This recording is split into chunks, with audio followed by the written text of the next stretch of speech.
Hello, undesirables. This is your friendly host, the Collar Genesis, coming to you from Collar Land and Collar Universe and Planet Collar Nation. How you doing tonight? We're a new type of people. We're called the Collar Nation. We're not ADOS, FBA. We're not Hebrews. We're not Native American Moors.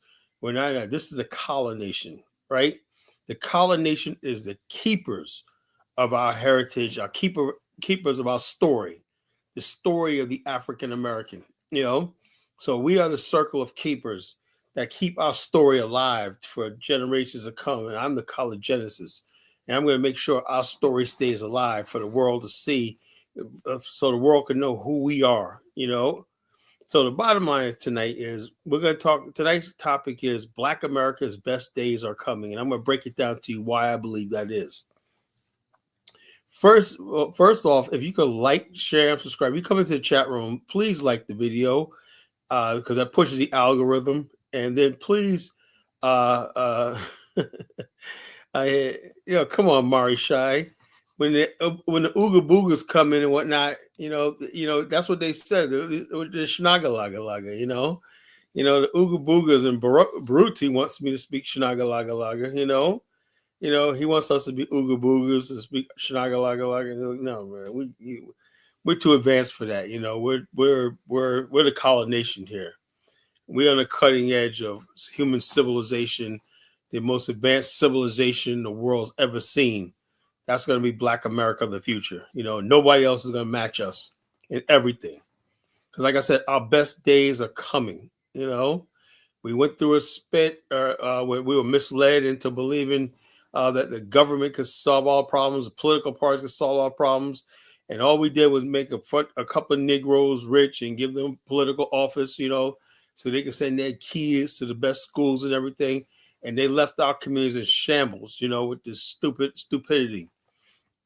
But our best days are coming as the established political class loses all credibility and relevance to the masses of Black people.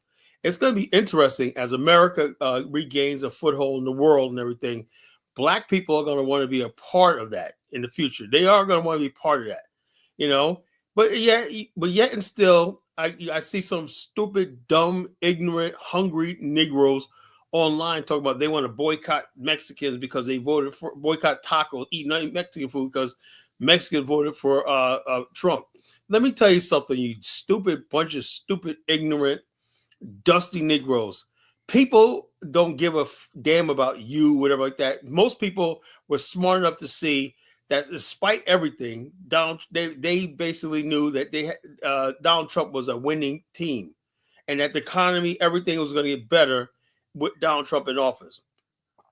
The women, white women, right? They said you got all these Black women mad at white women and whatnot. I think it's a friggin' about the hair thing. I think it's just some sisters just wish they had that long blonde hair. I think that's what it is. That's sad. But anyway, the bottom line is this. A lot of Black women like Sonny Hoster and all them talking about white women, uneducated white. Those uneducated white men, they look around and they see who's building shit. They see who's going off into the military, who's on the police department, what group of men that's going to protect them and provide for them, and that it's the white male. So that's why when you was out there attacking Donald Trump, you were attacking their fathers, everybody they know. You were telling them to friggin' hate their dads, hate the men who gave them the best life the world's ever seen, the best standard of living the world's ever seen. So therefore, the people said, something, he may be say things like grab him by the pussy, and he may have made some off-color remarks and everything. But think about it. He may be a convicted felon. He may have been, tried to overturn the election in 2020. But hey, man, that's my guy, man. That's if I got to look at somebody for 4 years making decisions, I think that's the guy. That's basically what it came down to. And some of these people on social media, the pundits and everything, still don't get it. They're like, he could do what the fuck he wants to do. The viewers asking Mayor Eric Adams, what are you going to do if Trump sends troops in? What the hell fuck can Eric Adams do? This black ass, man, he ain't going to do goddamn shit. He's going to sit back and be like, nothing to see here, man. He got to be out there sipping his coffee with his big bug-eyed, and what how Negroes do. He'd be sitting there sipping his tea. I ain't see nothing, I ain't see nothing. But the inevitable happens. So I'm gonna tell some black people, sit your dusty, powerless ass down. It ain't about you no more. Whatnot. Shut up. You just shut up. Like I said, Black America, our best days are coming. Best days are coming. Because I do believe black people basically gonna realize that once we realize that we can't count on this government for nothing, and that we can't count on political parties, we're gonna start relying on each other. And I do believe this time we're gonna come together, just like we did in the 90s and everything like that. And we start coming together, forming like black business groups and everything like that in the 90s and everything. So it didn't go that far because, before we had social media. I do believe social media, podcasts and everything, we stay on this message of rebuilding Black America economically, socially. We have to build our social structure up, right? We don't talk to each other. We don't freaking fellowship with each other. We don't do things. The only time we see each other is at funerals, And the only time you see it, when do we ever gather, unless it's a funeral or maybe sometimes you have a family reunion. And when you have a family reunion, people are on their cell phones. It's like a disconnect, like distance. We have to get back into loving ourselves, loving our family, loving each other, and fellowshipping like we used to do.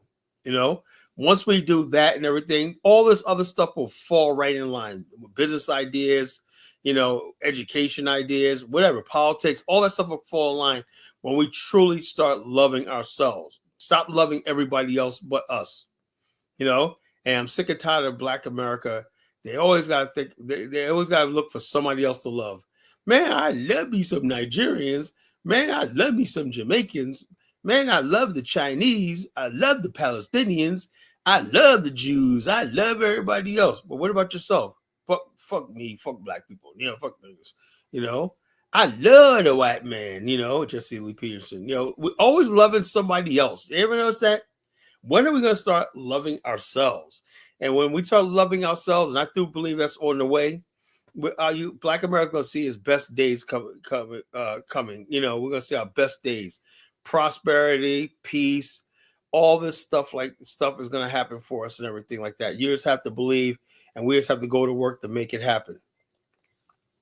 But like I said, like, share, and subscribe, folks. If you're out there, you got a Twitter following, share this on Twitter and X.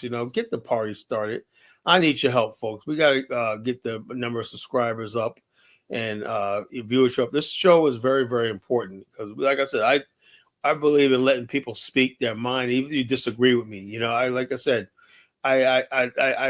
want people to disagree with me. I want to be tested and challenged because once I'm challenged and everything like that, then people can see, well, geez, man, this guy threw everything he could at Kala, and Kala crushed him, and Kala negated all his points and everything. He made his point clear. Like I said, I'm not afraid of the debate, because I know I'm telling the truth. If I'm wrong about something, you know what I do? I pivot or I absorb what that person is trying to say and say, something, I agree with what you're saying, but let me do it another way. That's how I learned martial arts. I absorb somebody else's energy, and use his energy for yourself and then against him. But yeah, so tonight that's what we're talking about. Black America's best days are coming, and we're going to talk about just the nostalgia of the Black America days, the days of the Harlem Renaissance. Black America used to be a really fun place. Spite of what a lot of these black immigrants think and whatnot, they always come up with this, Carla, what about this? Studies have shown. Everybody always got a fucking study, studies have shown, blah, blah, blah. Black people ain't shit, blah, blah, blah. Black people are getting shot by the police every day. Oh, really? Damn, Carla, man, you got to bum rush the coast. Get out of America. Oh, yeah. So we should leave America so y'all dusty ass should take what we have built, whatnot. That's what they would love to do. We go to friggin' dirty, dusty countries, whatnot, while they come over here and while they come over here and build on what we already established. Yeah, cool deal. I'm gonna leave the highest infrastructure in the world in the highest economy in the world to go live in a shithole country. Okay. Not visit, but we're going to trade places. You know, we're going to let Zongos and all these other people come here and take what we built one night while we go over to Zongo land and suffer one night with no electricity, no running water, you know, unbearable heat and everything like that, disease and some everything else. Okay. Yeah, and I think that movie bombed, right? Like Jose Bonds came on Dynasty Show yesterday. I was on Dynasty Show. And then he just ended with this. Yeah, so I'm worried about how this, we were talking about the Trump election, whatever, like this, how it's going to affect Pan Africa. And somebody in the chat room said, dude, man, that Pan African shit's gone, man. It's the truth, though. I'll be honest with you, man. The freaking Pan Africans movement, you know, just friggin' just, it's gone. You know, it's gone. Now, do I believe in some aspects of Pan African that, yeah, to in our better days, right? If Pan Africans could create jobs and business and trade and travel, or we could do something like that, yeah, it's fine. But just to say, just to stop what we're doing, right? Instead of Black America building among itself and everything, to focus on people who don't know who the hell we are, and we don't know who they are, and we're just doing because let me tell you something, folks. The time is coming where Black America basically got to make a decision. You know, recently the geopolitics of the world is getting really dangerous and really serious. Okay, and people, I'm not trying to sound like a coward or like that, but I'm like this. I'm always for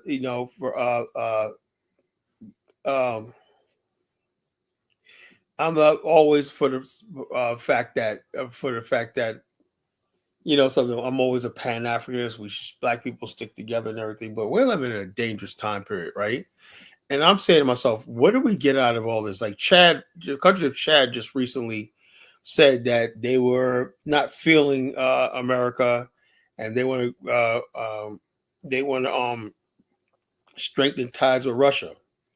And I'm saying to myself, so okay, what does that got to do with us? Some people cheer, yes, right. And a lot of Pan Africans media sites reporting on this. Chad stepping up to the West. And what I'm saying to myself, isn't that hypocritical when you got so many Africans that live in the West or trying to get to the West, trying to get to America, and you got Africans that basically trying to get to America, trying to get to the West, but yet they always talk about how BRIC nation is going to replace the dollar and all stuff like that. So people got to start making a decision. Are you basically part of this hemisphere and this reality, or are you going to basically go with the BRIC nation? There's nothing wrong with that, either one of them, you know.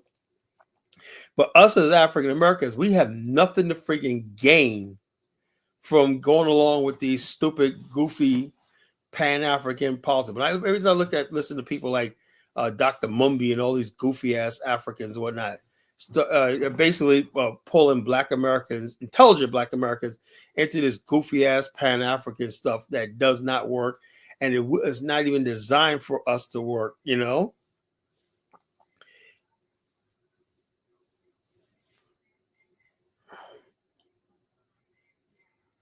I don't know what Jay Sanders is talking about. Jay Sanders is goofy.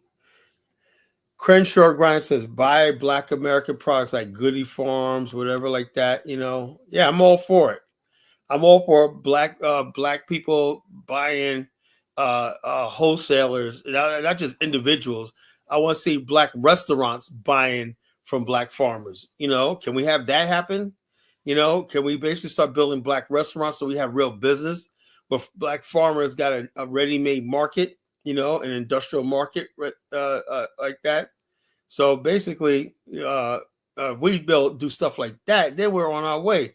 Business to business transfer. You know, I'm done with trying to convince the average Black person. You know, I'm just saying, you know, we need Black businesses to businesses. You know, I seen this one Black-owned couple who just basically started a manufacturing their own pancakes and syrup business. And I said, wow, man, that's amazing. African-American couple, you know, not no damn Black immigrant, not no Caribbean or African, whatever, an African-American couple. They built a Black-owned down-home like something like Pillsbury's, like they have the pancake mix, and they have the syrup, and they have their own brand. So I'm saying to myself, now the next thing is they said they got the thing in Walmart. Now that's targeted towards like retail stuff like that. But I'm saying, why can't they get when we win a contract with, let's say, IHOP, let's say Waffle House, that right there will basically sustain them for years, because that's you're selling to a buyer that needs that for their thing.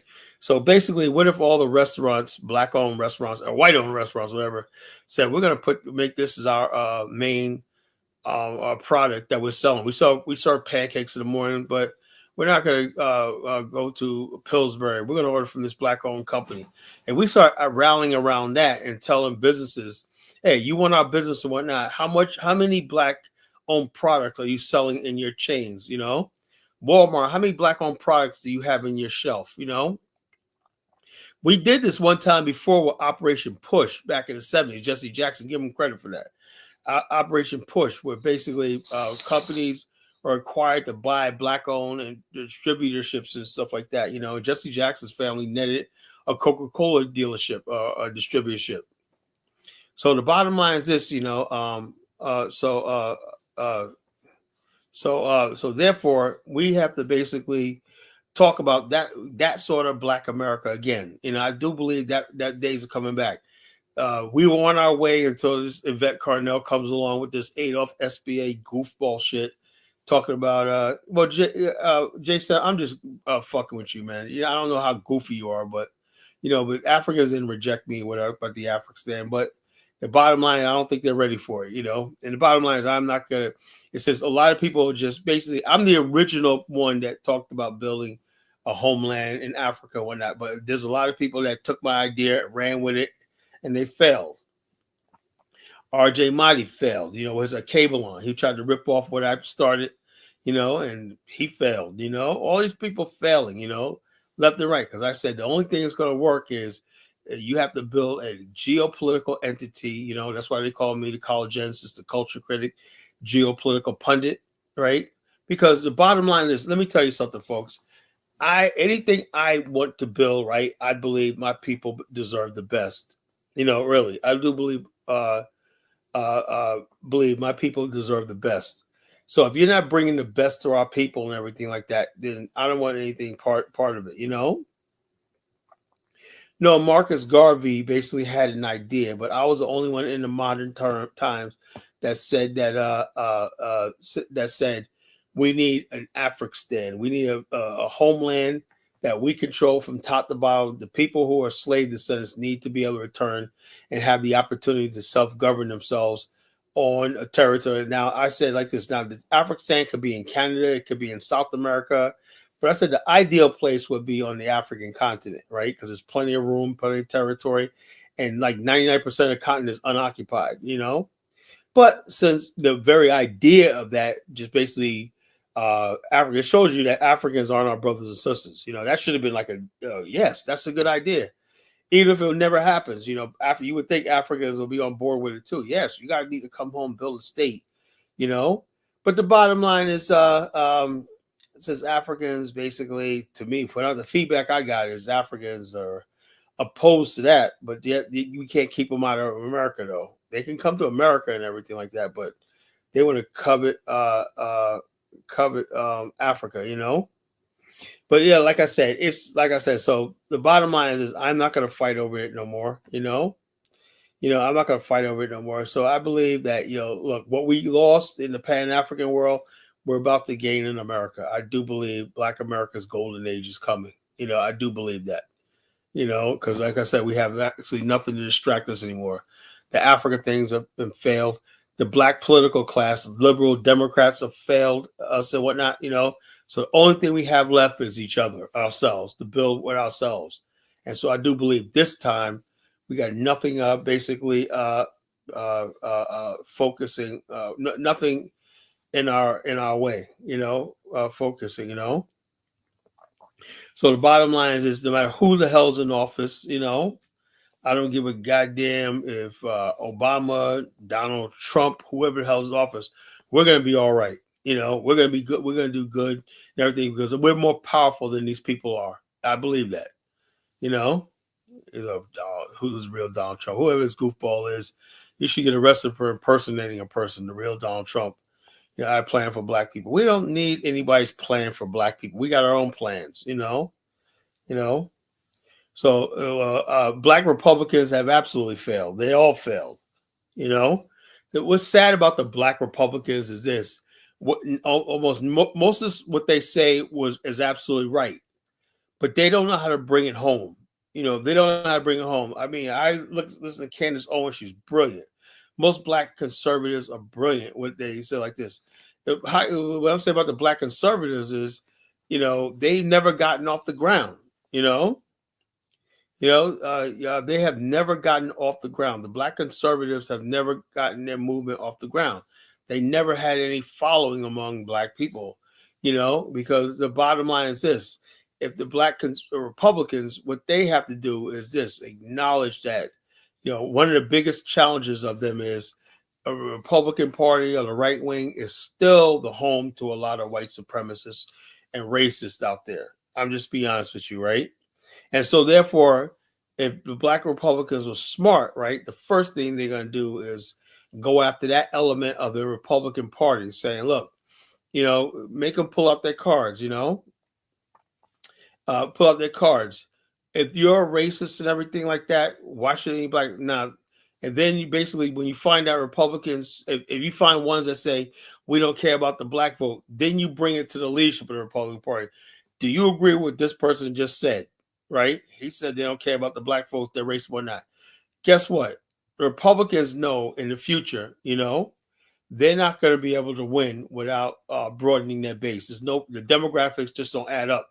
And the only reason why they won this time is because there's a large numbers of black people, Hispanic people, and everything that vote, Asian people that voted for them.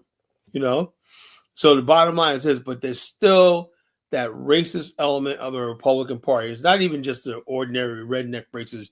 You got white supremacists. Instead of and you don't know this country, right? They don't need the white supremacists. The white supremacists made a comeback in 2016, and it looked like, for the most part, that they helped Trump win. That was not the case. If they don't need the white supremacists, the white supremacists only represent like 5% of the white population in America. Most white people in America are conservative, and they may have bigoted views and stuff like that. But the white supremacists, this idea that they want an all-white nation, that every person of color is just supposed to tomorrow get on a plane and leave America, well, that's never going to happen, over my dead body is going to happen, and the white supremacists believe that not only that white people should dominate, that every last thing of person of color, it bothers them that there are people of color inside this country, so the whole idea of the white supremacists is only white people should exist in this American civilization. By no stretch of the imagination is that possible, and they know it. It's just a fantasy, it's never going to happen, so the bottom line is this, but their talking points and their ideology is very popular because they say a lot of truthful stuff. There is a problem with friggin' Mexicans and the third world, people of color flooding into this country, destroying America's demographics. That's true. So they play on legitimate fears like that. That's a legitimate fear. If somebody is coming from a third world country, right, which they failed third world country, and they coming to America to take jobs, take opportunity, and friggin' rape women. Look at what the Venezuelans did. So they play on these themes like that. And the bottom line is they also talk about in some of the inner cities where the crime and the gangs violence from black people. So there's legitimate stuff they talk about, but most white people are able to separate the legitimate stuff they talk about with the blatant racist stuff, Nigeria is a third world country. Nigeria not even, it's not a third world country. It's like a fifth world country, Nigeria is like the fifth world, going on the sixth world, it's like a fifth world country going on the sixth world, And so when Nigeria becomes a third world country, it's made an improvement. You know, Ross Moisture. You know, yeah, Nigeria is a shithole. It's really terrible. You know, really terrible place. You know, but nothing against Nigerians. I believe they're smart enough to figure out their way. All they need is the right leadership. You know, all the Nigeria needs the right leadership, but they're too scared to do that. You know, so they're gonna stay in a situation where they're too scared to just basically go in there, bum rush the friggin' capital, overthrow these oligarchs and throw these people out and start a real government from the top to the bottom. They're too scared to do that, you know.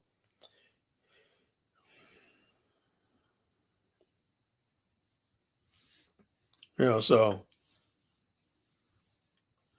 Antnam says we got the right leadership in Nigeria right now. See, that's the problem. Antnam's part of that stupid corrupt crowd, you know. So, like I said, hey, look, I wish you a lot of luck. It's your country.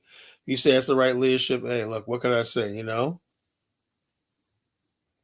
Nigeria signed a $3 billion deal with Bill Gates. Whoopee, woo. Kofi says it's not the third world; it's the real world. No, it's the third world, bro. If that's the real world, I don't want to live in it. You know, shit, fuck that. You know, I like running water. I like constant electricity. I like my trash picked up every day. I like the quality of life I have, man. I'm not living no shit fucking hole. You know, just fucking people just living in poverty and despair. No, I'm not trying to mock people or nothing like that, but I just can't live like that. I'm sorry, man. I just can't do it. But on the other hand, when you look at Angola, the people in Angola don't look like they're impoverished, you know, like you do in Nigeria. You know, I don't know what the hell Angola's doing right, man, but your people look like they're clean. They look like they're well kept and everything like that. I don't know, so I don't know.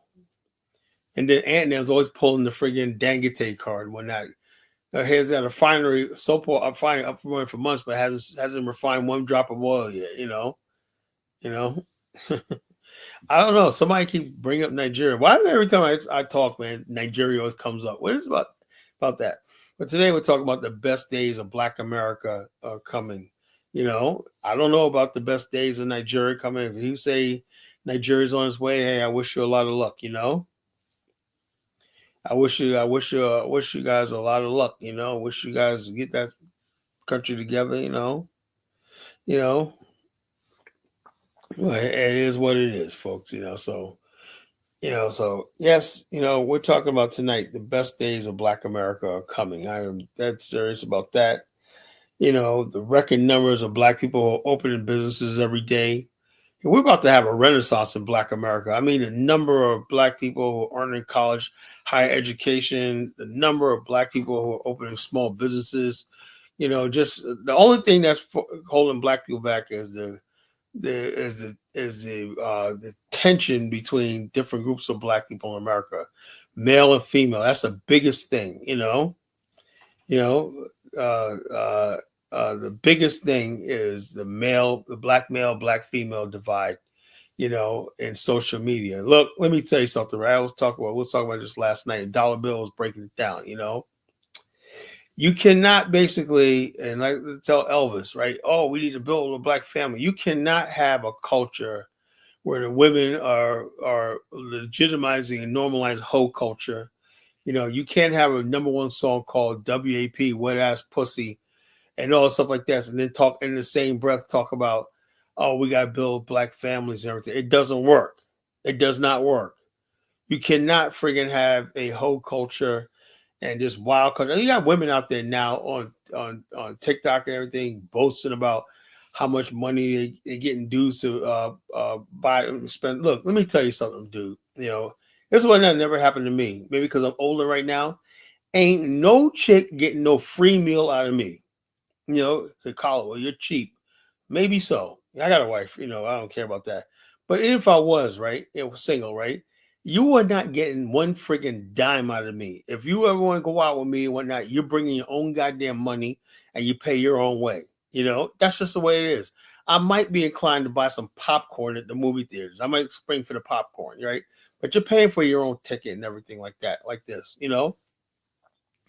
You know, so like this, the Aunt Nam's a simple one. How much of me? I don't give a damn if the meal is fucking $20. It's my money, and I'm not spending nothing on no freaking female. Get out there and get a fucking job. How about that? You know, I'm not desperate, man. When I was coming up, when women used to spend money on me. You know, when I was young. You know, so the bottom line is, look. The bottom line is this: it ain't on a 50-50. When I rather, how about this? I'll go out on a friggin' date by my goddamn self. How about that? No, you're a super simp. Talking about what's 50? He's spending money on females and whatnot. You can't defend that shit. You're a simp. Aunt Nam. Look. The bottom line is this: it gives me great pleasure when I go to Cinema Cafe and I go to movies, and I'm able to run up a nice bill with food and beer and drinks. I'm watching a movie, knowing that I don't have to friggin' look up and friggin' like my bill costing twice as much because I got some ungrateful chick I'm buying dinner for. Now I just love that, and I see all the suckers out there, younger guys, basically. They're all in love, whatnot. They're all in love. They're pulling out a credit card, just with people just running up by ordering drinks left and right, whatnot. This nigga know that he's thinking about, man, I hope I get my paycheck covered and shit. I'm like, yo, bruh, man, I've been there, done that, bruh. And then now I can sit in a restaurant, right, with all these, especially young black couples, right? They just think they're so cute, whatnot. Yeah, I got my girl out, whatnot. Nah, I'm by myself, table for one, give me my table, whatnot. Let me order my steak, whatnot, my appetizer steak. And then when I get ready to go, let me take my little doggy bag box and whatnot, And I'm going home, man. Total meal for the nice steakhouse with tip and everything, $36, right? Boom, right? Now, if I'm taking some female out or not, for what, oh, let's go back and make love. No, I got to get up in the morning. Oh, yeah, like this. When you get nothing, yeah, I take the leftovers with me. So what? Everybody does. If I got if I only ate half the steak, and I got a half a potato left, yeah, that's lunch for tomorrow. And then stop acting so. I'm sick of these you Africans acting like you're so high and mighty. Y'all motherfuckers, man, get out of here with that shit. Y'all eat anything, man. Y'all always hungry and shit. Talking about you think like get the fuck out of here. Can you imagine Mike O going out and leaving food on the table? I don't see it. It just don't happen. Please. Yeah, you bring a dog. It's a doggy bag. Whatever. It's not, but we know it's not for the dog. It's for us. Shit. If I got a half a ribeye steak one night and half a potato one night and a roll, right? I always ask for an extra roll. The bottom line is that is my lunch next day. I can't wait to get to it. Next day, when I throw that steak and that potato in the microwave, it's the freaking best you ever tasted and whatnot. That's my next day's lunch. You know.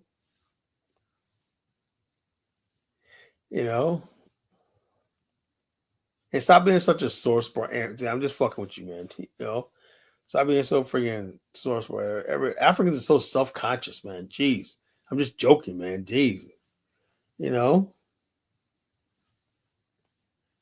You save those two steak to get those steak that you look for. Yes, right. Hell, why not? What kind of world you live in? The next day, man, let's say I'm off the next day, whatnot, that is lunch right there, man. That is lunch. That is my lunch right there, right? That steak for the next day, that's lunch. Now if I was with a female, like whatever, like that, if I was over her house or whatnot, guess what? That steak, leftover steak, would go to her keys when and I got some little crumb statue saying, "Thank you, Mr. Collar, for this piece of steak and whatnot." Nah, man, hell no. I ain't giving nobody jack. You get nothing from me. I've been there, done that, man. I've done so much for somebody, some females' kids and everything. Oh, my son don't have nothing to eat when I just order him stuff to go. And all of a sudden you coming home, whatnot, then next day, you got some nug up in the crib and we're not eating the food you bought last. Look, man, please. I can't do it, man. No, it ain't about save for 2 weeks, brother. I said, look, I wasn't talking about me, you moron. I was talking about the freaking guys who basically go out and just spending stuff like that, Yeah, Mr. Cat. I do love the kids, but not that damn much or whatnot, you know. Shit. With that baby daddy, you know. Yo, stop at your Saturday and you better get your baby daddy, you know. Save the drama and get your baby mama, you know. Shit. I learned the hard way, man, you know. I'm like, go get your baby daddy, you know. Shit, man. My money stays in my pocket, you know. My money stays in my bank account, in my pocket. You know, get the fuck out of here with that shit. I had a girl break up with me one time over that. You know, she wanted her son. She wanted me to buy her son a Power Wheel, and I was like, "Yo, I thought I did good, man. Christmas present, right? I thought I did good." I came in the house with some. It was a kid was 3 years old, cute kid. I came in there with some roller skates, some clothes for him or not. She go, I thought I told you I want him to have a Power Wheel. I said, yo, you know what your Power Wheel costs? Well, your nieces have one. I went, yeah, those are my nieces, right? Yeah, I said we all chipped in. I said me, my brother, my sister-in-law, my sister, we chipped in and got my nieces a Power Wheel. Shared one Power Wheel. They shared together, right? And the Power Wheel was a lot of money back then, you know. That was back in 90. What year was that? That was 96. That was 96. That was almost 30 years ago, you know.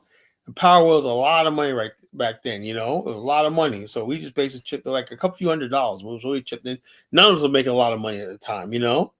And so the bottom line, we all chipped in. But she wanted me to get, I said, I ain't rich, girl. She wanted me to get her son a fucking Power Wheel. And I'm sick of Eminem acting like he's so fucking rich and whatnot. Man, get out of here, Eminem. Hey, Eminem, you're so rich. Send me $100 right now on PayPal. Send me $100 on PayPal, Eminem. You ain't got shit. You ain't got no money, man. So I can't wait. I can't wait to freaking this when this becomes monetized. When people will show what they got. And if I don't see super chats, that means you're broke. When you know, I know you're not rich, you know, but you're talking about my money and shit like that. I'm not broke, you know. I got a nice business and everything like that. I make money in my sleep. I have people working for me.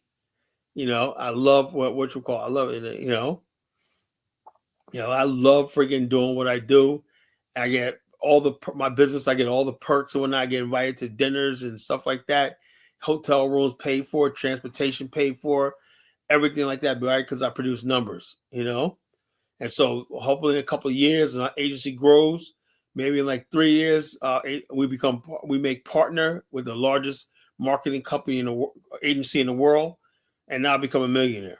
I become partners. They buy our agency out, and I become a partner. Our agency becomes just a branch office, and we just sign all the paperwork to become partners and whatnot. We'll become my brother and sister become millionaires, easily, but that's a long ways to that. We thought we were gonna talk about it now, but our agency is too small. But we're gonna get our number. We're gonna train. I'm training agents all the time, bringing new agents in all the time. We're gonna get to that point where we at least have 100 agents in there, and that's when they start asking about partnership. So So the bottom line is, like I said, I could say about Black America's better days are coming because I know so many Black people that are on their way financially, emotionally, everything like that is going to get better and whatnot. My life is a testament to that, and I know there's lots of people like me. The bottom line is this. Having success is nothing if you don't have anybody to share it with. I want to see my whole community, my people, the people I love, prospering too. So when I see other Black people prospering, it fills me full of joy. I don't want to be the only Negro that's making it and stuff like that. I want to see all of us come up. I want to see all my race come up. And so to leave the haters in the dust or not, let them go do their hating thing like they always do. But so like I said, I believe Black America's best days are upon us. And so if you disagree and everything like that, if you want to be doom and gloom, hey, look, like Ross Moisture, he wants to be doom and gloom all the time. I can't help you, Ross Moist. I don't know what's going on with Haiti, whatever like that. Whatever. I hope y'all can get it together. I look, and now I don't have to invest in other black people's business, you know. I mean, well, look, the same way, you know, you could find your way out there. You know, that's another thing. People think, oh, we got to invest. No, look, people got to learn how to save their money. They got to know how to put away money.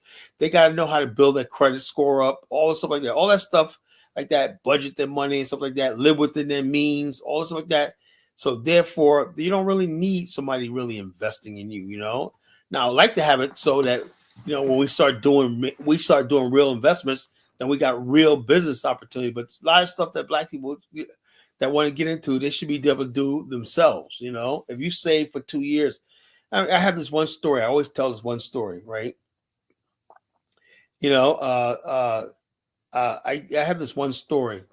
Where there's one guy, man. I remember. I'll never forget that. I tell the story all the time. There's one white guy. I was sitting in a bar, a little dive bar, hole in the wall bar I used to go to back in what year was this? This was like 2000 and what year was it? 2000, about 20 years ago, about 2004. Anyway, I used to sit in this bar right every night. I was always, you know, getting there, have my drink on and whatnot, this, that, and the other thing. That's when I used to drink a lot, you know. So anyway, this guy, he had noticed me coming in there a couple of times and everything like that. And notice I wasn't like typical, like you know, it was like a mixed crowd that comes in there and everything. But he noticed something that was different than other black people that come in there and stuff like that. I wasn't there, you know, how some black people are loud and they're all, but I always sit there and I was quiet, you know, I was quiet, sit in the corner, mind my business when I have my drinks, whatever like that. Don't say nothing. So anyway, this guy comes up to me and tries to break the ice with me and he says, yeah, how you doing? Blah, blah. I was like, yeah, and act like I didn't want to be bothered, right? And then he says to me, he goes, you know something? You got to get over yourself and stop feeling sorry for yourself and just do it. I go, look at him like, who the hell do you think you're talking to? What are you talking about? He says, just do it. You know, stop making excuses. Just do it. I go, do what? He goes, look, I look every day. You're always in deep thought. You sit there and you're always in deep thought. You think about something. You want to make a move. I said, yeah, I want to do this, blah, blah, blah. Then why didn't you do it? I don't know because blah blah. I got all these freaking excuses. Oh man, you know the white man, the man. But he goes, look, man. He goes, I know you're looking at me because I'm white and white. Let me tell you something. I'm an Irish kid. I grew up I was an adopted kid. I grew up in foster care and everything like that. I had nothing my whole life. The only thing I ever had was he goes, went into the military, right? And so basically, he said he grew up, he didn't have any friends, he didn't really have no family because he was adopted. So anyway, he gets out of the military. He learned a trade in the military about carpentry and building and stuff like that, right? So he wanted to get into home building. This was right around the time when where there was a lot of money going around with real estate bubble.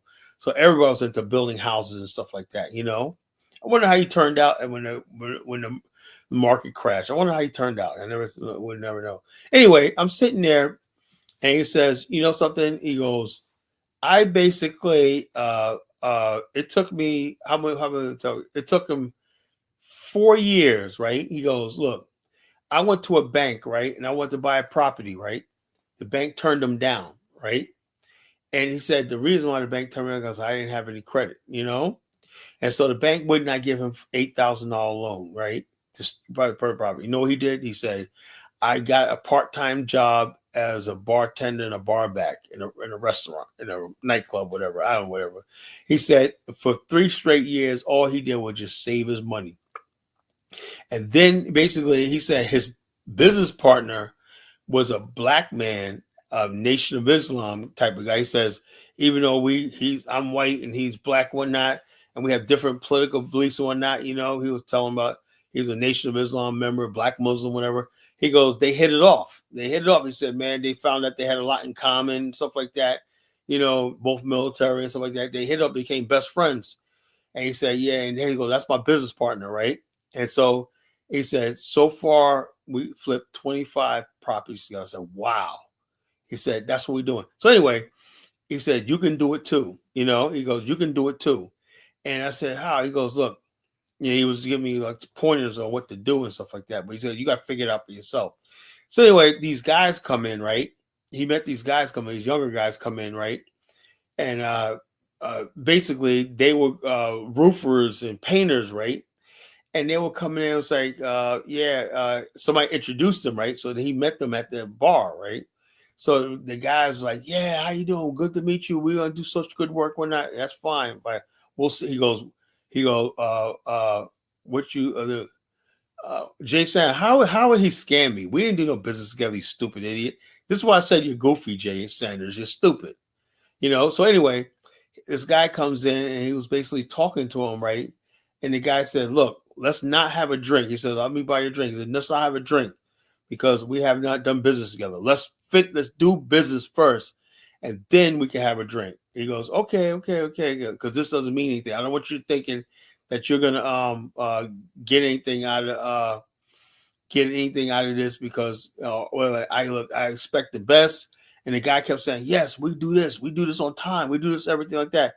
And the guy was really not making any friggin' the guy was not believing him for some whatever, and basically was just saying, okay, we'll see what you do.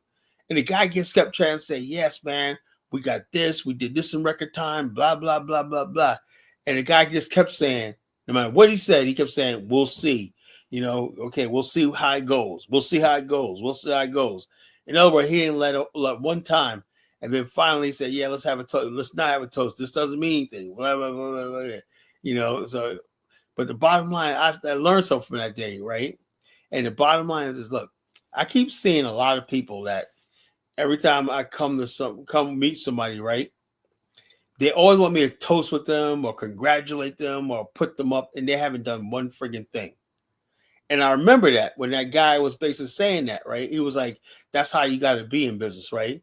Because the bottom line is this, the young guys were accomplished roofers, whatever they were doing, they were accomplished subcontractors.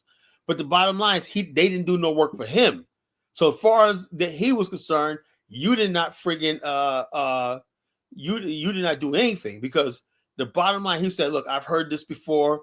People give me all this BS and whatnot. Then we take money. The job gets screwed up and whatnot. I said, he kept saying, we'll see. We'll have a friendship and relationship after you do your first job with me, And the bottom line, he would not let off that shit. So from there, I'm like that too. When somebody wants to do business with me, like I said, I got new agents that come on and whatnot, and I was like, okay, we'll see how you do, man. We'll see how you do. Well, good luck. Oh man, I was the number one salesperson agency over here, but I'm like, we'll see what you do, man. Look, I wish you a lot of luck. We'll provide everything for you, but we'll see what you do. I learned that from that guy. Stuck with me the rest of my life. I'm like that with business. When I don't want to hear shit you got to say, all I want to hear is what you can do. So bottom line, I'm not giving nobody financial advice. And the bottom line, with a name like Ross Moist, obviously I'm doing better in life than you are, Ross Moist. Ross Moisture. Oh, what a bunch of clowns. Like I said, I'm the ringmaster, man. This is my circus of deadly clowns, the ringmaster and the circus of deadly clowns. Oh, man, So yeah, it's like I said, we're having fun tonight. It's a Friday night and everything like that. I'm just basically just happy in life. I mean, what else can be great? But like I said, man, I don't know. Maybe your life is friggin' fucked up. If you got there, look, I wish you a lot of luck, man. I'm gonna say a prayer for you tonight But look, I can't join your pity party no more. I'm dead serious, man. I cannot be around deadbeats, undesirables, and losers anymore. I've had enough. I've been there, done that. I've been there, done that.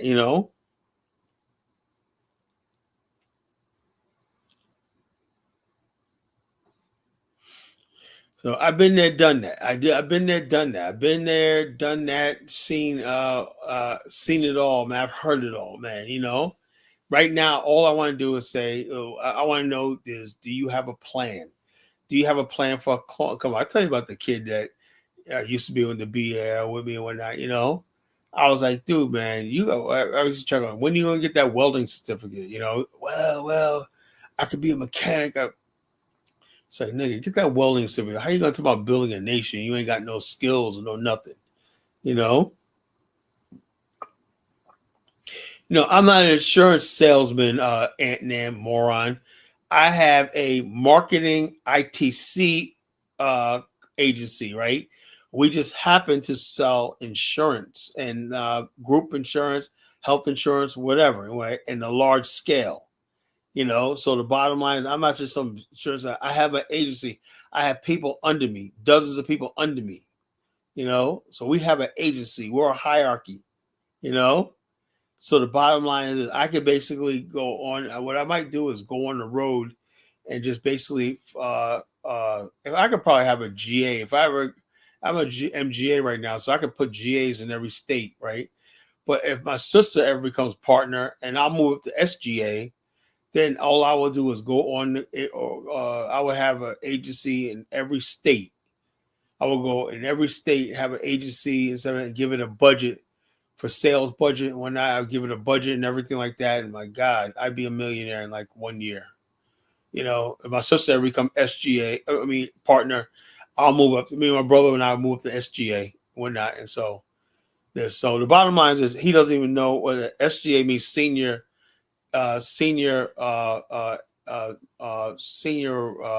general agent.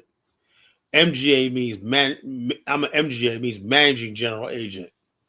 Senior general agent means the person that's above the MGAs. With 3 MGAs in our agency. So I'm one of them. And then the GAs are the people that are the agents that are under us that have their own crews, their own agents under them. So all these people are under me. And so I got GAs under me. I want to have a GA in every state. I would like to basically, if I ever move to SGA, I basically have an MGA in every state. And now we like, oh my God, it grow like, my agency would grow like so big, whatnot. If I ever got bumped up to SGA. But yeah, my future is great. My best days are coming. I'm thank God for what I got right now. I thank God for what I got right now, but my better days are coming and everything, and I'm happy. Like I said, you could seek. Look, folks, you could seek happiness too. I want to see people seek their happiness. I am so sick and tired of black misery. Black misery. And the bottom line is this: when we build a political party, it has to be based on happiness and success and people like that.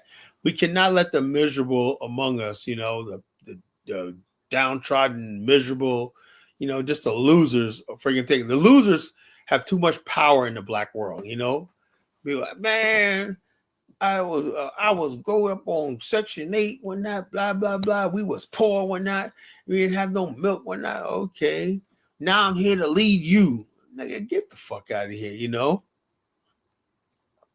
I don't know. I don't know what happened with Mike Tyson, Jake Paul. I was basically busy and whatnot, so I didn't get a chance to check the fight. I was on Netflix. I don't have Netflix, That's the only thing I don't have. I got, Hulu.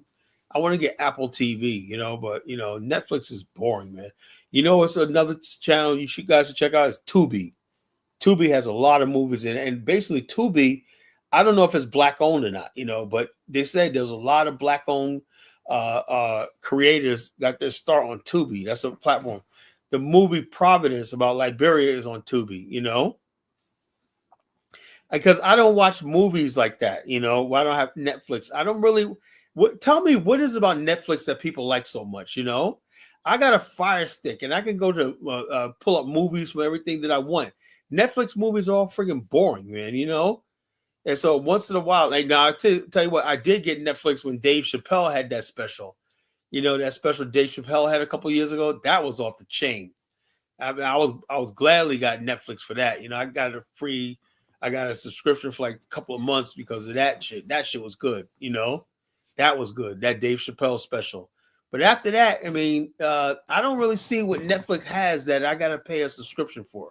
Yeah, I don't know. If I was into movies, I would like somebody to tell me. Some people say, "Yo, Colin, man, they got some African." I don't really watch African movies like that.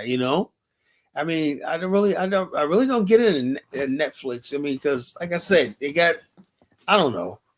I guess I should, whatever, like that, broaden my taste. I don't even like HBO anymore. I don't like HBO. I don't like Stars. I don't like stuff like that. I like watching movies that interest me and stuff like that. I don't. Netflix just. What I tell you what thing about Netflix I do like when I had Netflix, when they have foreign movies. I like watching foreign movies. Like so, there's one movie that was really beautiful. It was set in Morocco. And it reminded me, when I think about it, it reminds me of when I went to Morocco this year. It was just like that. And it would just make you show the modern Morocco and stuff like that.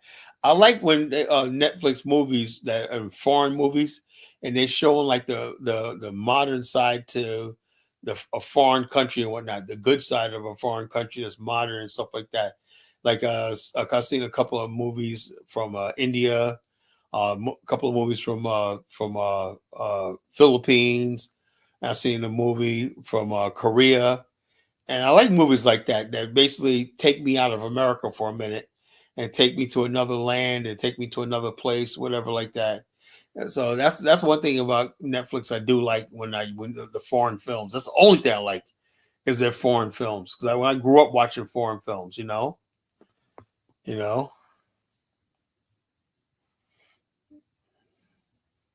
G says, I like foreign films too. Yeah, I do. That's the only thing good about Netflix is the foreign films, That's about it. If you don't like foreign films, and what good is Netflix, what good is Netflix if you don't like foreign films?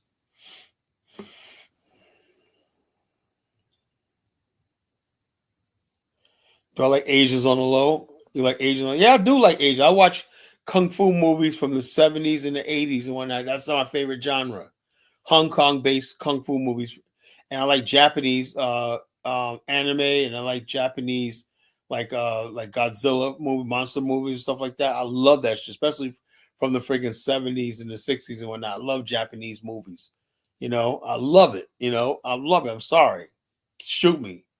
And people say, well, geez, man, Colin, how come you don't watch? Look, when Africans start making really now, look, I tell you in Africa who makes good films. South Africans make good films. I've seen a couple of their films on Netflix and stuff like that from South Africa. I seen one movie that was really, really good. It had this really pretty South African girl. She was a star of it when I was really, really good acting and whatnot, And so, so I do like South African.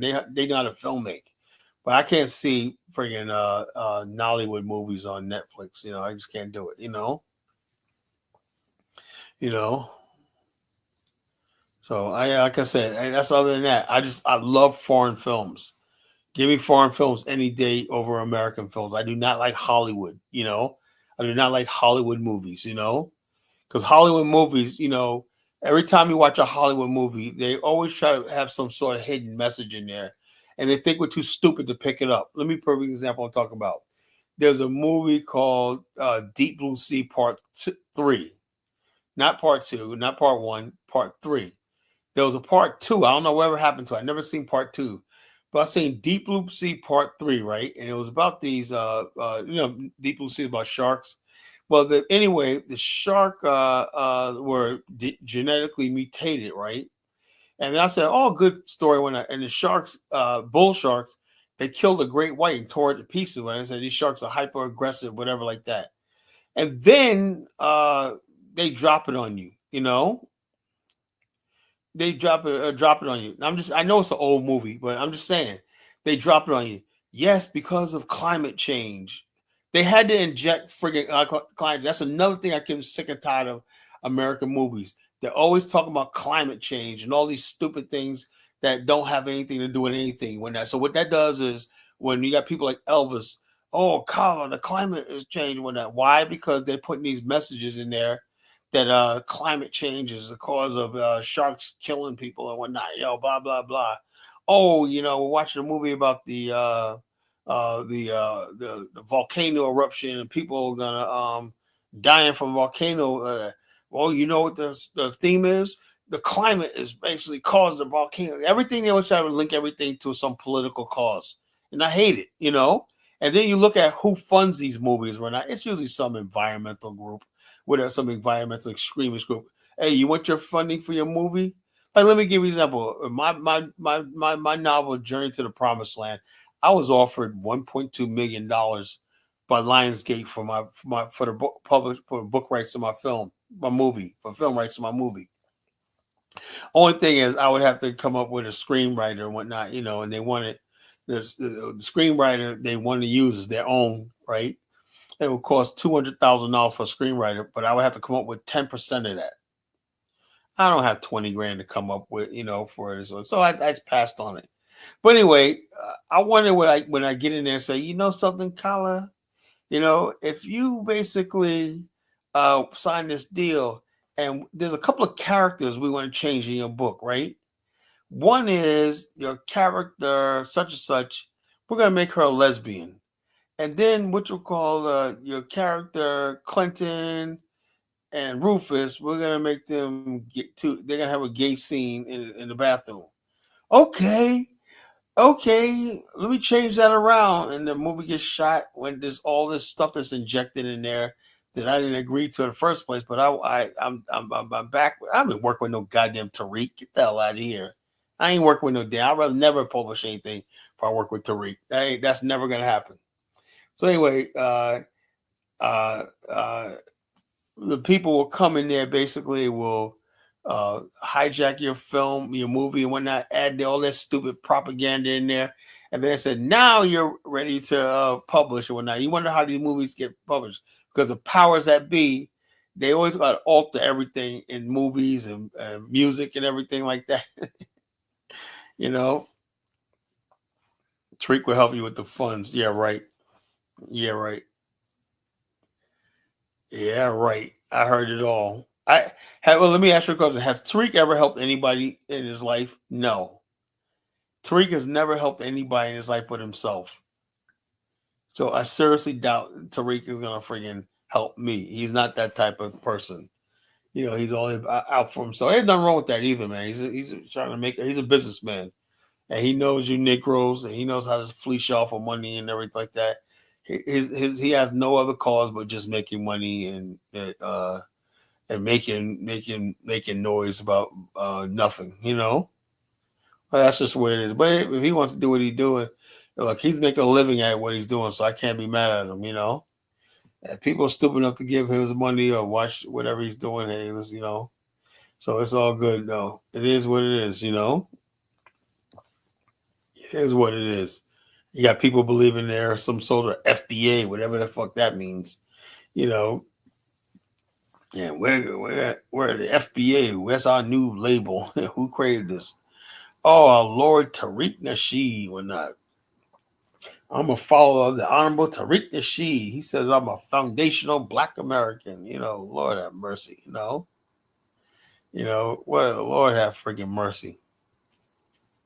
What somebody told me earlier, Tyson was winning by the card. Somebody told me earlier that Tyson was actually winning. So I couldn't see that.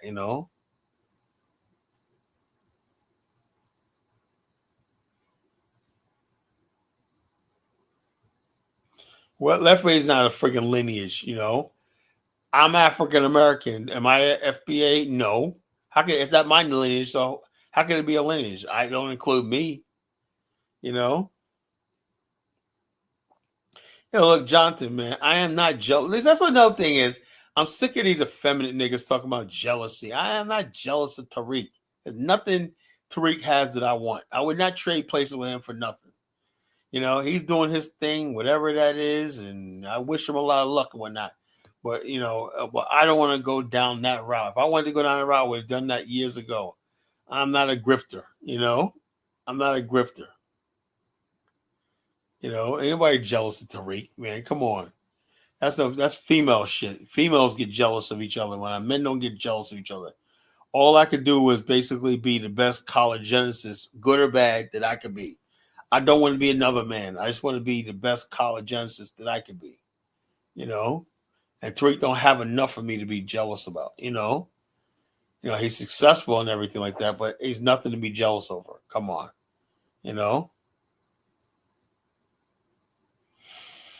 I don't keep my name in his mouth. Somebody asked me about Tariq, and I said, no, I don't think he's going to help me and whatnot. That'll never happen, because Tariq has never helped anybody. He only helped himself.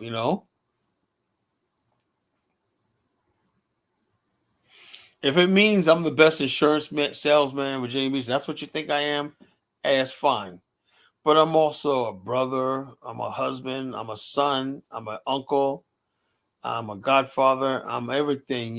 So the bottom line is I'm a friend, I'm anything, I'm a good person, everything. So I could be the best. I'm an author.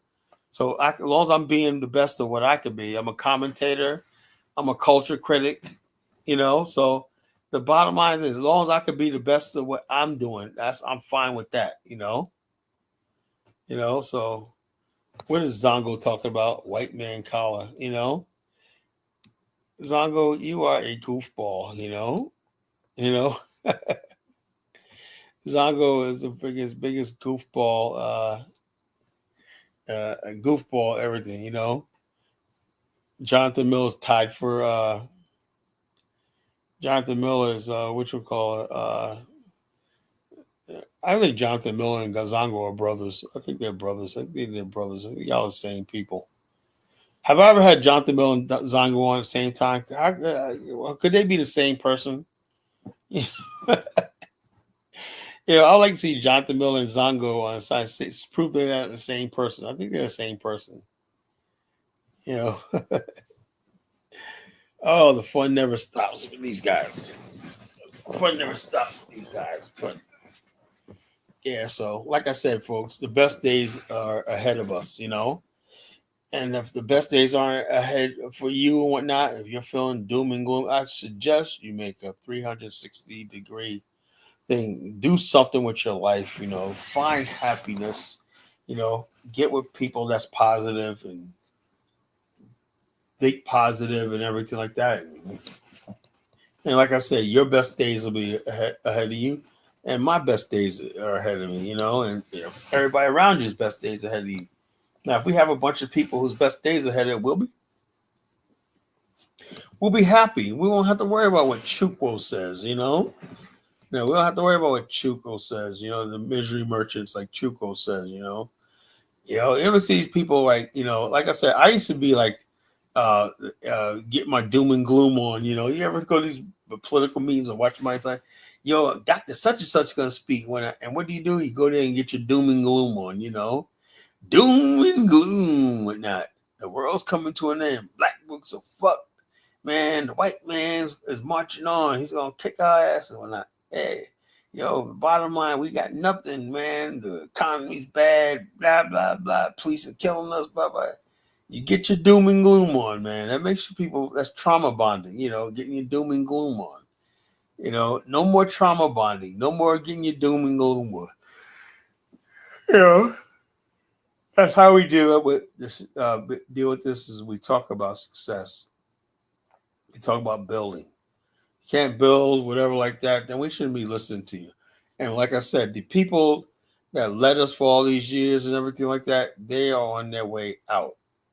Can you imagine what is like I said? I would love to see these people. Right? They're in complete denial.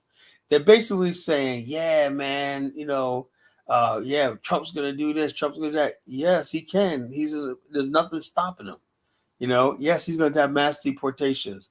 Yes, he's gonna friggin' audit that 2020 election. There's nothing stopping him from doing whatever the fuck he wants to do.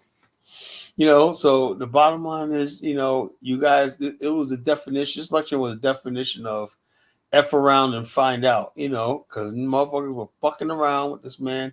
Now they're about to find out. You fuck around and you find out.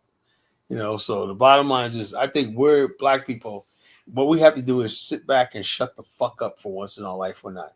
Like I said, you already got dusty, crusty Negroes out there talking about we're gonna boycott or not because somebody voted for Trump. Man, you don't you understand that you're lost, and this man and these people are in power now. The best thing you could do is basically say, look, man, I was one of the ones who voted for you, Trump. Shut the fuck up, nigga. You out here talking about, yeah, man, whoever voted for Trump, man, you better sit your friggin' broke powerless ass down, man. You gonna do something or whatnot, you know? G, like talk like what, G? You know, talk like what? I don't know any black person talk like what. You gotta tell me, man. I gotta answer. I gotta respond to that. What do you mean? What talk about like what? Like we talk like what?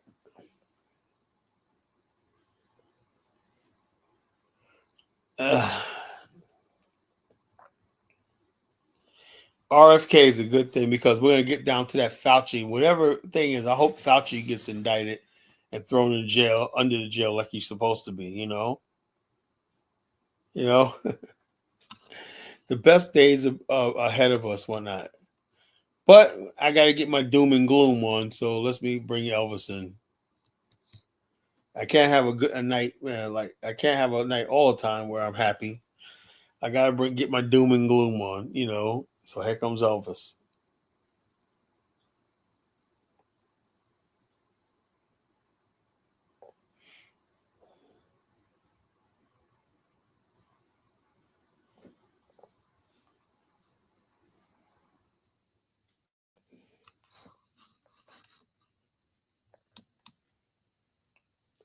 A librarian named Elvis Norris. What's going on? Elvis Morris, not Norris. Oh, I thought. Okay, I keep getting that mixed up. Morris. Yeah, I mean, what's going on with Mike Tyson right now, man? I mean, Well, that's I don't just know. Look, crazy, like I man. said, I don't really follow sport, popular sports and stuff like that. Right? I mean, I don't know. I don't know why Tyson got in the ring with this young guy, man. It's stupid, you know. I Somebody mean, thought he was winning at first, you know. yeah, I mean, you don't have the stamina, man. You embarrassed himself by slapping his obnoxious kid. And but again, I mean, he got 10 million good reasons to be in that ring, though. So gotta give it to He him, got right? $10 million out that fight. Okay, I see. It's a lot of money. Yeah, yeah, it's a lot of money. But Also, dude, this kid wants to bring down all of our heroes, man. He try to do it. oh He yeah, did the look, same shit man. with Nick Look, Robinson. they're two fighters, man. I don't freaking. You have to understand, Elvis. If you was in the martial arts, you would understand what I'm talking about, right? When Gee, we have, Carter, what are you saying? You are into martial arts? yes, and I'm a Okay, fighter. Well, okay, let me okay, tell you Carter. something about the Warriors. I know you think it's a joke, right? Because I could tell you never fought in your life.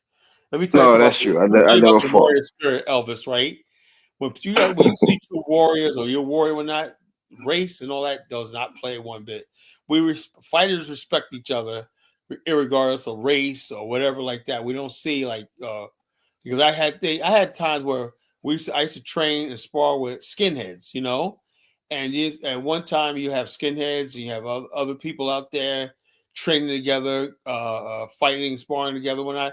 Then afterwards it's like it's good. It's like a warrior thing, you know. You're taking blows and everything like that. When you start taking people's blows and you're taking hard hits and stuff like that, or you're giving them and stuff like that, yeah, it sort of seasons you to the point where you now join some club where you basically it's like a club. It's hard to describe, man. You're like when you see another fighter, you give that person respect. You know, you don't think about his race or color, whatever. That you just see him as a fellow fighter. You know, it's a warrior. You know, you give him that person respect. You know, but people looking at outside, oh, Mike Tyson, you know, he's black. When I think that's a big mistake. That's a big mistake. I guarantee you, Mike Tyson don't see the world like that. He's not probably thinking about Jake Paul's race. You know, he's not thinking about that. You know, I mean, Carter, do you know who Mike Tyson is? I know who Mike Tyson is. I know all about Mike Tyson. I've known him since what 1985. You And know, you think he's not race conscious? well, he's race conscious, but not in the ring. He's not. You know, and the bottom line, hold on, Mike Tyson basically, back in the days, right? Yeah, Mike Tyson transcends race because his father that raised him was Customato, an Italian, a white man. That was his father, you know. And so the bottom line is this: we've always known Mike was like, you know, okay, that's Mike Tyson, you know. All the kids when we were growing up and whatnot love Mike Tyson, you know, white, black, whatever like that. He was like a hero cross race line. Then when one time when he went to his rebellious thing, talking about black stuff, and every white person gave him a pass. Like We understand black. See, white America understands black America like this.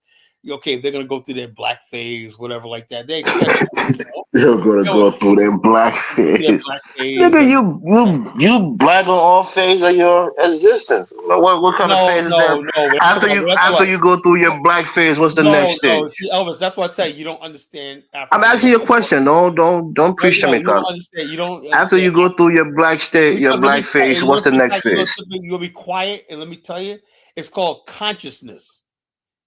Consciousness. You don't understand that because you're not one of us. It's consciousness. I never said I was one of you, Carter. I just want to That's know what when I you said. When say okay, he if I'm went through trying, his black if I'm phase, trying to what's tell you after the something, black phase? look, I'm trying to tell you something, right? Like if I told which we call it Dollar Bill that he knew exactly what I'm talking about. You don't know what exactly we're talking about. When I say black phase, that means Mm-hmm. the phase that will like usually us young black men we go through that phase. Usually we join like the groups like the 5%ers and stuff like that. And it lasts for a few years and then you grow out of it. It's that conscious phase. That's when we say black phase, we mean So it's not a black phase; it's a conscious phase. yeah, it's black consciousness phase, where you're hypersensitive about blackness and stuff like that, what you weren't before. You know, So once you pass that phase, what's the next phase? well, you start seeing things like you listen to Mike Tyson, right? When he went to got out of jail, he was completely different, because he was going through that black phase when he went to jail, whatever like that. And then when he gets out one night, he was just talking about how he's going to work with the youth. Listen to that. Look at that one special where he did with Spike Lee when he's talking to the crowd. When that shows you who Mike Tyson is. When he was basically talking in that on the stage in that one special that movie he did, by Mike Tyson, where he's like this. That's basically Mike Tyson. He was just telling about how he went to the pro-black and everything like that. And he was pro-black, but it was a phase. All young black men in America go through that. Some of us basically, after we get that phase one out, we say, okay, I got to get back in the real world. But some of us retain some of that into our adulthood. But most of us grow out of it. And then some people know how to manage it. In other words, we know how to, we understand we got to live in this world, everything like that. Not all white people. Carter, that's what I said. Black men can't go through a black phase. So maybe you meant a conscious phase, right? Well, You're if black you understood what always. I was saying when I said black phase, that's what I mean by black consciousness. We're all black, but that don't mean anything. Like some people go around walking around. Right, you can be black, but you don't have a consciousness. That's what's called consciousness. Just like most Africans in America, black immigrants don't have a consciousness about being black. Until I mean, where do you guys come up with these silly ideas? it's the truth. You think when Africa we don't know we're black? You think we think we're Filipino in Africa? No, I don't know what you think you are, man, but whatever it is, We know we're Frenchie, black, Carl. Frenchie knows what I'm talking about. She's absolutely, Kyle. I know you can't fool me, Elvis.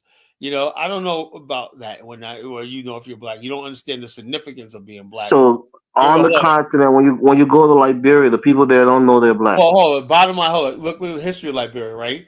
You thought your worst enemies were the people who came from America. That means you don't have a black Carl, conscience. you want to switch this conversation No, back that's to the the truth. Though. announcements. Since you I'm asked, telling you, since you asked, you say you guys say this stupid hold on. shit that Okay, let these me guys didn't even know they were African until they came here. That's why I'm Let asking you. me The ask you people a on the question. continent don't know they're African. Let me ask you a question. Does Rwanda, when 800,000 Tutsis were killed and whatnot, was there a black conscience in that culture?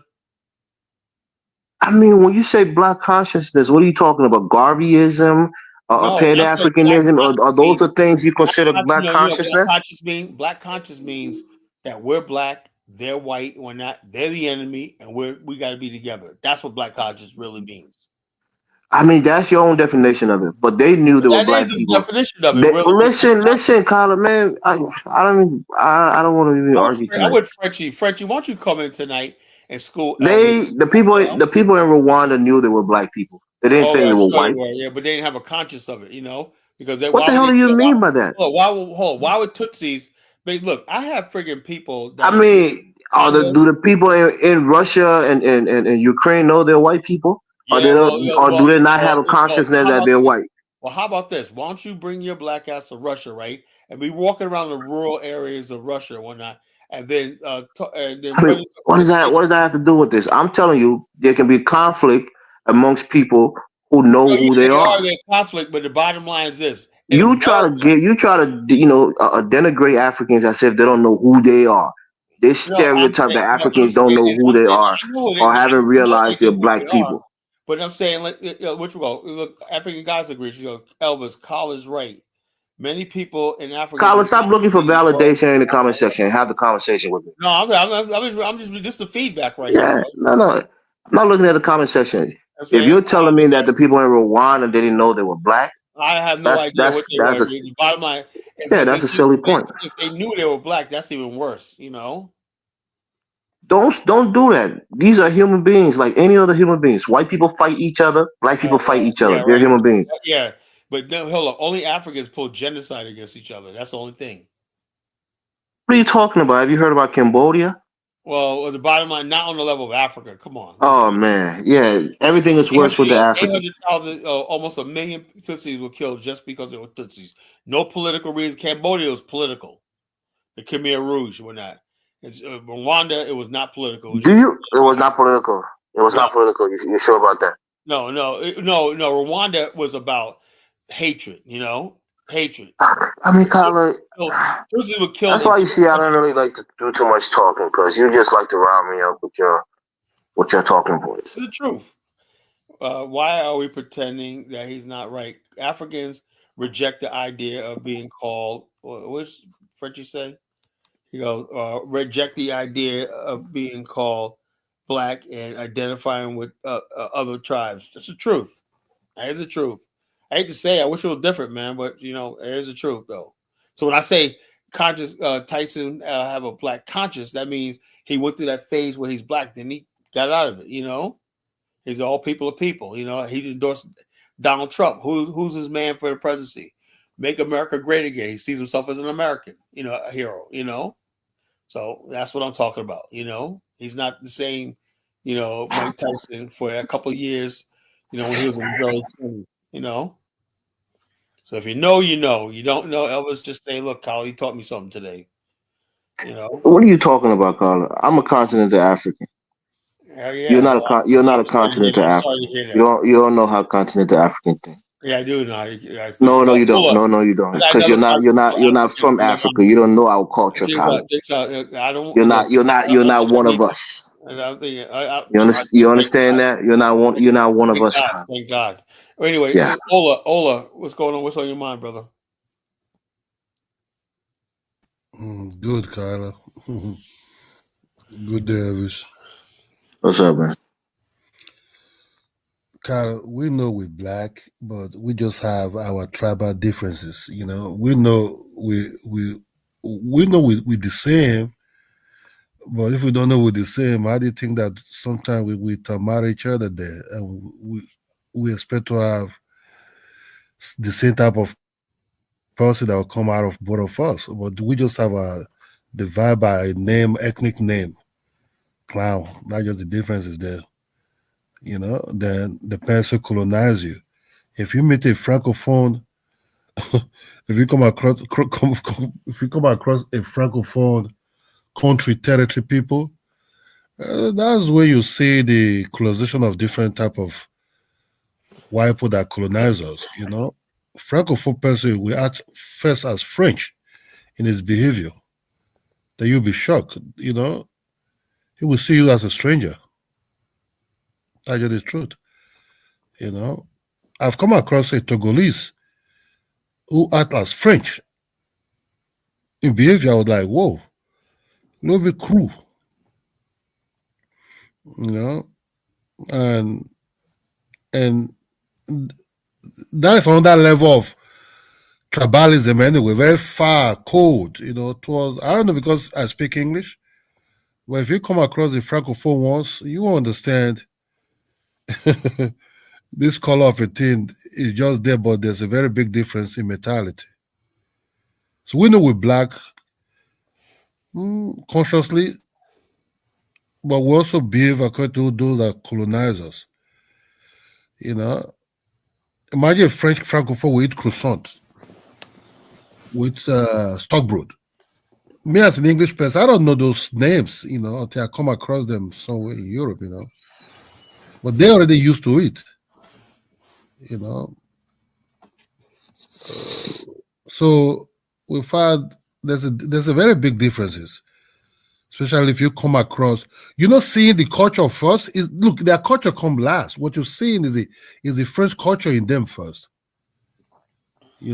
Before you start seeing the African culture. The African culture be seeing some of these countries. Those will come last.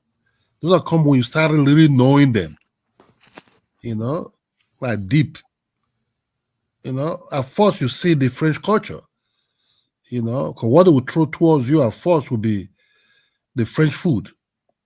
You see, Kadola, Carla doesn't know this because he's not African. He's not from us. Doesn't know our culture. We know our culture more than he do. So that's why. Yeah, but American culture first is Africans. If you have to compare the Black Americans with the Africans, the Black Americans, actually, their culture, you have to see them. I wonder what Carla talking about being black for, blackface. If you ask Africa, you come across Black America, they would far more closer to the white person than even you as an African, there would be very big difference because of cultural upbringing. The way they say things is different, than us. Those things will flash in. The other thing those will flash in is when you misbehave. Before they call police on you, it'll be very easy. No, I just don't think Elvis understands when I say that, and I'm going to try to be offensive. I'm saying that when I say blackface, every black kid goes through that phase in their life. White people are almost like expected. Usually by the time, they said it usually happens when the kid turns about 10 years old. That's when he realizes the world. They said sociologists study. They said when a black kid turns 10 years old, that's when he becomes withdrawn from society a little bit, and he starts to realize that the world around him, it looks different. The world looks at him differently. As he gets to puberty, he realizes, as his voice changes, it's bigger and whatnot. He realized that there's something different about him than his white. Kala, when you're talking about, he starts seeing pain through his parents, through his father's and mother's eyes. He starts understanding. And he starts taking on the pain of his people. Yes, that's what I'm talking about. So you start talking, then you start being aware. Blackface. Listening good about, I'll be oppressed. I don't have no job because of my color. I'm not paid well. He starts saying things. He starts listening to things then deep that maybe when it was 5, 6, or 7. And also, it doesn't even actually mean about being deprived. It's just a consciousness. Because you could be basically well off and comfortable, well off. In Africa, look, in Africa, not even about circumstance. It's just about consciousness. Yeah, but in Africa too, at the age of 10, you start knowing the difference between tribe also. Because then when you sit down, you start saying your elder and started talking about, oh, that tribe is this, that. That's where you also. It's not about blackface. It's about your environment. Well, in America, the only thing that's really important in your environment is your race. That's it. You're right, because you start hearing the police, you start listening to news more better. It's not even about Kidola. You keep making it seem like the police. It's not about that. It's also in the pleasantries of life. You're going to determine who you're going to date, who your social circle is going to be. Yeah, but Kala, if you start talking about the bad stuff, you guys always try to make it seem like. But Kala, we talk about the black consciousness, right? It's not always negative, right? I understand, but you start talking about the black consciousness phase. What will come up to mind in TV and the way people talk about it, and the way maybe that's not the real life, bro. Maybe it's brother sister. You have to run for the police and everything. Yeah, but hold on. Why do you keep saying run for that? Nothing to do with what the fuck I'm talking about, I never ran from the police, I you grew up. This is what the freaking problem is. People, Africans are so fucking stupid. Everything is like, oh yeah, you run for the police. Oh man. No, it's about the fact of the matter is you can live in a white suburb white Carla, people. you like to tell us about African culture. When somebody try to generalize and I don't stereotype your tell you about culture, you get African. I don't mad. know shit about African culture. I'll tell you that right now. But I do know. I only know about what I observed that you don't do in America. I'll say it like this: when we talk about black consciousness, right? It's not always about When money. Condola say you, doesn't mean you personally. Don't I'm don't not take talking it. about Don't person. take When it I'm as a saying you black thing. conscious, right? And matter of fact, to tell you the real truth, right? A lot of people who go through problems with the police probably aren't conscious. The only time you're conscious, right, when you think there's something wrong about What like, you was the hold on, Black Panther Party conscious? let me tell you, let me give you a perfect example of what I'm talking about, right? One time I was in a store, right? I was in a store and I saw this was years ago in New York, right? And I saw this girl and this her mother shopping, right? And the bottom line is, I'll say like to me consciously, right? I know if I walk in the store, I'm saying to myself, I'm black, something can happen, whatever. It's just you're just aware, right? But then I seen this mother and daughter. Obviously these people come from like probably lower income, whatever like that. What they say, and probably came from the private line. They were completely oblivious to the fact that there were white people eyeing them and stuff like that. Completely Why? Why? oblivious. Why were people eyeing them? I had no idea. White people always look at them like, "What are you doing here? You don't belong here." They have that look. I know them. They had to look like, "What are you doing here? Why are you shopping here? What are you doing here?" But that's your mentality, Hurry up. Carla, because you said when you was younger, you hated being black. Not I never everybody said is I like hated that. being black. Some Who people are ever told you I proudly never black. said I hated being black? I You never. did. You said Who you was try to it? fit in Who with was your it? white friends. You didn't like being No, black. look, I You never said said. it Look, I before. never said. No, I never said I hated being black. I never said that. Okay, what did you say? Because I I have remember you no said idea that. where you got that from. I don't You remember saying that. said when you was younger, you Well, didn't want to be how black. can you remember that? I don't remember Because saying I that. listen to the shows and I have a good memory. Hold on. I'm not senile. I What you have have a to do good is go memory. find the tape.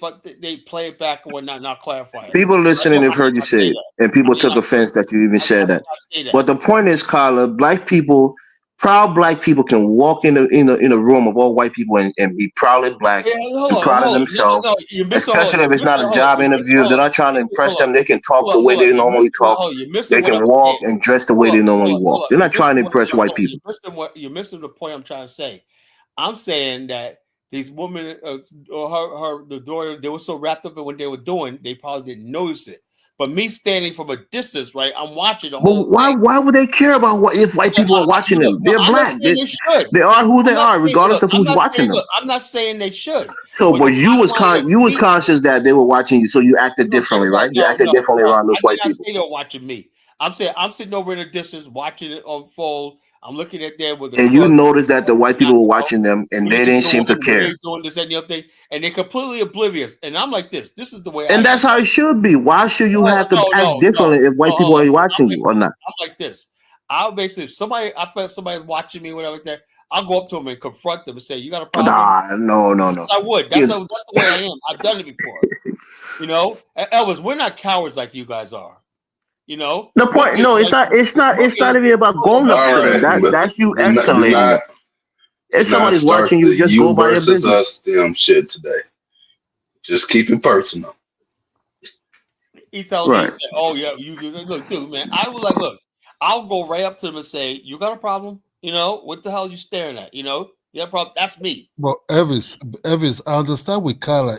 In the place like United States, you have to be very, very careful because if you actually, um, if you're not really careful, I understand Africans don't see what Carla is talking about really, but in a place like United States, like the way that lady was being smoked in Florida, just because his two sons were playing somewhere, kind of like trespass. Then the lady took their toys or threw them out. She went and knocked on the door, and the girl blew her brains out. Oh no, yeah, that lady went there, then it was being smoked out. If that lady was a little bit like, okay, I'm not come on, kids, but even in Africa, we also Condona, that's the difference, right? yeah, but If I go into a And store I think that was a Nigerian and lady. I'm She was shopping Nigerian. and it's a predominantly white area, and I'm walking and people are She looking was at a me, Yoruba lady. you think I'm going to And go and approach them and say, that's "Why are you looking that's at the me? problem. She was Stop looking at me." No African American woman's gonna. That's a approach silly you thing to like do. Most people in their right mind won't go approach somebody and confront them for looking at them. So what But, Colin is saying is but, unreasonable. but That in you a have place to go approach somebody and say, "Stop looking at me. Why are you Well, if looking at me?" somebody's Who does eyeballing that? me up and Elvis, down and whatnot, I'm gonna confront them and say, "What the hell are you looking at?" Yeah, that's a Elvis, stupid. That's a stupid thing to do. No, it's not a stupid thing. That's checking Elvis, No. people. Elvis, That there are two ways. eyeball one As minute a and the next minute they're gonna do something. You know, you got to check them right. Elvis, Elvis, there's two ways Africans can also learn. Also, I think they can also learn the carefulness and awareness of actually from the Black Americans on certain things because Africans sometimes because we don't see because we think who's bad with us are good because in Africa we see okay, we're all the same we can confront each other nobody's bringing up some dangerous that will just delete you at once. But place like United States, that people can actually some people not everybody can hate you just based on your skin color and they can do anything to say because in United States you people talk about space. In the only United States, people really talk about don't come to my space. In Europe, they don't talk about space like that. They don't really talk about you trespass it, you know. But only United States, I see, even the black people also have it. Also, United States. Oh, don't come to my space. You're coming too close. You know, you're coming too close. You're coming too close. You perceive space as always as a boundary of some certain invisible things. You know. So in place like United States, whereby space is like very, very important, and trespasses and all these things, man, you know, before you say, can I come and say hello to you? I think I will ask you, can I come to your space? Because if that lady, that Nigerian lady was careful, I don't think because I don't know why she just went over to a woman that's crazy that the woman brought her some shit and you know take care of her. You know, it's just too late. I think in some certain aspects, you place like United States really Yeah, every this day is should not be America. peaceful. There was a Liberian kid who went to go pick up his little brother, knocked on the wrong door, and the guy shot him in his head. Luckily, he survived. So we know these things, right? These, quick, trigger happy people who has guns. Anytime they see a black face, they feel, threatened by them, especially if they're Listen, in their driveway or at their front door. Mike Olawale says no, it doesn't exist, man. He says he bring his black face any place and white people love him. Whatnot. That's what he says, man. Dumb nigga. No, I get it. There are white people who are racist. No, I am a There are white racist. people I who don't are have to be racist. You know, prejudiced. racist just basically. But you, as a black man, you You know, shouldn't you shouldn't be worried about if white people look at you. I want to get back to the topic of the show. Black America's best days are coming, and I'm saying to myself, a lot of things that that we used to go through and stuff like that, it's not going to be there in the future and whatnot. You know, because it's I think Black America, right? The people that used to influence Black America are going to be gone. You know, they're gone. I mean, just like everything else, we have to look for something else besides politics in Black America. I think we're going to focus on business. I think we're going to focus on relationships. We're going to be focused on also. So I expect these type of podcasts on the internet to grow. You know, I expect the new audiences. Something good, something better is going to come out of all this. MSNBC, the rap community, all this stuff like that are going to be a thing of the past because they have nothing to say because they were so roundly defeated in this last election. You know, Carla, the tribalism will still be there. The Latinos, let me just tell you, Carla, they're not look. You want to bring it to kind of like feel good type of society that will just pump out. The tribalism is still going to be there. You still have the group of the great population of the Latinos is talking about. Look, let me just tell you the truth. If not for the Latinos, Donald Trump would not have won this election. That's just the truth. The black population that voted for him was just too small. The majority of black people still went to Kamala. You know, you have to understand the tribalism will still be there. Which one is the biggest one? That would be the Latinos. You understand me? They might not be kind of like one type of people, but one thing I know they're good at. Here's the thing, Ola. What's going to happen right now in America is this: Black people do not like being on losing side forever. You know, Black people only with Democrats because of Obama. He looked like that's what America was hoping change. Obama's legacy is gone, right? Now, in the future, going forward, right, you're gonna see a lot of black people say, you know something, and because there's nothing gonna distract you. Oh, Basically, I mean, Carlo, you're talking about black people are bandwagons. They like to jump on the winning side. yeah. Have you figured that? Even figured that out? That's not. This is politics. It's not a Well, sports team well, look, black people that look. you want to leave Hold and on, the go vote for the Lakers or the Democrats have Celtics because they convinced won a black lot of people championships. for 60 years that they were the winning side and whatnot. Black Now people that have been voting for Democrats predominantly since the '60s, and Democrats have lost almost the as Democrats haven't many done shit. elections as And they so, have won. let me tell you something, Elvis. Let me school you about the Democrats. Like Jamal sent me this video the other day when Bill Clinton said Bill Clinton was like the last real Democratic president. Obama, I don't know what the hell he was, whatever like that. The whole thing is, and also we're starting to look now, right? Every last single area where black people and Democrats rule, black America is fucked, right? So basically, coming in the future, right? Coming in the future, you're gonna see. I wouldn't say the Republicans are the answer either, but as far as like politics and stuff like that, what could happen is either black people form their own political party, or black people take control of the Democratic Party and have their own agenda as the front and foremost. Other than that, as Democrats walk away, that's why I said Black America's best days. Carlo, what percentage of the Democratic Party you think is made up of black voters? They said the black voters are the largest. Black voters are the largest. Black voters are the most important bloc in the Democratic Party. That's what they count on. Somebody said that Trump won because of Hispanics. There's really no Hispanics in Wisconsin, Ohio, Michigan. They ain't there. And they're not in Pennsylvania either. They're mainly in California, which will never be flipped, in Texas, which will never be flipped, in Florida, which generally goes Republican. They didn't make a damn difference in this election. It was black people staying home and a few black people voted for Trump. That's what did it. And also the white people who followed behind black people voting for Trump said, hey, he must not be racist because you got black people voting for him. That's what did it. Carla, I want you all to understand the Latinos that is close to the white man, even with no matter if they get married to a black person, right? Let's assume a Latino woman get married to a black man, right? And still have that inside him some kind of hatred to the black man he's going to get married to. His speech call you Negro. So sometimes when you put corn for the black man to eat, he overjoyed. I'm talking about generally black people now. They overjoyed in eating it. You have to understand, Carla, Obama is an East African dude. You understand me? Obama, whatever he is. Oh no, because look, the mistake Black Americans are doing, Carla. You see, all black people think the same. That Kenya black. Hey, Kidola, I got a proposal for you.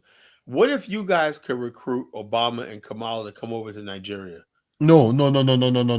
Because you guys wouldn't take them? No, because you know why? I prefer a Ghanaian man who would think like man. You guys got to take Obama, man. He would think no. Obama is East African. East African. Look, you are West African. If you like, run away from it, call it Blackfoot, whatever it is.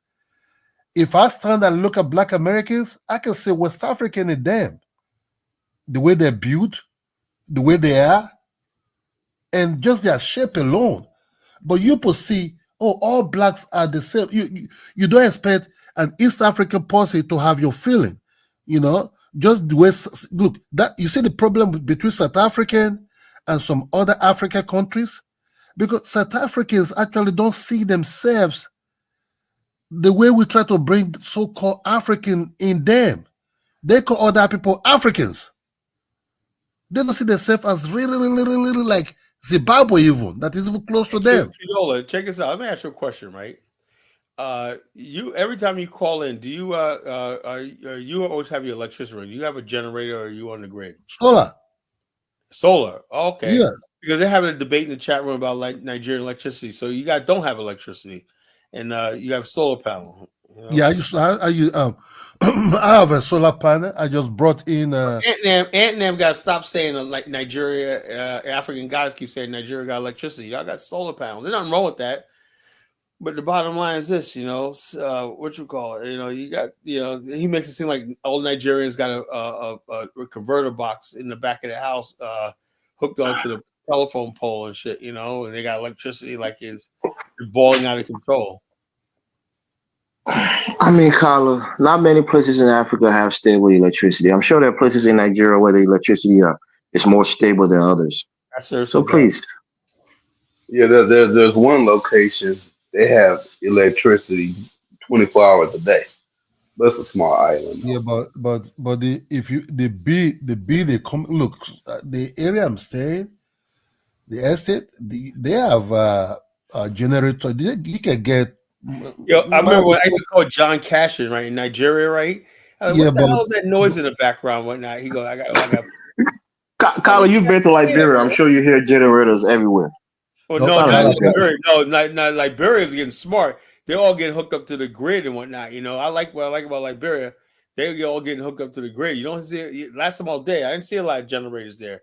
Now when the grid goes down, like I was in area 9 in McGreevy and whatnot, power does go out, and so we always have a backup generator. That works out good. Of course, generator for most people is a luxury. Most people can't afford a generator, right? So they rather get hooked up to LEC. Generator is the main source of. Kala, the new thing now is you can do solar. So look, solar might be expensive a little bit when you want to install, but when you install it, it's far more better than you have to be waiting for this whatever they want to give to you. They start give you expensive bill and all this. Just install your. Cardona, I wanted to ask about that because my family back when we're starting to consider solar. But one of my things, I brought up the objection because we are only sunny really for half of the year. And I don't know if it's like that in Nigeria, because in Liberia we have our rainy season, and the last couple of years it's been really bad. Solar doesn't matter as long as it's light. It doesn't even have to have sunlight. A lot of overcast weather. We have rainy season. How does that affect the solar? It does. No, it does not affect it. We have here we have rainy season like Liberia too, but you have to say there's always going to be heat and there's always going to be sun. You understand? Just have your solar in and better panel and better battery. I ship him some good battery from United States. The batteries are right now what's powering your internet right now is solar energy. Nice solar. I'm using solar during 4 hours with powerful transformer on it. Purely solar. You don't have an integrated system where you can switch to grid if you need to. Yeah. Okay, all right, because that's the way most people do it. Yeah, but you have to understand. I don't want to. The bill they bring in sometimes are heavy. So what I have to do, I have to install my own solar. I only just use those lights. Is power tech a big deal in Nigeria? People still in tapping wires and stuff like that? Depends where you're staying. You can see connection. You can see. Yes. Make it simple, Condola. Yes. Just answer yes. What the problem of are you talking about power system power in Nigeria? Yes. So power theft. People are stealing bypassing the meters and tapping onto the transformers. Yes. I got a homie. You feel me? He came through. Just leave it at that. But what you should know, it can also be very risky. Also. Yeah, that's what I was going to say. Because a lot of homes in Liberia, for example, catch on fire. The breaker burns. It burns down. It gets overflooded with power. A lot of people have been dying, especially earlier this year in the country for faulty wiring, cheap wiring. A lot of people died from this thing.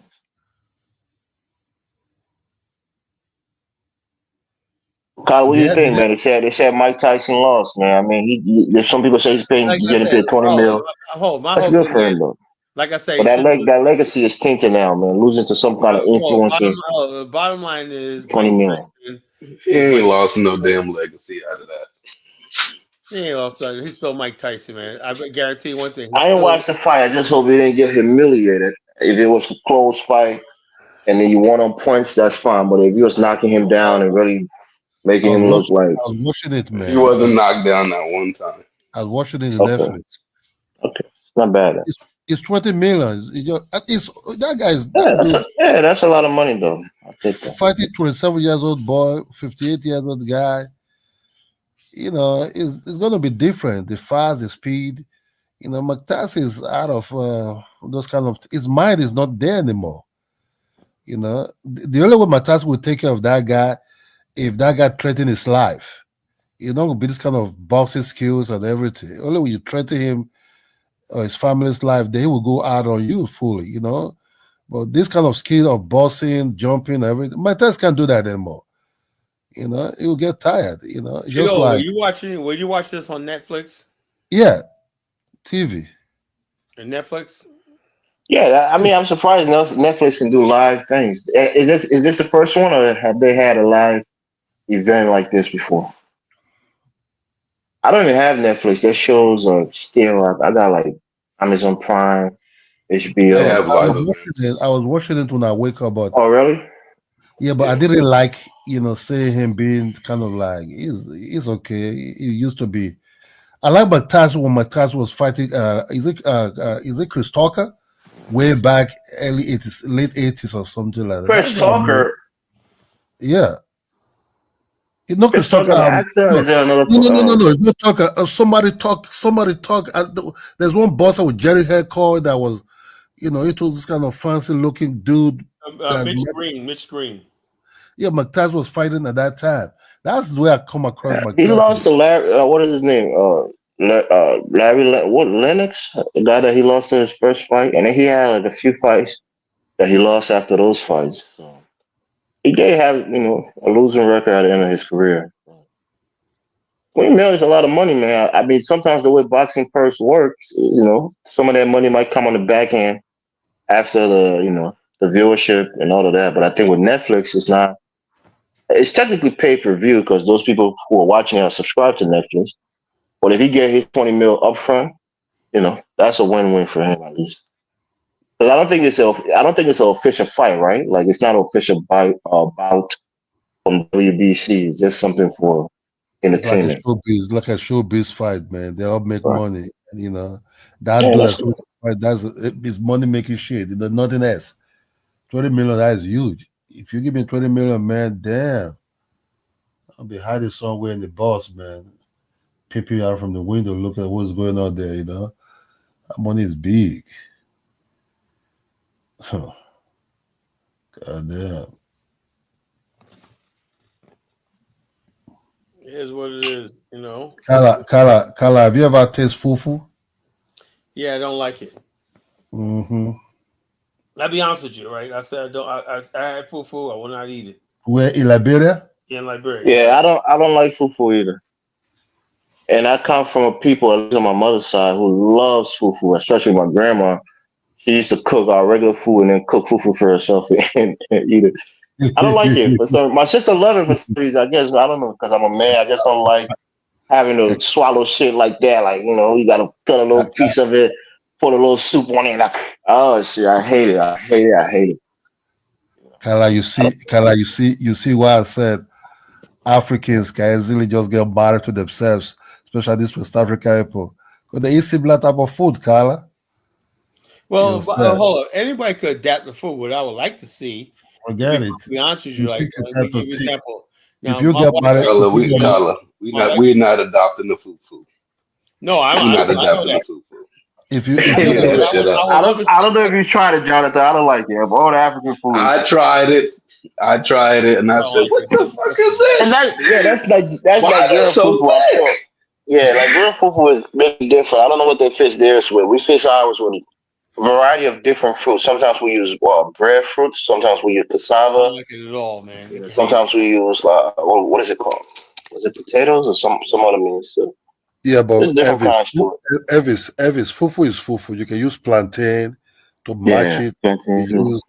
You can use anything as long as it matches. And I hate the fact that when people offer you fufu, you don't want none, they get offended. I'm like, what the fuck? No, in certain culture, Kala, if you're a Bassa person in Liberia, that's a cultural thing. Our women especially love swallowing. That's another If thing you're about from Africa, Nimba, right? you try It's the like GB. well, let me tell you something, right? Yes, I don't know whether it's Africans maybe just changed and whatnot, it's called cultural sensitivity. If I think your food's nasty, don't force it on me. I mean, that's serious. Yeah. I said, look, there's other stuff that you guys like. I love the fact that the snapper fish, right? When it's grilled snapper fish, whatever, like that's delicious. I eat it off the fork.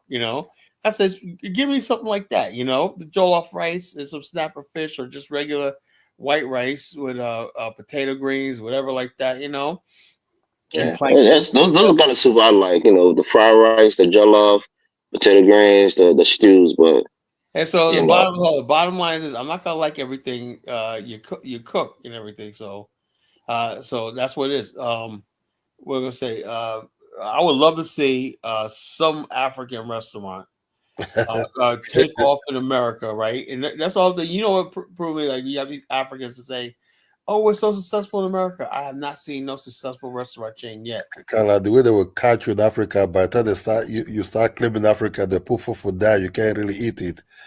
And you look at it straight, they will look at you for like, where you from? It's there. That's the way, you that's why the Kenyans, right? They have something called yamachama or whatever it's called. Ogali. Ogali is the closest Yeah, to they make it food. with that green soup and oh man, that shit Yeah. is. Let me Ogali is ask the you a closest. question. Let me ask you a question. Why isn't there any like 5-star or chain restaurants? Oh, Kyler, you're going back to this again. You're trying to dog Africans. No, I'm We're not. I not. We're want to not look. trying. Hey, We don't care about. Kyla, I say the not best today. days are ahead of me. I want to see a friggin' jollof rice, fried chicken. Kyler, there's none. Okay, forget it. We're not going to argue about it. Just let it be. There's no jollof rice. Ogali is talking about The American appetite hasn't called for, African cuisine. Hold on, Oh, hold on. it's like that. If you can eat Chinese food, and Indian food's Yeah, nasty. but Chinese food has been Americanized, Charlotte. Kyler, there's a lot of Indian sweet in food's there. look, let me tell you something. You come down here to Virginia Beach, right? And right down here, right? It's like the UN. You can go to the shopping center, right? You got a Korean place, you got an Indian place, you got a Thai place, you got all these different people open up nice restaurants. You got the noodle places, the noodles, ramen noodle places and what spots and whatnot. There's Thai ramen noodle. You see, Carla. You see, Like you this. see, Yeah, you bring because it. Where's your freaking African? no, they're African restaurants, honestly, right? In Minnesota, Where? of course. Listen, 1 second. Here in Minnesota, there are a I'm lot not of talking about African hole in the restaurants. wall shit. I'm not talking about On hole in the the wall. East Coast, there are a I'm lot talking of about African nice restaurants. Even in Harlem, in New York, there's a popular Ethiopian restaurant that is pretty well renowned. If it was Carla is talking So they're about, African restaurants. Carla West wants African restaurants are harder to find. I think there was this Liberian lady in Texas who had a statewide recognized restaurant, and she was really making waves over there. She's from Liberia. She had a nice restaurant out there. what Carla is talking about is a big building with beautiful signboard, all kind of signboard. That was Carla is talking Or about. maybe even a franchise restaurant, right? Like when you have Panda Express or Lean Chin or something like that. You could even do that, man. But just start off with like mom and pop. Like Chinese. Look, we know what Carla, if you Chinese go to do. those, The Carla, if you Chinese go to those, restaurants, right? Carla, if you go to African those, food is an acquired taste, and it's not global. It's not all the same, right? Like if you go to a Liberian restaurant and you go to an Ivorian or a Nigerian restaurant, they're almost very, very different from each other. So African is not a monolith where all the food tastes the same. Hold on, wait a minute. All right, right now all the Asian restaurants are Asian fusion. You have Vietnamese food, Thai food, Chinese, Japanese sushi, all in hibachi, all in one restaurant. How come the Africans can't do that? Africans do it too, but like again, some Liberians they have their restaurants. They'll have egusi soup, which I never eat food from people who are not native to that. To making that food. It's always something I don't do. So I never tried Well, the that is Nigerian kind of food interesting, though, Kyla. yeah. Where is the Nigerian town or the Jamaican town? The Japanese got there. All the other ones got theirs. Why the black ones don't have it? I think probably because most Africans or Nigerians are quote unquote new immigrants to this country, whereas the Asians has been here for a long time. But Especially do in the places like San Haitians have their Francisco. own? I know they got a little Haiti. You would think that that's all little Haitian Look, places, but I've Yeah, been there and because it's not. Jonathan, again, Africans, Nigerians, they're not highly concentrated in this country, right? And even in thank you. places like Houston, where you might find a lot of them, Look, they Jamaicans may were not be highly an official concentrated. You know town who they, name, but you might find more concentration the of Jamaican Nigerians living in customers certain were? neighborhoods in You know Houston. who Jamaican customers were? They made them rich, like Carmichael's in New York City. Black people, the black community. We it's to the point we grew up thinking Jamaican was us. We had so many Jamaican restaurants, them selling their food to us. Jamaicans they're pretty much akin to African Americans. I don't know why this whole FBA try to exclude Jamaicans. They have a similar Well, I history know, I know in that, but terms of coming from the continent. the bottom line, they came here and whatnot, and they basically like, you Yankee boy, whatnot, buy our food and shut the hell up, whatnot. We're like, Carla, did not say that, Carla. Kala, You know what, Kyla? It's about time that you just admit that y'all New Yorkers got problems with everybody. no, we We don't. got a lot of Jamaicans in the Bay, and we get along real cool. Let me tell you about how when I grew up in South Jamaica, Queens, right? In our neighborhood, right? I'm looking at it right now. Do you know we had, who was dumped on us, right? Freaking people from Vietnam. We had Vietnamese refugees dumped on us, and after a few years, they assimilated into the black community, right? Wearing cornrows, also like that. Growing up in the hood, we had Indians from people South Asia, Indians. Black Indians and whatnot, and all of a sudden they would act like they're black. Then when every once in a while they put on the Indian gear, then they're different from us when they put on their Indian stuff. We had all kinds of people, Jamaicans, Puerto Ricans, everybody in the black Carla, like they did with the Liberians, right? Who came in from refugees. The United States pick a state usually, and they bring in a flood of these, migrants. Like for example, They dumped the Vietnamese on all our communities and whatnot, black communities. that's what I'm saying. They pick a location and they bring those people in there. Like they did with the Liberians in Rhode Island, from a specific ethnic group. They put a lot of them in Rhode Island and in Delaware. Put a lot of them in Minnesota and North Dakota. So most of these people, when they're coming, they already have a pre-plan, for them to put them in specific states. Sometimes to even separate them, especially if they're, rival ethnic groups. So that's how the U.S. do this. They do the immigration plan.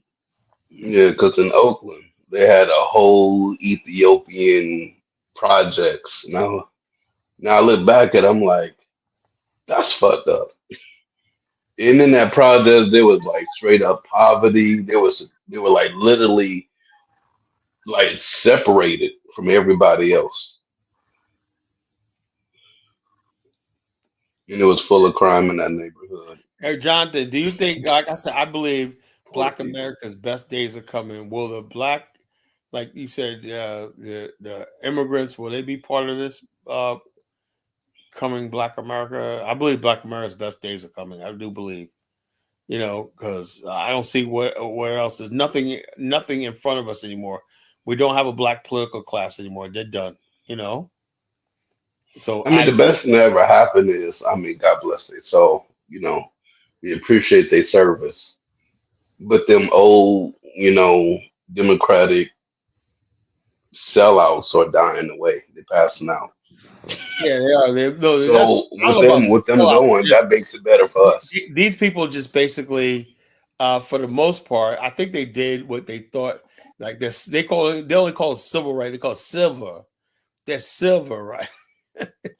I'm gonna try to mock my ancestors. You always like to do that, Carl. You always like to make fun of people, and then when people come at you, you get mad. But Jay Sanders in the comment, I'm going to read a comment. Sorry, I'm dealing with a strep throat. But look, Trump proposed plan is not for just children of immigrants. Children of illegal immigrants would not have birthright citizenship. But if your parents are here legally and you're born in the United States, you have the protection of your birthright citizenship. So it can only be taken away if it was done illegally in the first place. So an illegal immigrant coming to this country and their child, is born here, that citizenship, supposedly can be revoked. But again, it has to be challenged through the courts for that to even, be a thing. But it's not for just legal residents or, citizens of this country who are immigrants. That's the difference in that policy. I don't want to see. I honestly, I'm not. I just be perfectly honest with you. I'm not looking forward to see that. You know, even though they asked, this lady in the View asked Eric Adams. So what are you gonna do if Trump says he's gonna bring troops to New York right now? What the fuck Eric Adams gonna do? You know, he said, well, like I say, he's gonna be sitting there sipping his tea.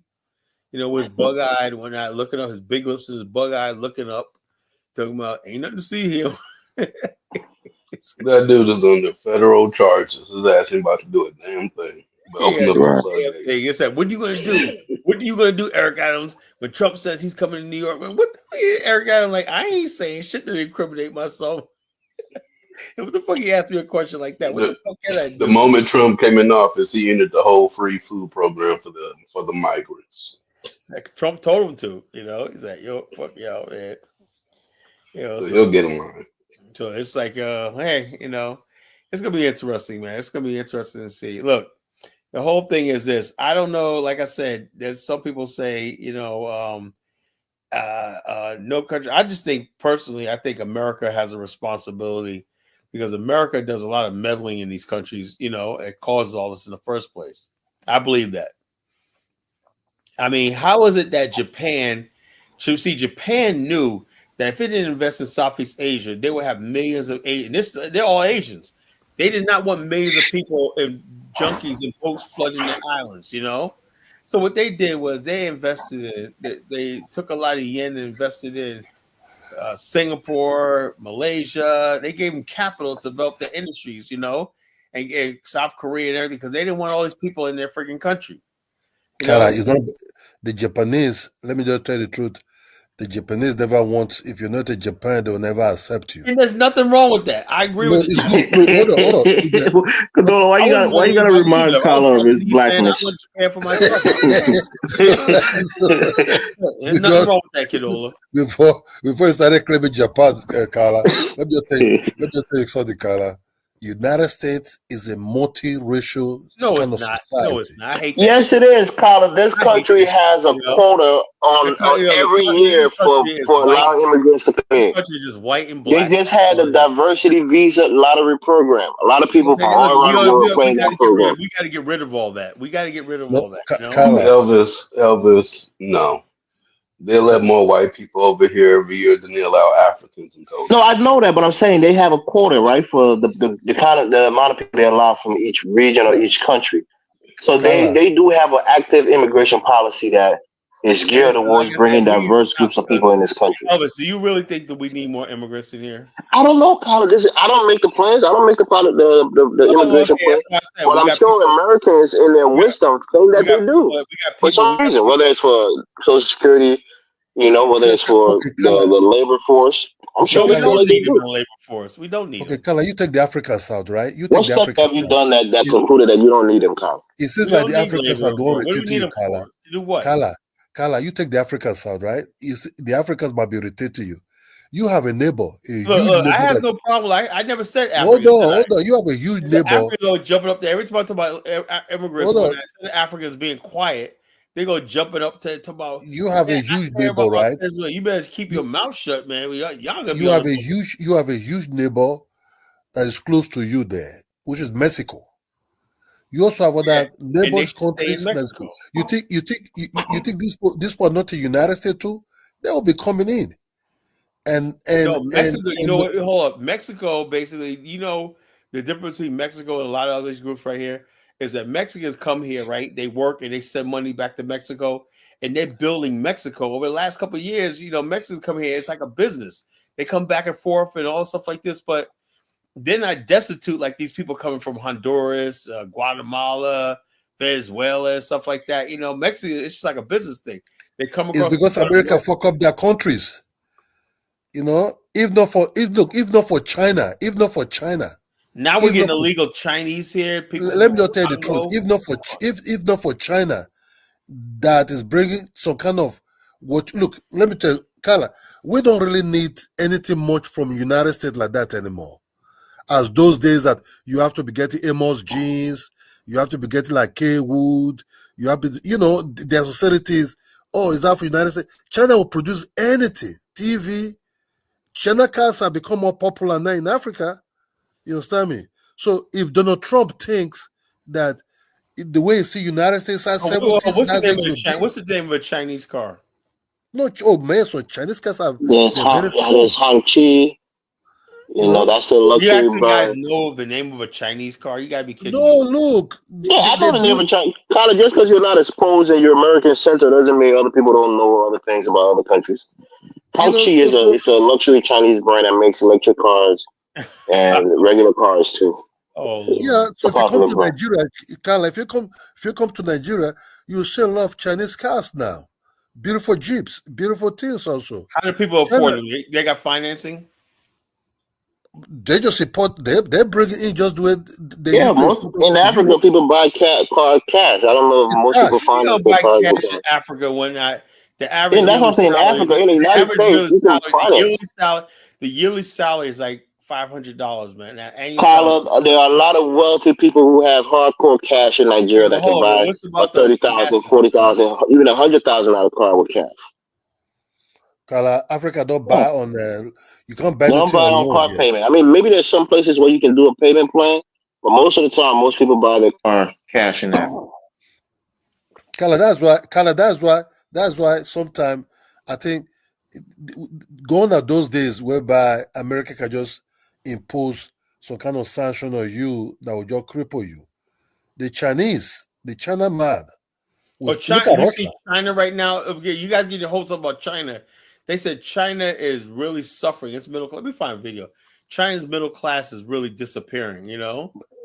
Look, So you guys, but that don't is, get your hopes up too much you, in China, man. I don't believe.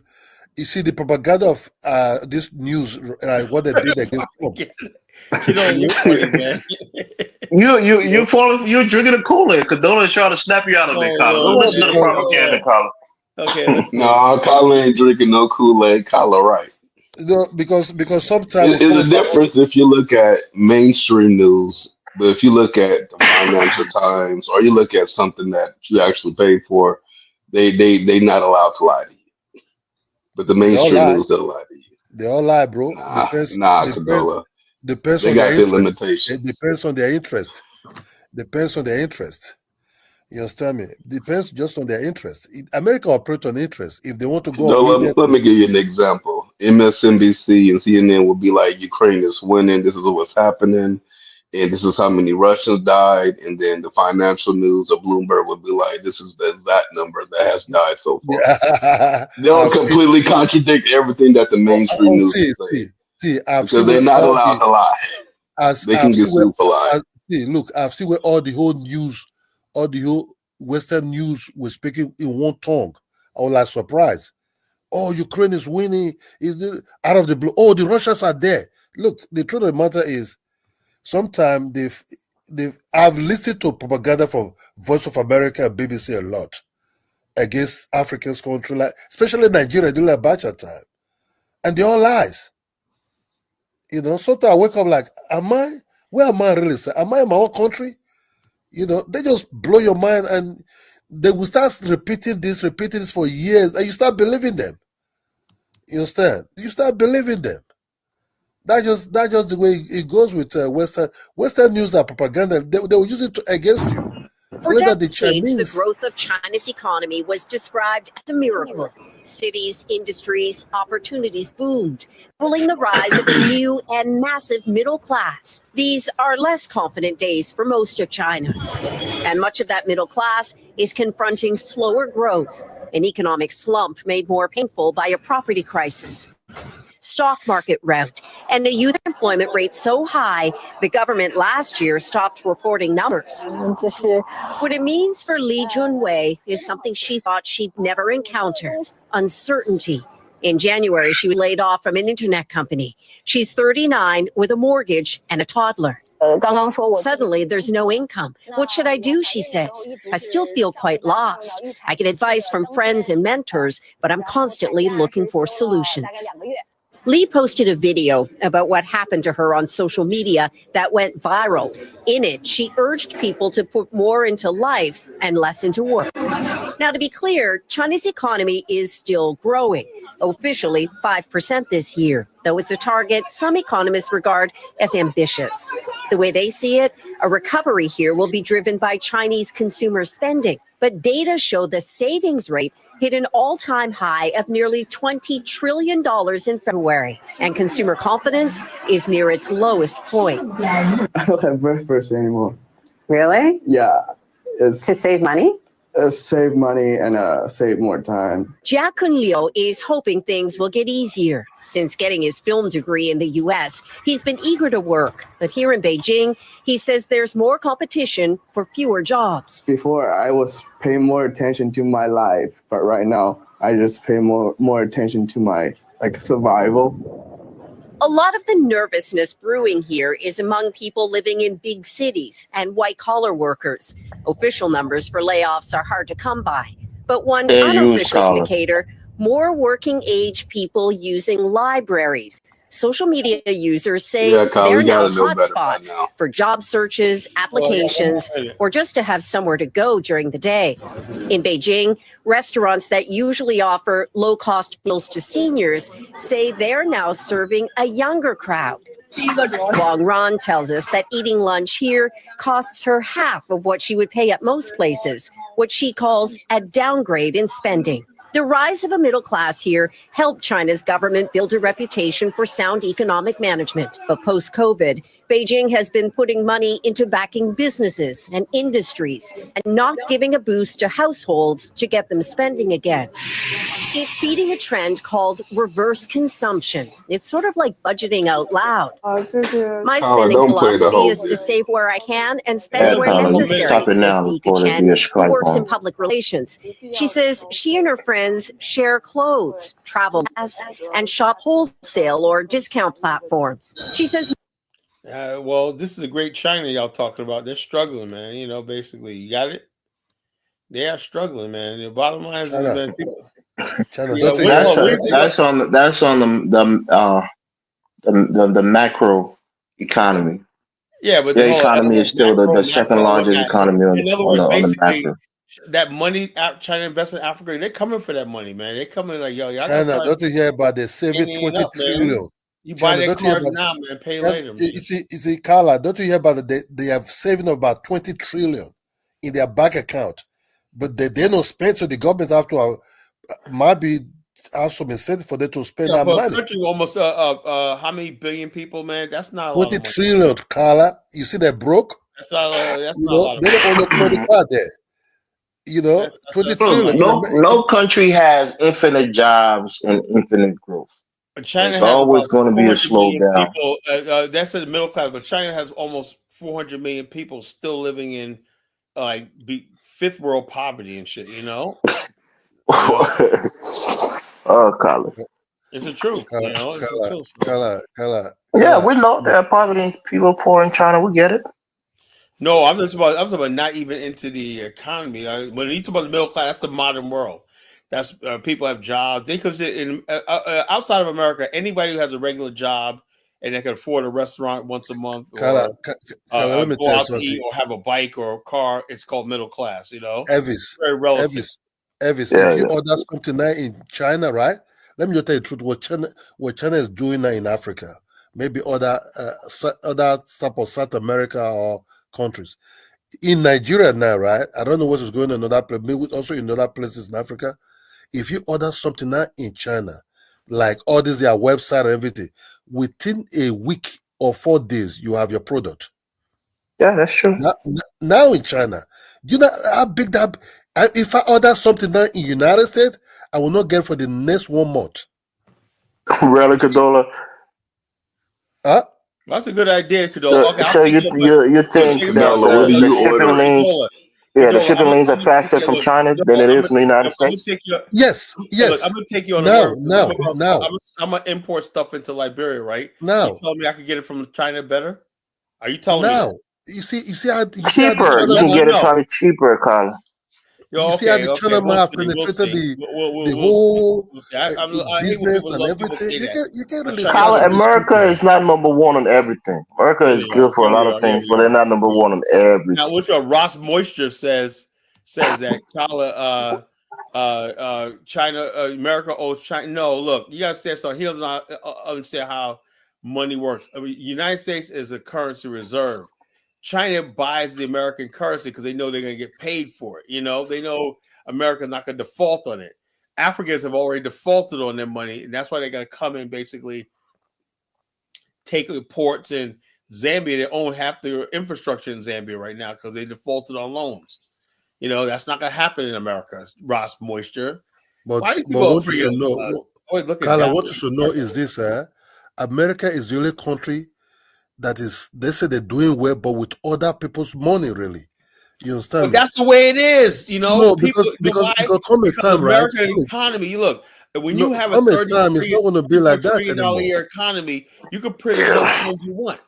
You know, break because break it down to them how the money works. Because you put debt is so high. God always wants somebody else to break down his ideas, his arguments. No, I'm saying, but everybody knows. I'm gonna say Jonathan knows the basic common sense. It does not matter. America is the one that cash reserve. It has the economy to back up anything it prints. You know, it's GDP. The don't tell you, Carla, don't just if you go to Africa, they don't really deal with America like that in terms of businesses, huh?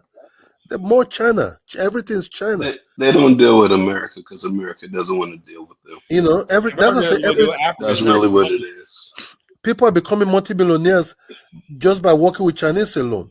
Yeah, things are really expensive here. And, you know, if you're doing business, everything is upfront and it's more expensive. In China, you see a lot of Liberians. I'm sure Nigerians do the same thing. They go to China, take like 20,000 with them. They can buy a lot of goods and ship it back. African guidance says USA won't be the only reserve currency forever. Yes, it will.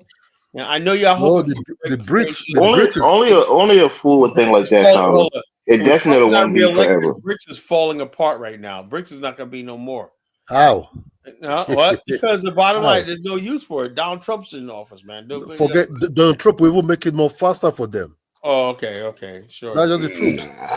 Donald Trump will make it more fast. Look, by say started opposing sanction, then your sanction become useless. You understand me? Your sanction. Look, when America was opposing this sanction, when United States were controlling everything, but now there's other powers that start pumping out now. Oh, really? No, you don't really need them. We can get it to you. Don't worry. Condoling them other powers. You know, now you don't see. Look, the Europeans have tasted sugar from the China man. If the Europeans allow the China man, if they cut off the China man, there'll be a riot in Europe because America cannot provide them anything anymore. Like what America used to give to them. America only gives you security. Okay, I will protect you by military. The Europeans, sorry, I'm not under threat. That's just the truth. You know, they were Soviet Union threat. Now the Europeans have tested sugar that they make it. Look at Russia and Germany. What happened? Germany caught busy. Germany is suffering for it now. With the help of the Russians, you know, the Germans were doing well because of their cheap gas. But now they cut it off. Now the Germans' economy is collapsing. There's nothing. So you have to understand, in the 90s, America ring up Germany a lot.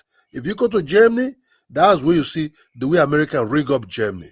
They chain them there. Chain them. There's bases everywhere. You know? Moise, why don't you come up, Moise? You came up the last time and then you left. Come up, let's have a conversation, bro. You know, so Carla, things have changed drastically.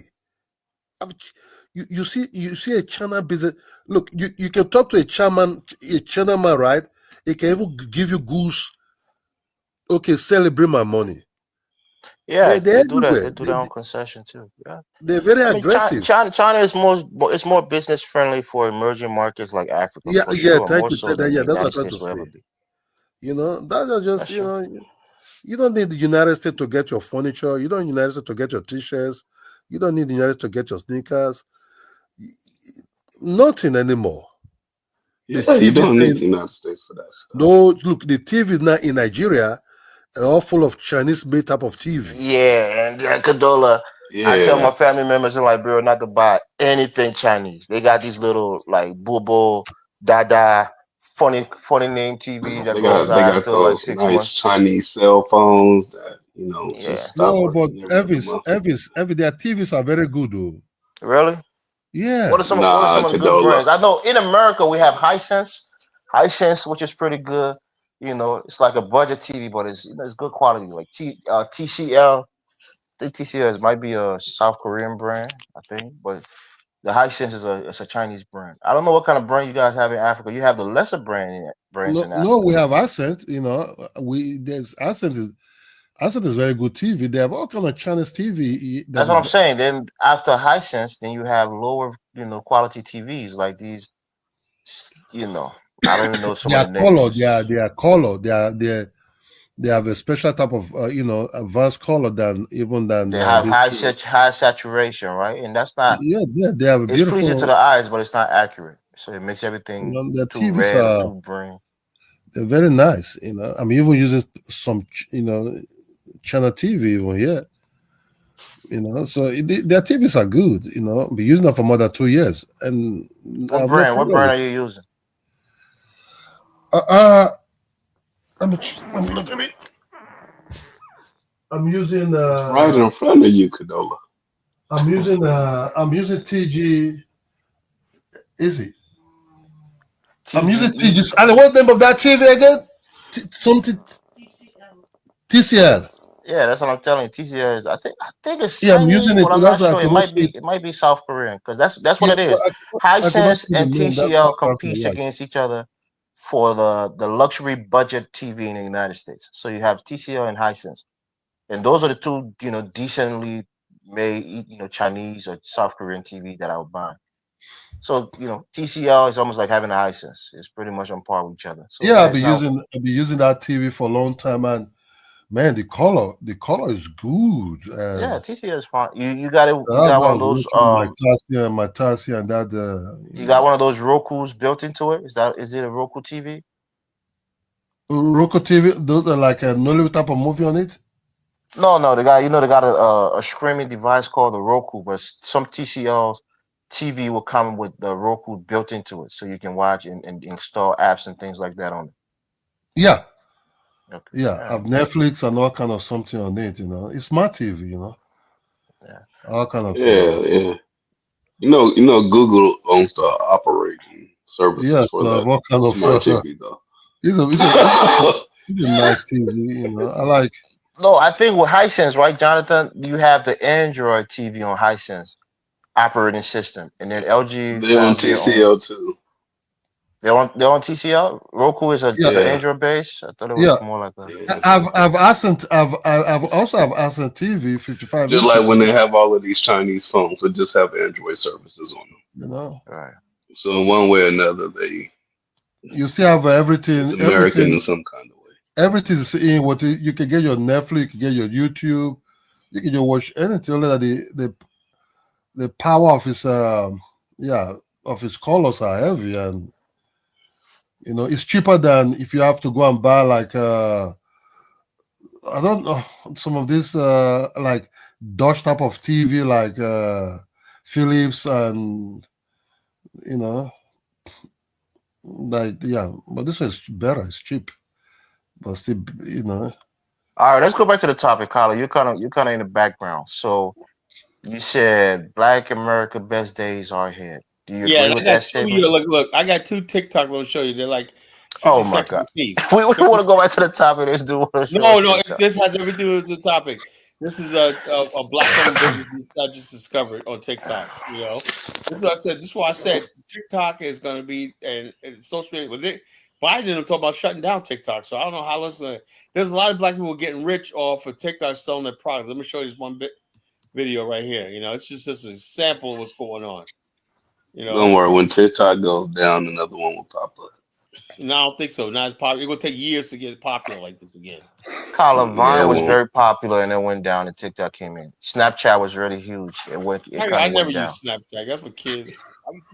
I'm just telling you, these things pop up every now and then. Pop-Tarts are black-owned pastries that are here to shake up your breakfast. They're like Pop-Tarts, but 10 times better. We've got flavors that help blow your mind. Strawberry, chocolate raspberry, peanut butter. I got some of that. You got some of those? Non-GMO and what's the name on it? Ghetto what? It says ghetto what? Ghetto raisin? Ghetto gastros.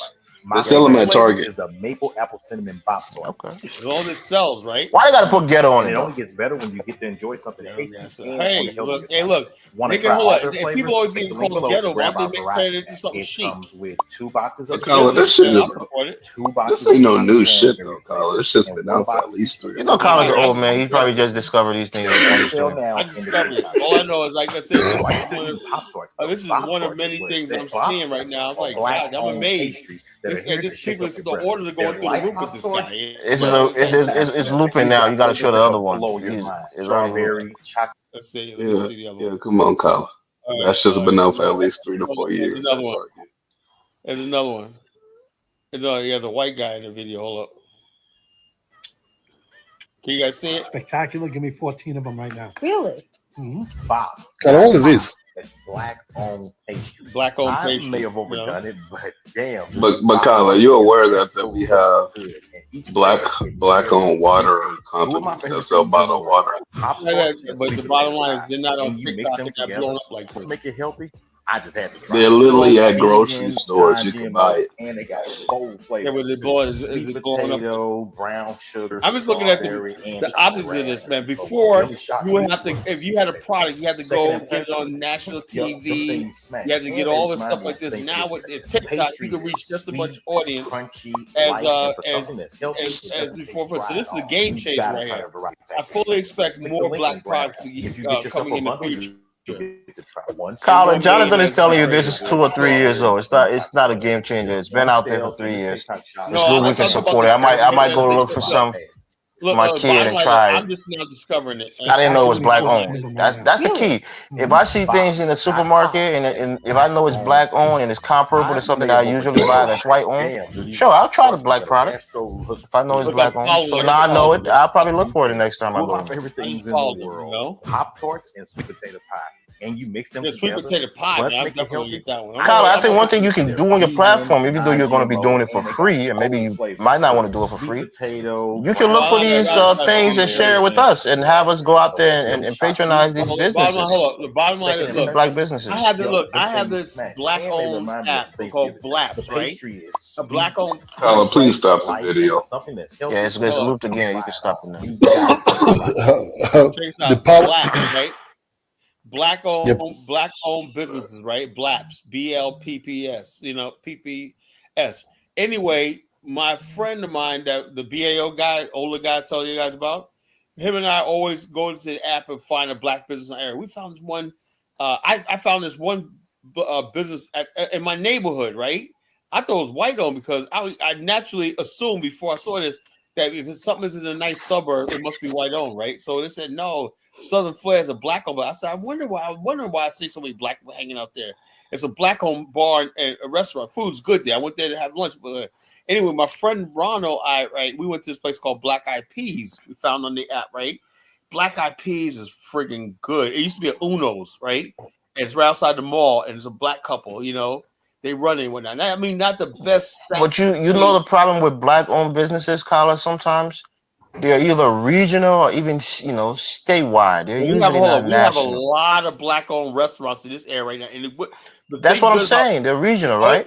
Like if you have a black-owned restaurant in your neighborhood, I most likely don't have that franchise here in my neighborhood that I can frequent. No, that's not a franchise. These are ain't no franchise. But anyway, what I'm trying to say is this though: if the difference between I don't know how there's other areas, right? But when you have a black-owned restaurant like Black Eyed Peas, the customer base is black, white, everybody patronizes black business here. And so I always tell white people when they go run your mouth about, what can we do at race? I'm like, when's the last time you've been to a black-owned business? Now, the white guys down here go to black barbershops, here. They go to black barbershops. We have a black-owned Philly cheesesteak spot from the people from Philly, and the line be out the door, white, black, rednecks, whatever. So white people do patronize black businesses here. That's one thing I do like about Virginia. So do you patronize a lot of black businesses, Colin? Yes, I do, as much as I can, That's good. Yeah, because for me, like you said, I don't even know the apps. Like I usually go to the regular grocery stores to shop. I go also not only that, the Black has Costco also, to buy in bulk. It has at the Smart Africans. They have a couple of Ethiopian restaurants in Brooklyn. What's that app again? Let me check it on Google. BLAPPS, Blaps. BLAPPS. BLAPPS, BLAPS. And they also they have African restaurants, you know, that are in there, African businesses and stuff like that. So basically, Africans, when it comes to the business world, that's where Africans, I think, are smart because they know basically if the Ethiopians, right? They're one of they have one of the hottest restaurants in their black-owned app when that. So they want to be part of the black-owned business because when it comes to business, black people stick together. That's why I know in the business world, black people, no matter what your background is, tend to stick together. You know, all the Ethiopians and Africans are on these black-owned apps too. You know, and so that's a good thing. So no one's excluded. Kala, stop selling Ethiopians as black to us. We don't see that's them what look over here, Kidola, over here in America, Ethiopians are black. Yeah, Ethiopians are classified as Afro-Asiatic. African people in America, you know, and they assimilate into the black community here. You know, we don't have that over here, brother. You know, that's what I love Black America. You know, Black America get stronger because we have the Black America. Now, I always say, listen to me carefully, right? I always say African Americans are a unique ethnic group of people as transatlantic slave trade. When I say Black America, that encompasses everybody. Black America. Carla, you remember that comedy skit? I don't know who did it, but he was like, "I'm black. You niggas are black." So that's how the Ethiopians are. You know, black is on the spectrum for some people. They don't see themselves to be the same as the West Africans. They're a different kind of black, which is probably true. They have some admixture from the Middle East. I used to talk to this Eritrean girl. She was hot, man. Oh my God, man. It was Helena.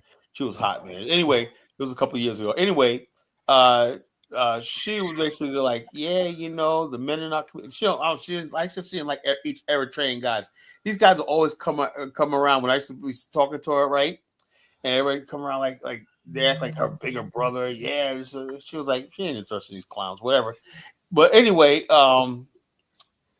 the thing is though, with her, she was like, yeah, you gotta try our food, blah blah blah blah blah.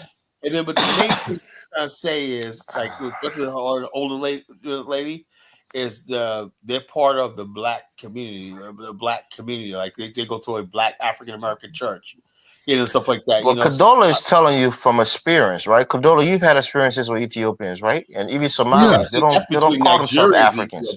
No, they don't want nothing to do with you, really. But hold on, but Kadola, our experience in America is different. We have but we have people here that are people from India that live in our community that basically assimilated as you accept Indians to be black and a part of the black race. I have no idea. Look. Let me say this, Elvis. Right?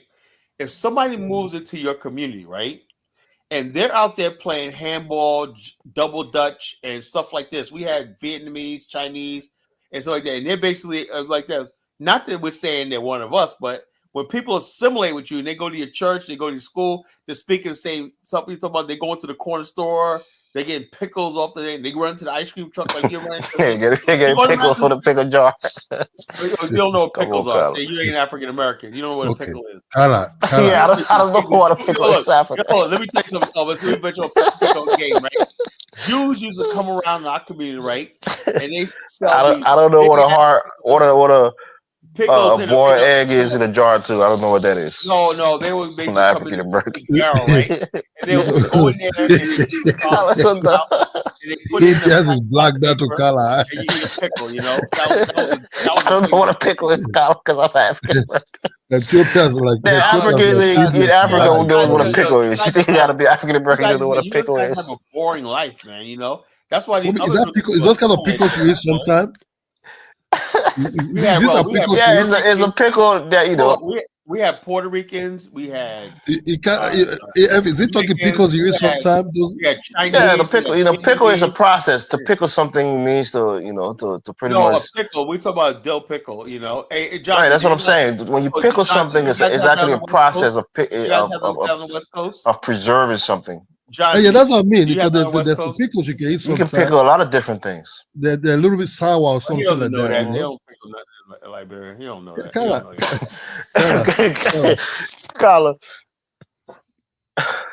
Kala. When I start telling you who is black, right? Somebody I can see, right? Jamaicans. So look, let me tell you something. Where they show that that's your view of black. That's not the definition. Hold on, Kala, let me tell you something. People When can they show that assimilate Root with us. movie, We're right? not all black. When they show that Root movie, right? If you show that Root movie to an Ethiopian person, that Ethiopian person will have no emotional connection at all. The way they were flogging Kutakute. You understand me? Oh, and that's not true. That's not true. Hold on. That's not true. Elvis, Kidola, let me tell you something. Let me stop you right there. A movie called Sankofa came out back in the 90s, right? It had Spike Lee's sister in there and stuff like that. So it was produced by an Ethiopian. It was called Sankofa. You know, Sankofa meant let's go back in the past so we understand the future, right? What happened was the movie was this girl, she was African-American girl, she was a model, and she was at a slave castle, right? And she basically was dancing and lollygagging and whatnot.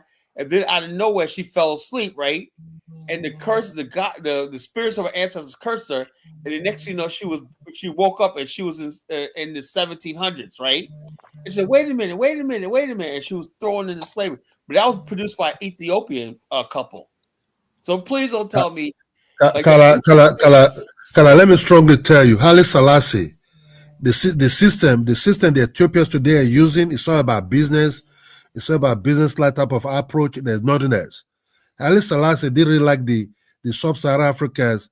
That's why he want to form African Union. Hold on. Let me tell you one thing. That corrupt man, what that man did is what did Haile Selassie? You know, Kidola, do you know those African Americans who went to Ethiopia and helped build because you perceive any dark skinned type of person as one of you. We don't see things like that. And that's Africa. A good thing, Kidola. You can't fall for it. We should look at ourselves and align ourselves based on our race. Lead us, man. We gotta make a decision. Elvis, let's just be honest. You cannot bring an Ethiopian man to a sub-Saharan man. I'm talking when I mean dark skin, when I mean Rima like Malawi, Zimbabwe, West Africans. You can bring an Ethiopian man that's almost look like an Indian man, like Arab, to come and have your interest or any emotional connection towards you. They do things for them to survive. You understand me? They do things because they don't trust the real white man. You understand me? So they can use you. That was Haile Selassie did. Ethiopia was never colonized, bro. But they almost be colonized. They would be saved by the British. You understand me? Against the Italians. They were saved by the African Americans, Kidola. No. I mean, African Americans went there. They fought their battle themselves. We volunteered during the peace movement, and it was African Americans who helped train the Ethiopian Air Force. Kala, why you laugh like that, Kidola?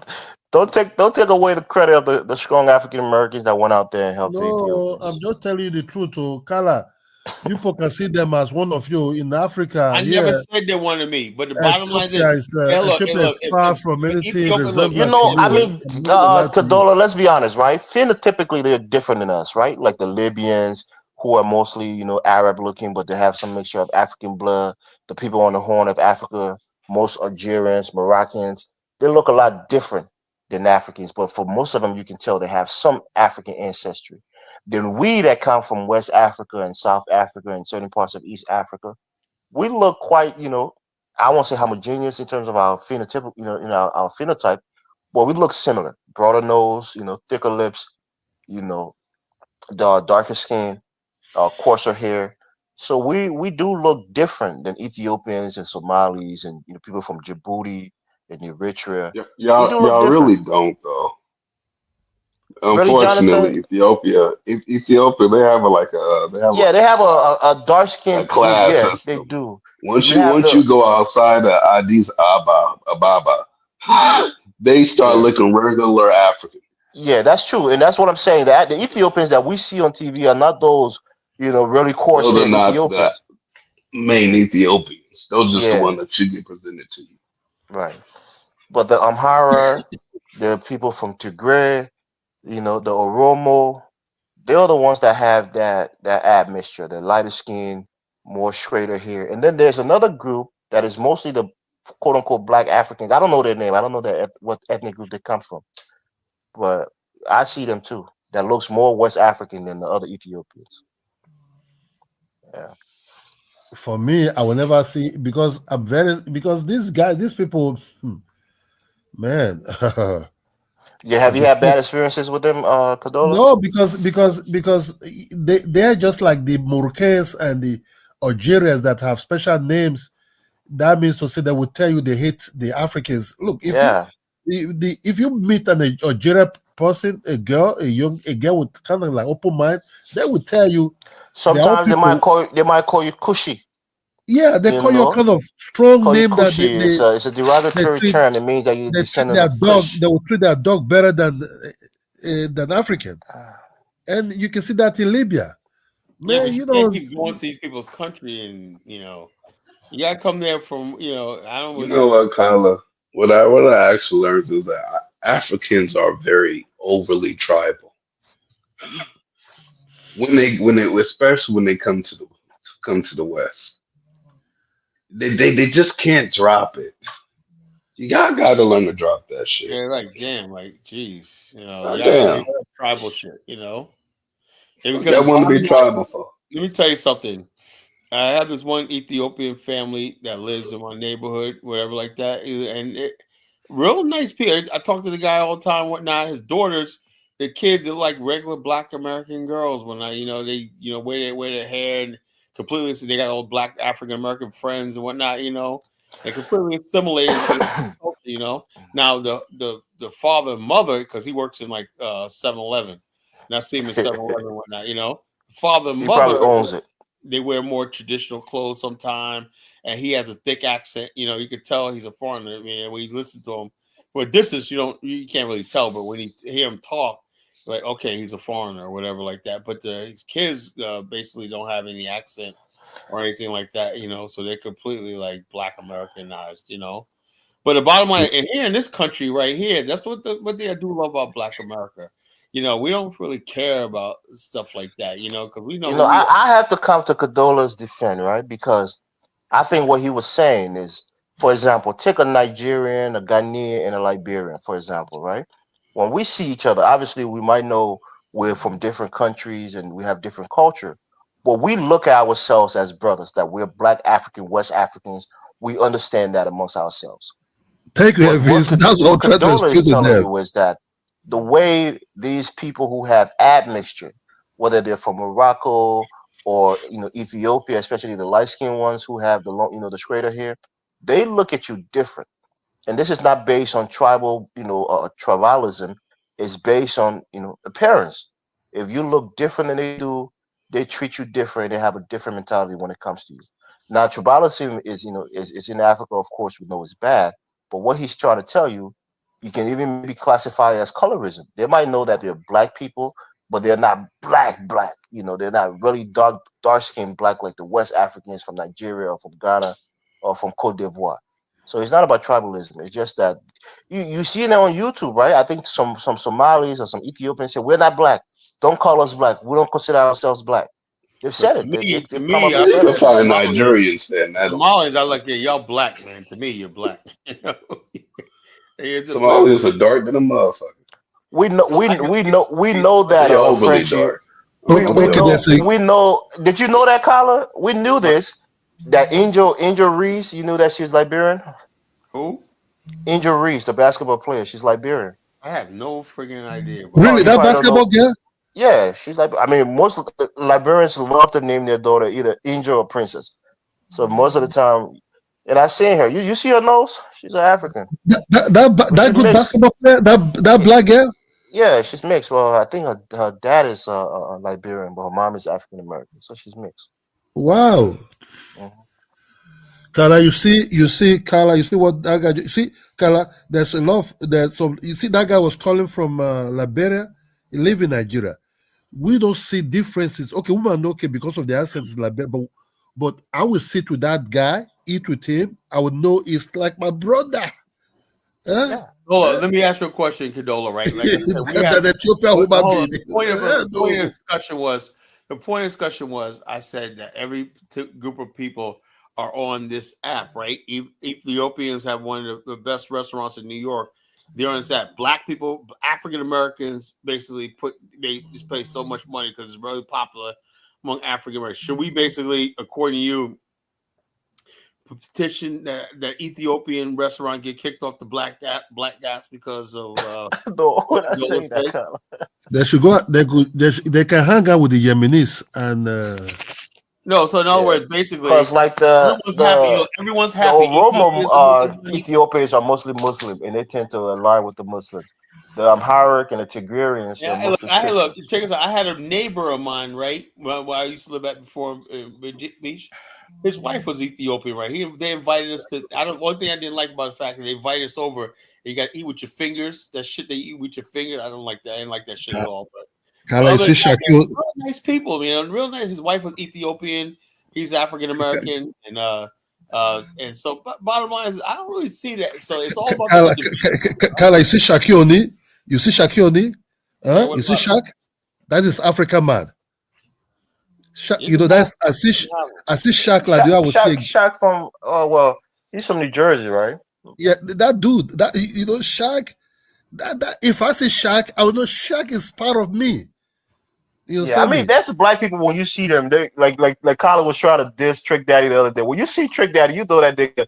He a real black. He a real black man. Because I don't understand you want to try to me as black. I don't like racially ambiguous people. But I tell you, person like Shaquille O'Neal, person like Magic Johnson, person like Michael Jordan, person like even with a miss, even it's a black American, father's black American, mother might be white. I can still see the West African in him. I can see have the emotional connection towards him. You understand me? If you hit person like Shaq, you almost like you hitting me. You understand me? But if you go and bring in Ethiopia, what about Jesse Lee Peterson? Do you consider him? Scholar, stop it, man! Don't bring up Jesse Lee. 100% West African. That nigga, for some reason, he always looked like he got shoe polish on his face, bro. I don't know why he looks like that. He always look like he's wearing blackface. Black as Ace of Spades, man. Black as Ace of Spades. Most, not all, but most. Dude, he's been brainwashed by the white racists, man. I don't understand why sometimes someone say, I would say worship the black Americans. It's because they look like us. You should worship the black Americans. No, look, I just went back to listen to some black, black American music. No. When I mean, man, that shit is so good, man. No, Elvis. When I mean that, we respect.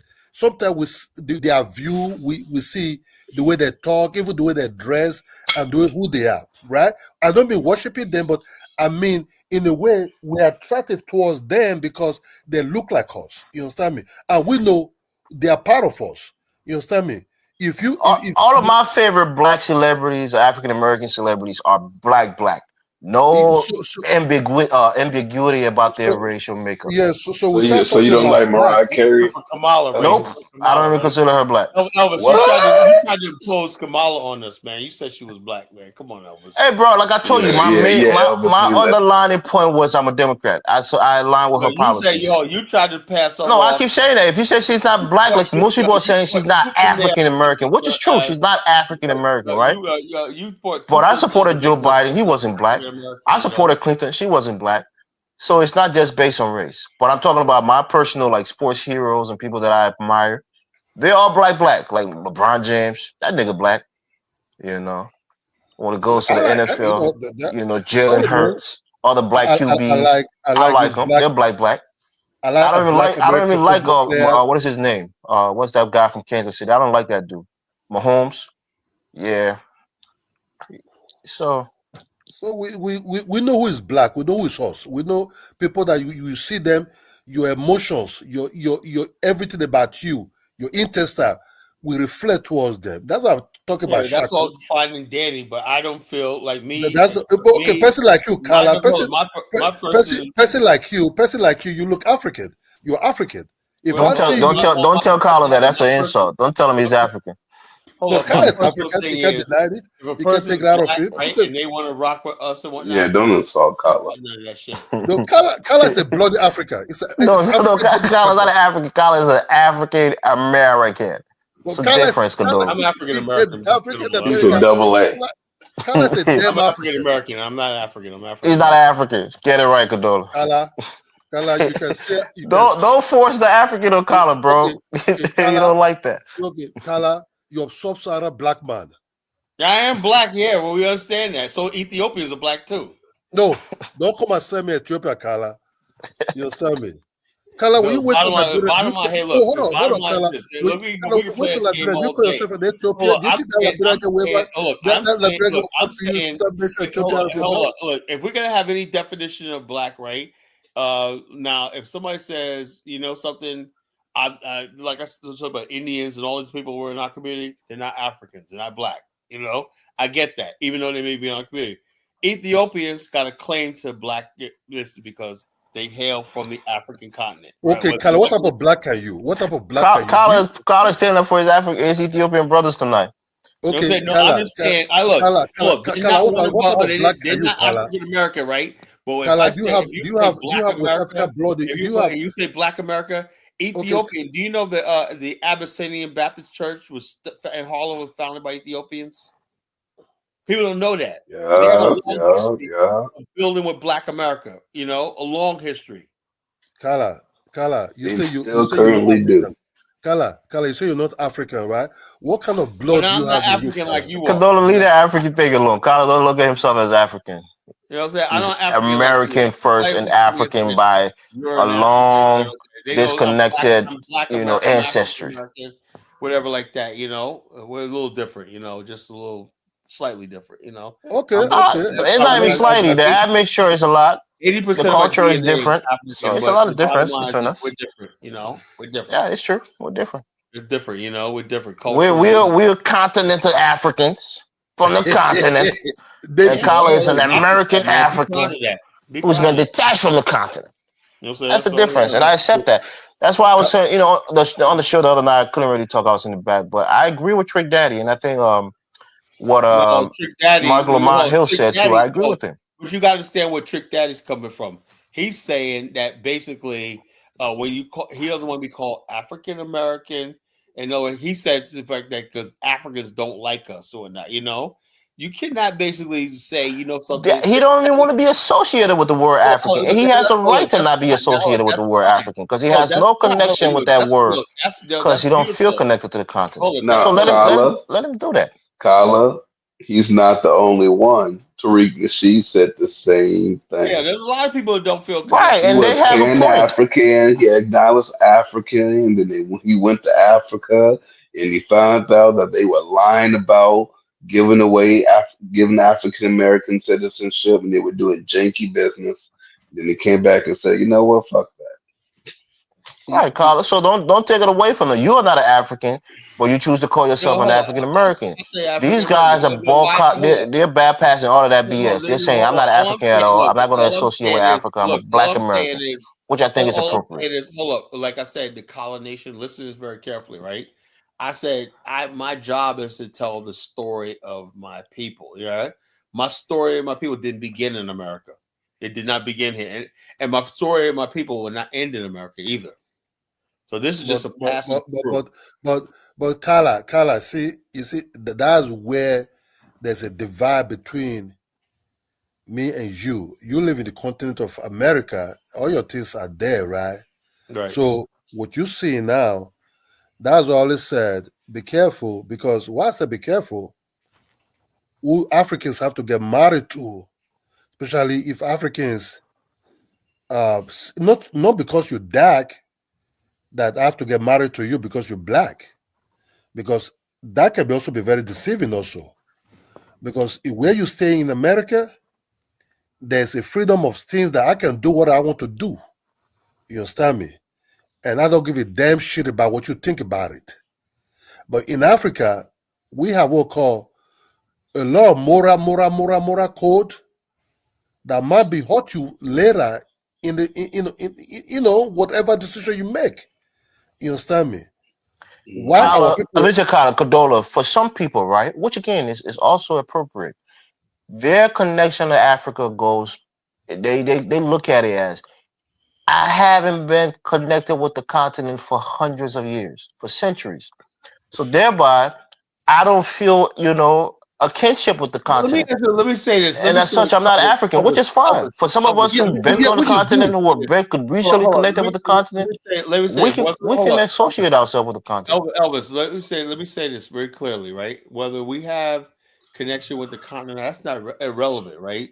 What's relevant is the fact that the story of how African Americans began in 1619 here in America. We did not come here from Mars. We didn't come here from the Atlantic Ocean. We didn't come here from Jupiter. We didn't come here from Asia. We came from West and Central Africa. That and also America. Some people say no. Some people say they were already here. It doesn't matter what they say, but that's the truth. You check us out. So the bottom line is this. So therefore, that is an African story in America, and also America cannot erase its original African story, that ties them to the worst sin and crime the human being, which is the transatlantic slave trade. You cannot erase that.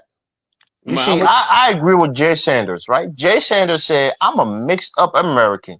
Africa is only a small piece of me. The bottom line is this. Jay Sanders would not come up here and turn the camera on because we'll see his big lips. Maybe he's mixed race. He might have a small percentage of African ancestry. Look, I don't believe it. When people Jay Sanders come up and turn the camera on and shut her ass. Turn the camera on. You know, Elvis is gullible, man. I swear to God, man. I know these Negroes. You know, no, I'm not gullible. I'm telling you, when people tell me who they are, I believe them. Man, if they say they're not African, yeah, they're not African. But some people get offended when we say that you're not African. The internet. There's people. I'm not African. Believe. I accept that. Jonathan is an American. Yeah. Look. I said what I said. Look, I said African American. You know, I'm an American of African. No, like Jonathan said he's not African. So Jonathan is a black American. He classifies himself. Let me give you an example, Elvis. I consider myself an American too. Like that. Because why? Because let me tell you something. What an American is, right? A real American, period, is an Anglo-Saxon. That's an American period. We say the American. That's it. We need to be white Anglo-Saxon. Everybody else. Jay Sanders is saying his family is light skinned, so obviously he's biracial, and maybe he did his DNA test and he only had like 40% African, which is a small part of it. Tell Jay Sanders to come up here and put the camera. But post a link. You're not posting the link. Post a link. Maybe people want to join. He won't come up here. He won't come up here. He's lying. Come up here, Rob Moise. We heard you talk the other day. We wanted to conversate with you, bro. No, Rob Moise, bring your ass up. No one. My family light skin and whatnot. You know, I can't stand that. That means that they have admixture of Look, I got admixture. So what? You know, I don't see your admixture, Kyle. But look, it doesn't matter what you look see. Back to me, man. I know what I am. You know. So the bottom line, it doesn't matter. But I don't freaking basically go around talking about. I know 90% of what 85 to 90% of what I am is black. You know, so that's all you need to know. You know, I think it's more like 63% of you is black. I think that's remarkable. Even the fact that when you go to Brazil and Dominican Republic, you don't see any pure blacks anymore. Why we hear somebody breathing in the back like Dollar Bill? What? Who's doing all that heavy breathing like Dollar Bill's in the back? Where's Dollar Bill? I don't know. What's up, y'all? Up in Adams. What's up? What's going on? What's going on? Is that Jamar? What's up, Brody? Jamar, are you Jay Sanders? No. Okay. Yeah, we got Bantu. Okay. We have people that want to come on. What y'all on, man? I didn't. Oh yeah, no. I'm basically we try to school these Africans. We're telling people that Trick Daddy says he's not African, which I think he should be allowed to say. Look. I already Elvis, man. By the time I was like 10 years old, you know, I know that. I got Caucasian in me. I knew that before I took my DNA test. That's no big deal. You know, no big deal in my family. You know. Bottom line is this: I still call myself African because that's my story, whether I like it or not. I would love to be able to say my ancestors came over here like on the Mayflower or one of these things. Maybe I would have said that one time. You might go like this. Yeah. When I was growing up and whatnot, I was ashamed of my slave ancestry. I was ashamed of that, you know. I was taught to be, you know, I was your ancestors were slaves and everything like that. Yeah, I was ashamed of that.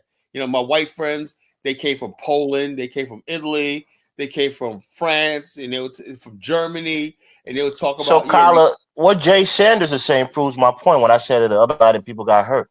You can be black without being African, like we see in America. People classify themselves as black without any attachment to their African content. Elvis, that's stupid. That's stupid. You think it's stupid, but they don't think it's stupid. Elvis, you know why? Because when people talk like that, that means they fucking uneducated, right? Somebody who's educated, right? Come up here, Jay Sanders, and explain yourself, because Kyla doesn't understand what you mean. Because and I agree with you, Jay Sanders. I don't think you're African. Culturally, you could say, you know something, my culture derives from America, blah, blah, blah, blah. But when it comes down to your race, if somebody basically took your DNA test or whatnot, and they got to match you to a life, you got accused of a crime, and they said like this, the person that did this is a person of African descent because of DNA, the fibers, hair fibers, everything like that, you know, you can't get away from your race. You know, how much you try. You know, you can't not get away from your race. When they take your hair sample and stuff like that, what do they say? Nigga. You know? Is that what it says? Is that what it says on the test scholar? It says nigga on the test when you take a test. Nigga, black African, nigga. You know? What type of nigga you are, that's made to be seen and whatnot, you know? they got a DNA machine that has the word nigger on it. These people don't believe in DNA until they show up on Maury Povich talking about. You are not an African. The lie detector have detected. But Carla, you're not an African. You wasn't born in Africa. No, I'm not. You look, my ancestors came from Africa. You know, that's what your ancestors. My ancestors, right? That was like 400 years ago, Carla. Leave the African shit alone. Just call yourself black. Carla not being realistic, though. Like, it doesn't really look. At this point in time in our history, right? We're going forward, right? Africa is irrelevant to us now. It is, and we agree. So take the African away. Call yourself Black Americans. And we African, continental African, can call ourselves African Americans. The story of Africa in America is our story. You know, when they say, "Well, geez, does America have a history with Africa?" Right? Yes, it does. And the history, unfortunately, began in the transatlantic slave trade, which gave birth to America. Because if it wasn't no transatlantic slave trade, it wasn't no slavery in America, you know, there would be no America. It would never form. That's the truth. So America, but white folks, if we go to the Appalachian Mountains, right? You know, you got white folks that don't even consider Europe none of their culture, right? They consider like America. Oh, no, not really. Hold on. I'm talking about the Appalachian. Elvis, Jamal, same thing. I'm talking about the Appalachian. Really, Colin? Jamal, you're right. Jamal, you're right. Jamal, I'm talking about there are white people who don't give a fuck about Europe. I said the Appalachian Mountains. No, Jamal, you're talking bullshit. They do not look at Europe like that. They think America is indigenous to their land. Jamal, you're talking bullshit. You know, no, I mean, I'm dead serious. What was Johnny Cash? What was I can source up too. I'm gonna put it in the chat. Jamal, what was Johnny Cash? No, I said Appalachian Mountains. Colin, please don't jump on Jamal tonight. Let him have his say, bro. Don't just filibustering. I'm siding with Jamal. Jamal's right. Country, bro. You know what Johnny Cash going to? I'm not talking about New York City. We're not talking about New York City. New York City. Back to Ireland. Most of the country don't live in New York. But Colin, let him make his point, though. We didn't even hear what the point he was trying to make. Not Irish, you know. He's from Appalachian. You didn't even hear my point. Well, the point Colin, did you know there's a classification of ethnicities that's just plain American? That's bullshit. But yeah, I mean, you can look it up. What I'm trying to say is, look, everything is bullshit to you, Colin. If you don't know, that's indigenous to the native. I'm gonna source up. I'm about to source up now. I'm put it in the chat. Yeah, I'm gonna source up. Everybody else go ahead, drop that source. I'll drop a source. There's no people. You put the source up there. There's no people. Yeah, but I'm saying the Appalachian Mountains. You go there to this day. They don't got no damn connection. They came over here. Damn Europe. They don't think of Europe like that. It doesn't matter. Look, I understand what you're saying, though, Colin. I get it. Black people, but we gotta be honest. But Colin, sometimes you gotta be honest with us. When we go to hold on, Colin, let him finish. Damn. Majority of black people in America don't give a shit about Africa either. I agree with you. Listen, when we go to family reunions, cookouts, we don't talk about Africa. We gotta be Nobody honest does. about So what that. are you It's trying to say? okay. Hey, nah, hey. Who said that? You know, nobody gives a shit What about do you mean No, y'all don't I'm talk just about saying. No, I'm Africa? saying. That's what family. I I'm don't saying. mention Africa to my family. You know, nobody cares That's about what I'm Africa saying. like That's that. what You I'm don't trying. talk about Liberia to your family? No, you know, they don't want to care. They don't care about Why Liberia. you ashamed, Damn. Tyler? Why you don't talk about They Liberia? don't care about. I talked about it, but they really aren't interested. I try to get them to talk about it and whatnot. They're not fucking interested in this shit. You know, they Yeah, don't but care. My people gotta family be understand. We're trying. interested in Nigeria. They even go there. Well, look. They definitely won't be interested in no Nigeria. What Kilo said, they got solar panels, no But electricity. I will say this: being that I Nobody traveled to the Caribbean and Latin America, they don't even talk about Africa down those places. You know what I mean? So talks it's Africa. Of hold on. That's course what they I'm do. I saying. don't give a fuck about Hold Africa. on. What I'm trying to say is, we in the Western Hemisphere, the New World, right? Venezuelans ain't talking about Africa. None of these places are.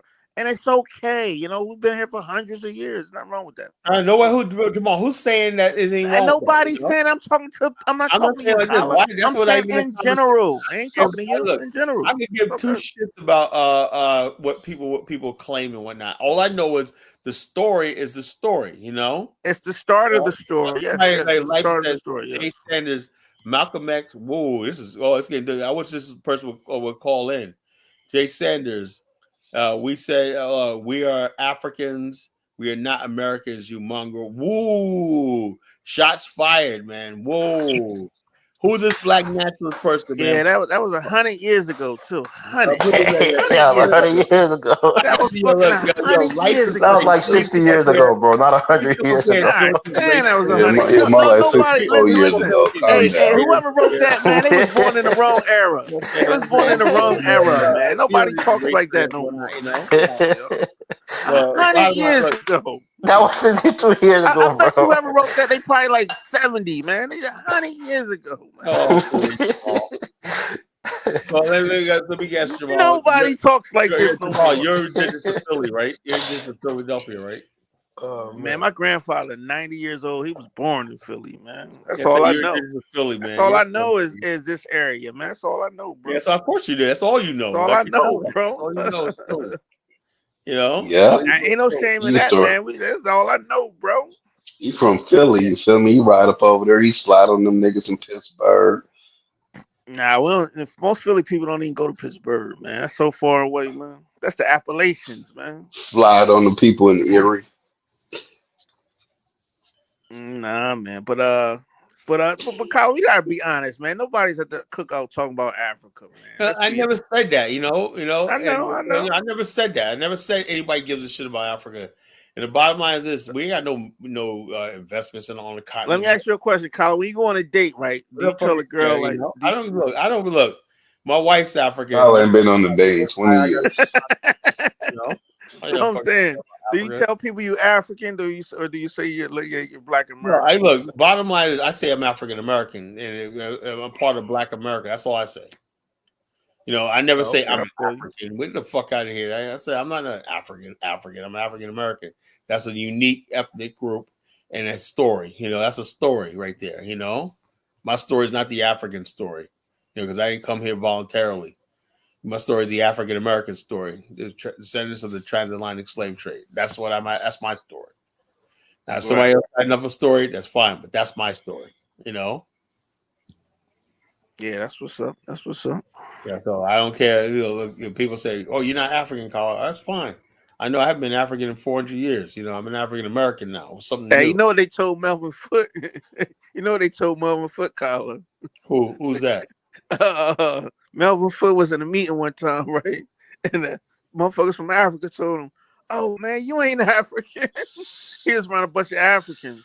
They told, and you know, Melvin Foot does a lot of work in Africa, man. Constant. Who's Melvin Foot? I don't know who that is. Melvin Foot. He works for the CFA and the Pan African organization out of the White House.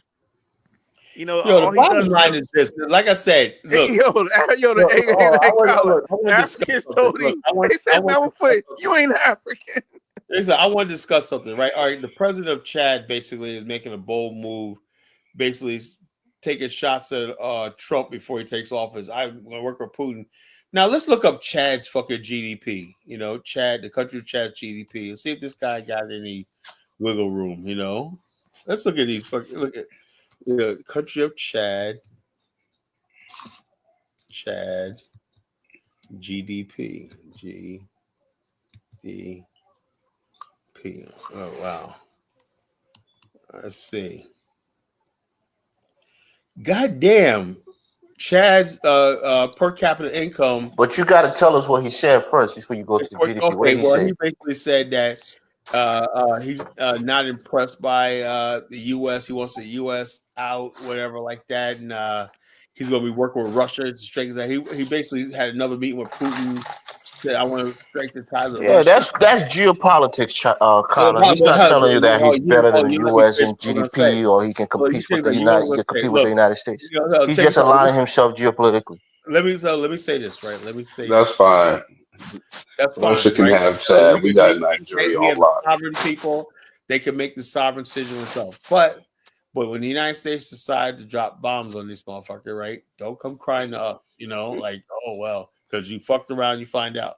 America's not playing with these countries, America's not playing. So I'm saying like this, Black America, right? I would urge anybody online, whatnot, keep your fucking mouth shut about the shit because they're really gonna start watching these social media platforms and stuff like that, what they're saying. And I, for one, be like this, I have nothing to gain by nobody's came to the table and say, you know something, if you support us, Kala, and if you guys start supporting us, this is what we got for you. That's conversations never happened. So I think the era of Black people in America caping for Africa is over. Whatever happens, Africa's on its own. But that's the mother continent, calling it. Motherfuck the mother continent, We gotta live here in America, Yeah, now that I agree with, Carla. Fuck the continent. Yeah. We should make connections with certain countries. Oh, this idea trying to be y'all for all 50-something countries. Fuck all of that. Countries I want to connect with, Liberia. Let's pick a side and just roll with one side. The only countries I think we got a future with, But the bottom line, the whole entire continent, no, it ain't my problem. I mean, think of it like Europe, right? When we think of Europe, we're only thinking like 2, 3, 4 countries: Germany, France, the UK, maybe France, right? The rest of Europe, ain't nobody talking about Europe like that. So that's how we should do Africa. Focus on 2, 3, 4 countries, build them up, right? And that's it. Yeah, and that's it. Because when you talk about Europe, ain't nobody talking about Hungary or everybody in Africa, right? Y'all trying to build the whole continent up. As soon as somebody in Africa says so, oh, he's on the African continent. So what the fuck has that got to do with us, man? He's way over in fucking Chad or Niger. What the fuck has that got to do with us? We ain't got no fucking interest in that. That's region. what I'm saying, folks. And here are the 4 countries I think you should focus on. Senegal, right? That's a good starting point. South Africa, infrastructure is already there. You can get up and running, ready to go. They got mortgages and stuff like that. That's going to be another place. Kenya is another shining star. Surprisingly, I think Kenya.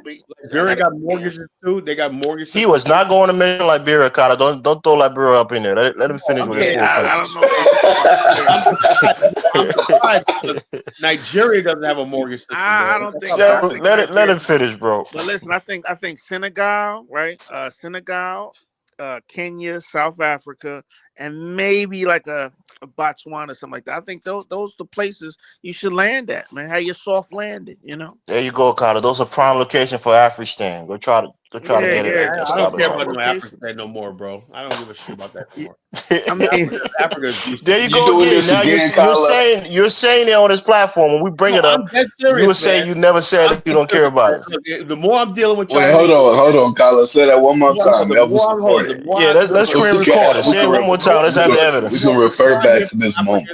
The more I'm hearing from Africans, the more I'm like, yeah, you know something, man. That was Jamar. Jamar just gave you some countries that things can work out for African Americans. We could probably do some limited trade, business, vacation. Like Dynasty's getting ready to go to Sierra Leone and he's going to go to South Africa and stuff like that. He's doing good. And Mark Blanton's down in South Africa. Bomani's about to go to South Africa. And look, countries like that. You going to South Africa? Everything, But the bottom line is this idea that Africa is going to be an alternative to America. That's dead. No. Only thing that I see, I don't see this as a young movement. You know, the going to Africa thing. Most of the people that's going to Africa, these people are old, man. Let's be honest. You know, they in a down slope of their life. So I don't see this They old, or they black. trying Yeah, I don't to see this. trying to This get them a whole young black man. American professional class going to Africa. Because there's no. How could what is a professional black person going to do in Africa? Really, I agree. What was your average? What was your average stand going to be? It was going to be professional black people, skilled black people. That was supposed to be the answer. But hey, look, you know, like I said, man, if we was any other race of people, right? And let's say we're Asians and we were trying to get back there, that would be no problem. Let's say, hey, let's go build this place. And they already what makes you think it's a problem, Colin? That's what I keep asking. What problems have you encountered trying to establish Afristan? Asians have built China, Japan. All these people have accommodated their diaspora and built new cities. Colin, are you saying that Africa won't accommodate you? The African. We don't need them to. I don't want anything. That's what I'm saying. Because Colin hasn't had a concrete plan. We got what? We got the U.S. Virgin Islands. They only got a population of 100,000. Just get like 5,000 to 10,000 African Americans in each state to go to the Virgin Islands and then take that shit over. Very simple. That's another idea there, Colin. Why not build it in the Virgin Islands? Run a referendum, say we want independence. Bro. I mean, if you think about it, though, Colin, but the Chinese, right? You get the first Chinatown in 1848 in San Francisco, right? And you think about the UK. Hold on, you get the first Chinatown in UK in 1914, right? So we're like a couple hundred years behind that. You know what I mean? So you can't expect this to happen overnight. You know, you got to start now to build up 100 years from now. You know what I mean? That's what I'm saying. Colin feel like maybe since he might not be alive to see the fruition of it, he's just giving up on it. You can start the groundwork, Colin, and maybe your supporters and your followers will finish the job after you're gone. It's like the bottom line is like I said, I look at these people, these black people in the Gambia. Another brother's lost his life the other day. I really don't friggin'. That dude was Jamaican. No, he was Black American, you know. So the bottom line is he was Jamaican. He was Jamaican. He's from the diaspora. Who cares? He's Jamaican. I don't really. Colin don't like to lose an argument for another country. Okay, dismiss it. I don't really. He was a Jamaican. I would not advise nobody going to. In fact, most of the black women that got killed in the Gambia, they weren't African American either. It doesn't really matter, man. Hate to say it. You know, okay. He was Jamaican brother. He was Jamaican brother. No, he wasn't no Jamaican. He was a Jamaican dude. John's talking out of his ass. But you know, Jamaican. I looked it up. He was Jamaican. You know, Jamaican got an association in Gambia. Put the proof up, Jonathan. He was a Jamaican guy that came from the UK. He didn't even come from America. No. He was an American. But y'all know, y'all like, as long as it was a black person that wasn't from the Gambia that got killed, y'all like to latch on and be like, that's one of us. Okay, let's look it up. Let's do that. Let's just put an end to this. Let's look it up. Yeah, look it up. Look it up. Let's look up the woman that got killed too. Look up killings in the Gambia. Be on that Tariq shit. I do agree with it. Was the woman that got killed? Gotta check every lineage. Make sure they're you. They was from the UK. The black woman was from the UK. Check the headline. Yeah, we y'all be up here check that they have the Majara spirit. You gotta check all of that shit. Jonathan, why you laughing, Jonathan? You gotta check it out. Yeah, that's crazy. If he got killed that easily, he didn't have that Majara spirit. I remember 6 years ago, they was like, "Oh man, the FBA stuff's gonna go away. It's just gonna go away." Man, that shit's strong as ever it's ever been. Ain't no FBA shit. FBA been around. Don't worry. Eventually, Colin will join the FBA movement. He just playing hard to get right now. No, because the bottom line is the dumbest thing I've ever heard in my life. Man. You know, you're a foundation of Black America. Come on home, Colin. You're FBA, whether you like it or not, nigga. Slavery. There you go. Dumbest thing I forget. In your blood, Colin. You have a Majara spirit in your blood, Colin. You can't deny it. They would have never questioned Kamala's race 8 years ago. 8 years ago, we would have never questioned Kamala's race. Maybe if there's somebody that was intelligent that joined it, maybe I might think about it. But all I keep seeing is stupid people involved in it. Hey, 10 years ago, man, we would have never questioned. Yeah, all dumb people. Jamal, we got a lot of dumb people in our community, you know? That's crazy, man. We I'm like not gonna lie. 10 years ago, I would assume that she was a black woman. Yeah. Listen, I voted for Obama twice, man. Twice. You made that horrible I was decision. a black man. You got bamboozled thinking he was a black man rather than an African. Obama was a black man to me, man. I was a black man. But now you look at him different now, right? He doesn't have that Majora spirit. Nah, he's still a black You got that Majora spirit, Elvis. You got it, bro. Here you got it. I knew he didn't have that Majora spirit the first time, so I didn't vote for his ass. We know you, Jonathan. You just I don't know what to describe you. You just don't like black people. What is Majora? What is that? What is Majora? It's the FBA spirit, that knitted spirit, that fighting spirit. Colin,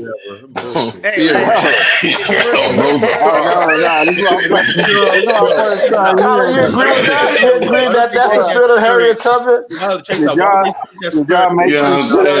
You know, I ain't never heard. Fill out a job application. You know. Yo, I do see it. Hold on. Hold on. A job application form.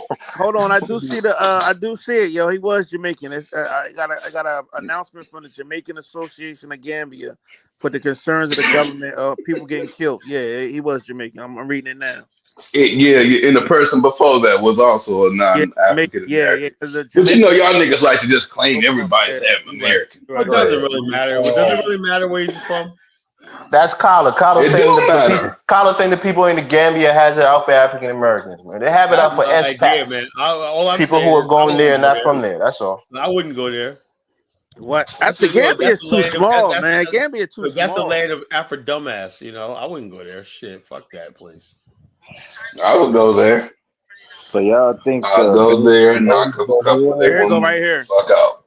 Worst day. Welcome you also. And members of all different communities around the Gambia. Yeah, they Jamaican. Definitely Jamaican. It doesn't really matter, man. The bottom of somebody got killed, man. You know what another thing I learned that though? It's not even just the people in Gambia. You know what they be talking about? Passport bros got killed. A lot of them motherfuckers be Caribbean. Yeah, Colin. If they're not FBA, if they're not FBA, you shouldn't care about them, Colin. They don't matter. Who cares if they die? They're not FBA. They don't have the spirit of the majority. Elvis, why would you say something like that? It'd be disrespectful to say something like that. No, I'm just telling you what it is, right? If something bad happens and it's a black man who is not an FBA. First of all, you're making a mockery of what I said. I said that I'm African American, right? I want to build my people. That does not mean I hate other people. I don't have human feelings towards anybody else. I don't want to see nobody killed over there. How about that? My brother. Right, but that's the point. That's why it's when it becomes important. What's the background of the victim? Then that means that if they're not from your background, then you minimize their death. For a second, you know, let me talk. This is very, very important, right? Now, if my brother Bomani was listening to this right here, he's Jamaican. His family's Jamaican. That's my brother right there. We did a tour together, and that's my partner. That's my brother right there. He's Jamaican, man. And I'll go through the fire with that brother, you know? I don't give a fuck about no goddamn ADOS FBA. That's my fucking brother. Bomani's Jamaican. I don't care about that shit, you know? If you swore a brother, if somebody reaches their hand to me and says, Kala, I want to be your brother and whatnot, I'm not African American, but I really want to be your brother. Let's do it with black and whatnot, you know? I'll put my hand out and accept you as a brother. That's me, you know? But when you make a comment like you shouldn't be concerned about if somebody's Jamaican, that's being real disrespectful to me. Everybody knows how I am. I am not freaking with this stupid, petty, ADOS, FBA, stupid shit. I'm still about my race, my people, black people in general, you know? But I am focusing on African American, my heritage, because I feel like we're under attack.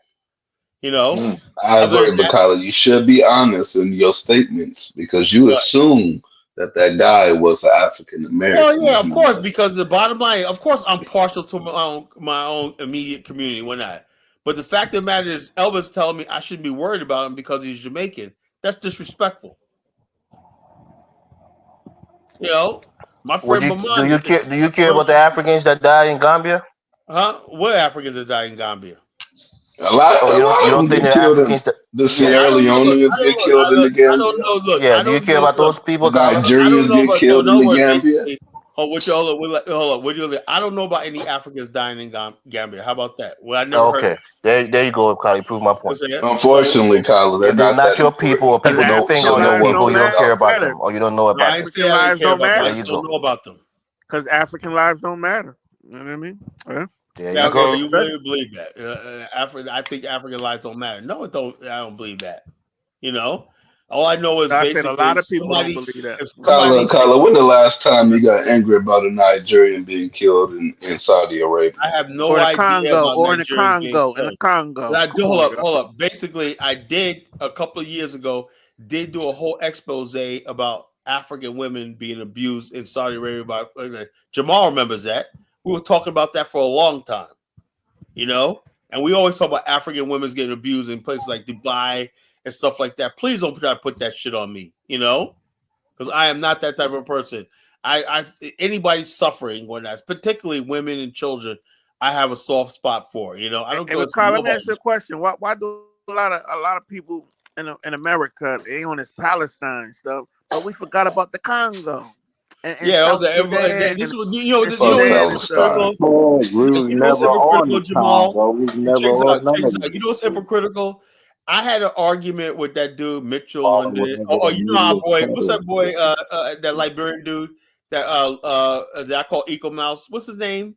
That crazy one. Frederick. Remember him? Yeah. This motherfucker went on this friggin' thing about Ukraine. I'm like, dude, Negro. For months. And this nigga was like going on this thing about Ukraine people dying. I said, what the fuck do you care? You know, there's people dying in Liberia, you know, or starvation or whatever like that, you know. He's going on about Ukraine for like about months, you know, wearing a Ukrainian flag on his freaking. Hold on, Kyla. People starving in Liberia. Well, that's just, you know, there's people hungry. You're going hungry. I ain't never heard of that. People going hungry. Look, let me tell you something. I send a lot of money to Liberia to different people when they don't got nothing to eat. You know, I send a lot of money. I ain't got nothing to eat. Send me some money too when you done. No, it's about your dusty ass. I'm talking about the people in Liberia, people that worked for me when I was over there and whatnot. That's another thing. When people talk about, Kyle's other group in Liberia going like LBIO group in there. Well, Jamal, you know, tell them about Hold Up and Penny Pinching in Rwanda. Tell them about that. That's a cheapskate or not. That nigga ain't giving up no money to no Liberia. Oh yeah. Hold up, be penny pinching. No, cheapskate. Don't give me that crap about how much what they do in Liberia. I bet you everything they did, Jamal, probably cost no more than $300. Whatever they're doing in Liberia probably ain't cost no more than $300. Why are you shooting down the work that they do though? They're doing some hard work. They're only doing. First of all, Jonathan, if you want to sit back and listen for a minute, they're only doing that to freaking spite me. They were not interested in Liberia until they saw the success. Carla, you have people on the organization who are Liberians. How can you say they're not interested in Liberia? They recruited them after the fact. Jamal, break it down to them. They were not interested in Liberia. Break it down, Jamal. That was Carla's mastermind. He's the mastermind behind all that, and they're doing that to spite him. And they choose the gay guy to spite Carla to do it. Yeah, because Carla hates the gays, huh? I hate the gays. I don't think they belong in anything I'm building. That's what. Carla, you can't be hating on gay people. Listen, that's why I'm glad. That's why I'm glad Donald Trump won, because all that shit's out the door. Kamala, she would have spread all that gay shit over Africa, man. I'm telling you. Yeah. So, like I said, I hate to break it down to you. That shit's already there. That shit's already there. For generations. You ain't gotta like it. But it's already there. We don't like it. How about that? We don't like it. We don't fucking rock with that shit on this panel. That ain't gonna stop it though. Hey, keep it underground. Keep it underground. Keep it to your fucking self and whatnot, you know?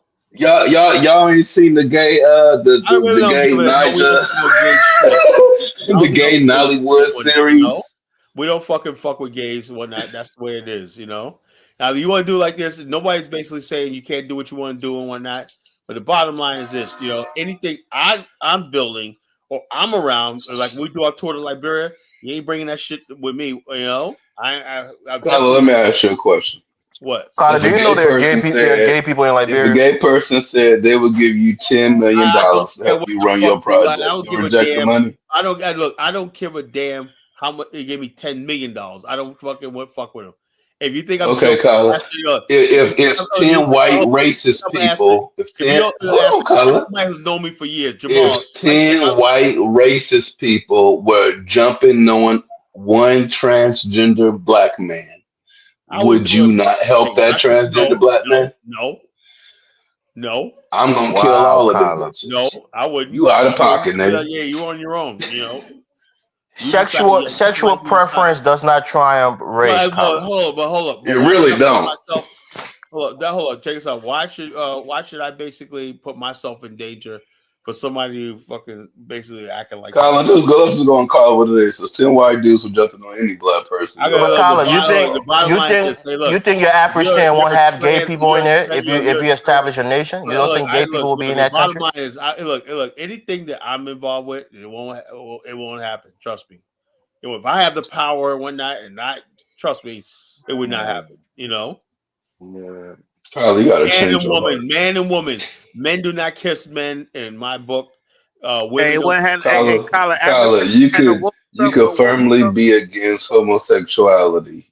Well, I still be supportive of the fact that person is a white person. Look, there's always look. The bottom line, you can do whatever you want in the privacy of your home and everything like that. Look, my aunt is gay. You know, I love her to death. You know, love her and everything. My favorite auntie, she's gay. She's a lesbian. I have no problem with people being gay. But when you start saying you're going to spread your propaganda, or when I say, okay, if you have your own organizations, like gays have their own organizations, they have their own TV channels, they have their own social clubs, everything. I have no problem with that, right? But if I say in my space, right, I'm with straight black men. That's my core people I'm trying to build with, right? Nobody else. Respect that. People don't want to respect your space. That's the problem. If you're gay over there, I'm not gonna come in your space and be like, "Yo, look, fuck you, gays, whatever." Like that. That's not my type of person. You over there, I believe live and let live. Me, I don't agree with that lifestyle. I don't condone it. So don't bring it to me. That's all I'm saying. All right, so you think they were trying to they were trying to convince you to be gay? Government decided to allow same-sex marriage. Would you be like, "Fuck Liberia and going there"? That's not gonna happen, bro. That's not gonna happen. Man, y'all said that about a lot of African countries, only for them to go around and change that. That's not gonna happen on the African continent. So, John, take that back to your America, bro. It's already happening on the African continent. It's not legal when that, get caught doing this. You want me to name all the countries gay marriage is legal? There's not one country in Africa. There's gay marriage legal in African countries, Jonathan? I didn't know that. No. Hell yeah. For real? Which countries? The only country is legal is South Africa. That's it. In South Africa? Let me go ahead and go through. I did this on Dynasty. That's crazy. I would think it won't be legal in Africa at all. That's crazy. It ain't legal in Africa. Nope. That ain't true. And then we bring in Muslim countries. You could really forget it. Oh yeah, but not all African countries are Muslim countries. Bottom line, I'm stepping to reality. Listen. I met some gays in Africa. You know what I mean? They was Africans, man. They was gay. You know what I mean? It's over there. It's already over. It's over there, but it ain't condoned though. You know? Yeah, there's been gay people everywhere around the world, bro. There's always a small percentage, maybe 2% of the population that will be gay. Always. You said that one dude. From America with the blonde hair almost got killed in Rwanda being gay when he posted Rwanda. But you know why they say you know why they say is some heterosexuality in Africa, right? A lot of those white men be turning them little boys out, man. You know what I mean? So that's what I'm hearing the story. So Jonathan heard in Namibia in 2023, the Supreme Court ruled that same-sex marriages must be recognized equally as heterosexual marriages.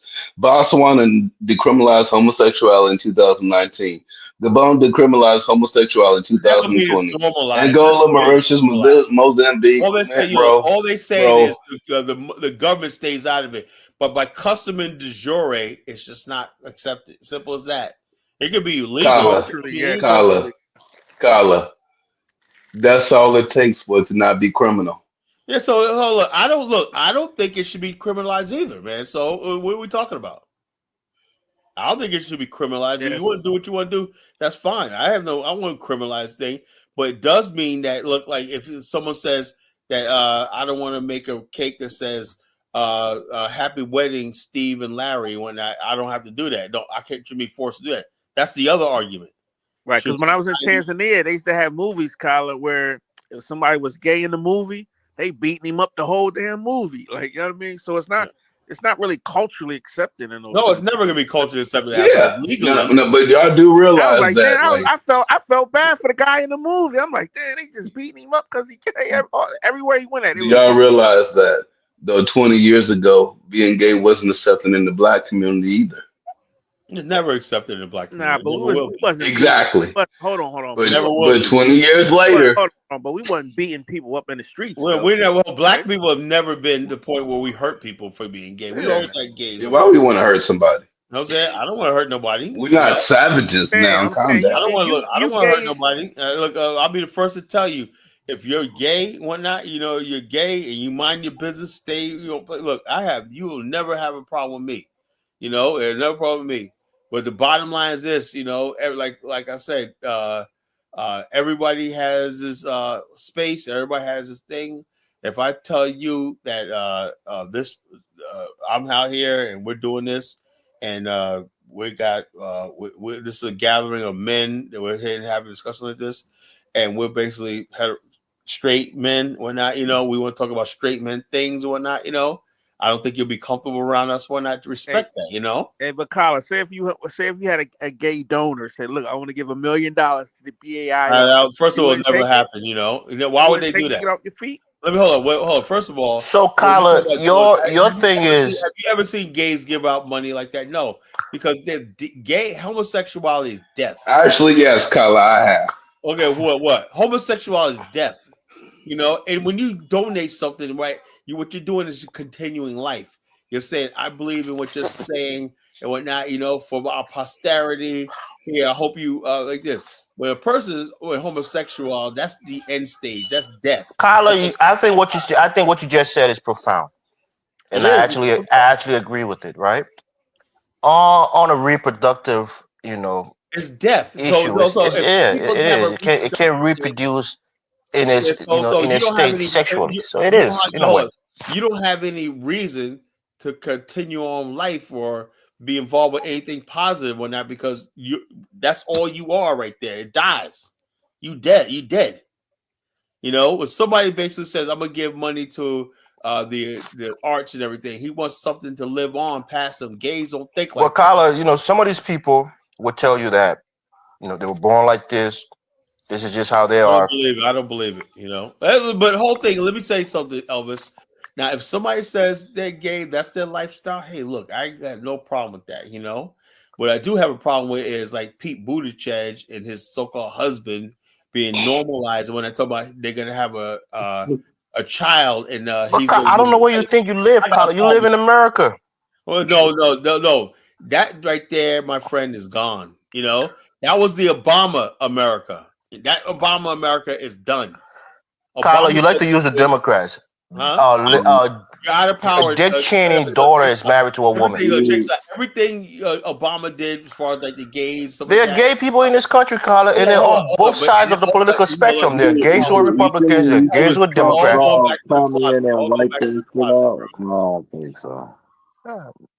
The one thing, as Africans, somebody who has lived in this country a long time, the one thing America has told me about gay people is just not to be prejudiced to them. They can't, I like to think they can't help it. We say go back in the closet. Shut up. Go back in the closet.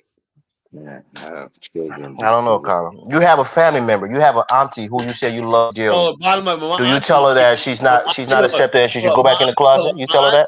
It takes up. My auntie basically does a lot of work in the community and whatnot. She's very active. Although she's gay and whatnot, she functions like a normal person. So you think it was a choice for your auntie to be gay or straight, and she chose to be gay? My auntie she went through a lot of abuse with men. My sister that died a few years ago, I found out that the reason why she was gay was a relative of ours raped her. Okay, sorry to hear that. But you had a sister too who was actually gay too. Yeah. So I look. I deal with this stuff, and I know it all comes from trauma. For at least for women. I know it comes from trauma. This is not normal. Men too. Something happened to that person that made them like that. It's not normal. Yeah, but it's men too. It's men too. Yes. Yeah. Yeah, but the question I have for you with Jabari, right? Jabari could contribute to the BAIO. No, he's not. With his smarts, his intelligence, there are smart people who are gay, who are professional people who can contribute professionally. You really believe that? Hey, look, go right for him, be over there with him, but it's not ever going to be on my. I believe that, Kyle. I believe that gay people can contribute to the BAIO. No, right, that's what I'm saying. Not in my organization. That doesn't mean that they're not contributing their sexuality. They're contributing something useful to the organization. Look, I don't want their contribution. Only people I want in contribution are people believe in black families. Nigga, what's wrong with you? I don't want to look. So in other words, let me ask you a question. Should I accept mixed couples in the BAO? You know me. I always advocate for strong black families. No, I'm sorry, it's not going to happen. So if you guys hold on a second. So you saying that mixed race people are not allowed. Gay people are not allowed. I don't want. So you wouldn't mixed couples. I don't want gays, whatever like that. But Kyla, are you better than Huey P. Newton? What? Are you better than Huey P. Newton? I can really care less about Huey. You better than Bob Marley? You keep bring yourself down. Colin Powell. You keep bringing Booker T. Washington. I can really W.D. Du Bois. Look, I really don't give a damn about none of these people. You know, Frederick Douglass. Colin, the reason why you don't care is because you know that whatever you were trying to accomplish ain't happening. Okay, well, whatever. You know, you ain't pushing. All I'm saying is, if you were pushing it, you gotta move in the real world like a real world person. I'm saying, hey, look, you guys, what people want to do interracial marriage, that's fine, but you can't be with me. You know, you want to be gay, it's fine. You can't be with me. You know, Kyle's pro-black, pro-heterosexual all the way. Look, that's what he's about. I can be cool with you and everything like that, but when it comes to this right here, you know, if we come to here like this, no, no, it has to be pure. As simple as that. That's the way I believe. You know, if you let anybody in, anything goes. Whatnot. I don't believe in anything goes. That's why none of these organizations, nothing works, because everybody lets anything just goes. You know. All right, well, Kyle, ever since you decided that gay people can be in your organization, has it grown a lot? Yeah, we got members. Has it stagnated? Yes. We got members. Look. When the first was not an organization. BAO is more of a secret society. It's not an organization. It's just a secret society. People who believe secret societies are organizations too. Kyle. No, we're not an organization. I don't believe in an organization, because organization means somebody's up at the top telling somebody what to do. It's a secret society. Kyla, listen. It's in the name. Black, African, organization, infrastructure, organization, bro. But the bottom line is not, or it's just a social network, in a secret society. People meet and greet in different parts of the country and the world and whatnot. I have a group in Kenya that meets, group in Uganda that meets, group. Kyla, do you consider the what's that shit that people try to say runs everything? What? Then they be sacrificing people. Y'all know the name of that shit. I can't think. Illuminati. It's the Illuminati. Secret society. Is the Illuminati considered a secret society? But you guys, if we're not gonna have a intelligent conversation, I'm gonna go ahead and end this platform. Damn, Carter, don't end the show, bro. We're having a conversation. Let's change the topic. We're having a conversation right now. I'm getting annoyed by you guys talking nonsense. But I really want to understand, Colin, and I'm not saying this to trigger you, right? What is this? Hold on, let me ask the question now. Let me ask the question to you. Secret society of people who just believe that black people are a race and we want a nation of our own. That's all it is. Kyle, are you saying that your secret society? But Kyle, did you explicitly say you didn't want any gay people in your organization? Because you had gay people thinking that they would be accepted in your organization. The bottom line is, this is what happened. The friggin' Holub, basically, Jamal will tell you, Holub kept got on Diane's show and started making like he was defending gays. And next thing you know, people weasel their way. That's what they do. They come in and weasel their way into the organization. And next thing you know, they take over, And next thing you know, all these gays, Jamal tells me he went to Rwanda. They went on a Rwanda trip, and a gay guy went with them. Is that right, Jamal? That guy CT. Somebody in the chat said Rwanda trip did it. Kyla, I think you got a BAIO member in the chat here because I think that's Kofi. That's Kofi Newton from Ghana. Yeah, that's Kofi. Damn, he's coming at you though. I don't know. I thought you and Kofi was good. And check us out. Yeah, Kofi's cool. You know, he's just a knucklehead sometimes. But Kofi basically understands after that Rwanda trip, man, the bottom line for Hope came back with he was really on this. There ain't nothing wrong with gays, fuck Colin, shit like that. And that's how we end up splitting up, man. You know, so I'm like, hey, look, he brought a gay guy to him on the first trip to Africa. He brought a gay guy with him. Well, was that his boyfriend? I have no idea. I ain't gonna say it like that, but I just don't. You don't know anymore. That's crazy. Okay, next topic.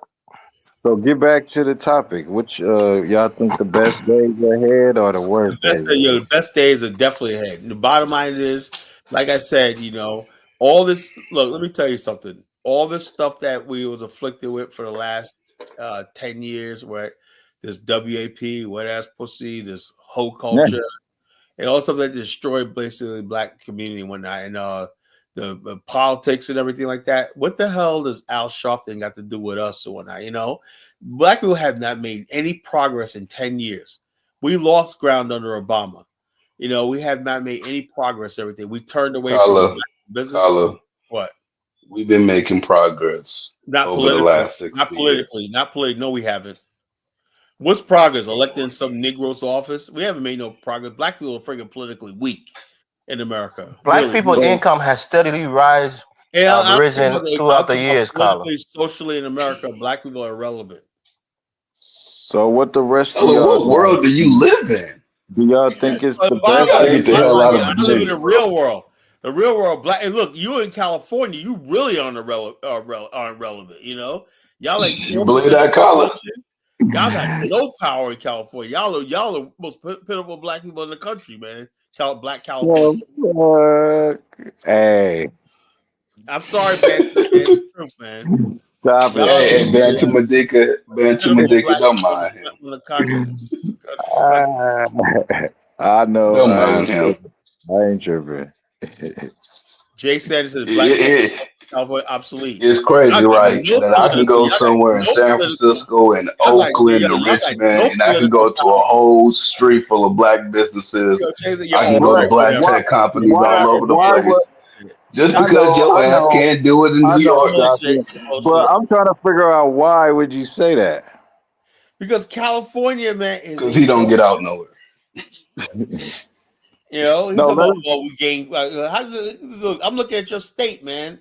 That's the worst. Y'all got the worst. Colin, black people, you would argue is better off now than they were in the '60s, right?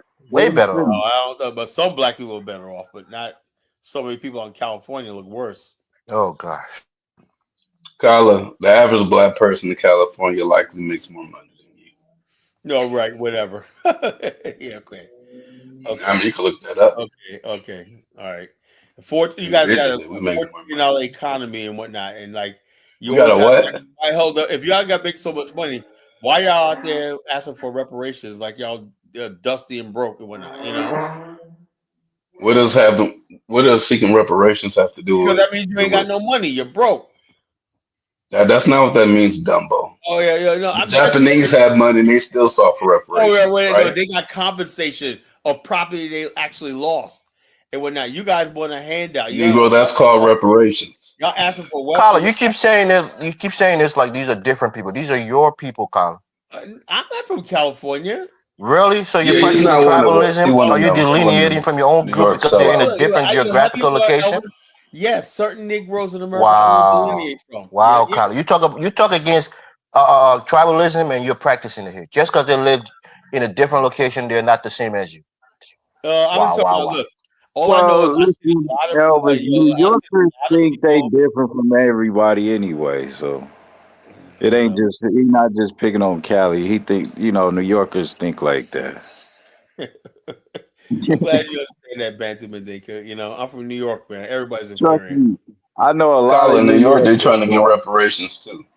I don't want no reparations, man. I don't need reparations. I got money. Don't nobody give a damn about what you want or what you don't so want. The bottom line is this: Kyler, you have established yourself as a sellout. Everybody know that Superior is in California, not the only New York. reparations I want to see is I want to pass out a bunch That's of a job fact. applications. You know, I want to pass out job applications. Kyler, how many black people have you hired in your lifetime? Look, Jonathan. No, bottom line. That's a simple question. How many black people have you hired? I don't hire people, man. I contract with people. I got business partners. You know, I bring them on with me. I train people. I send people to school. How many black people have you brought on as contractors?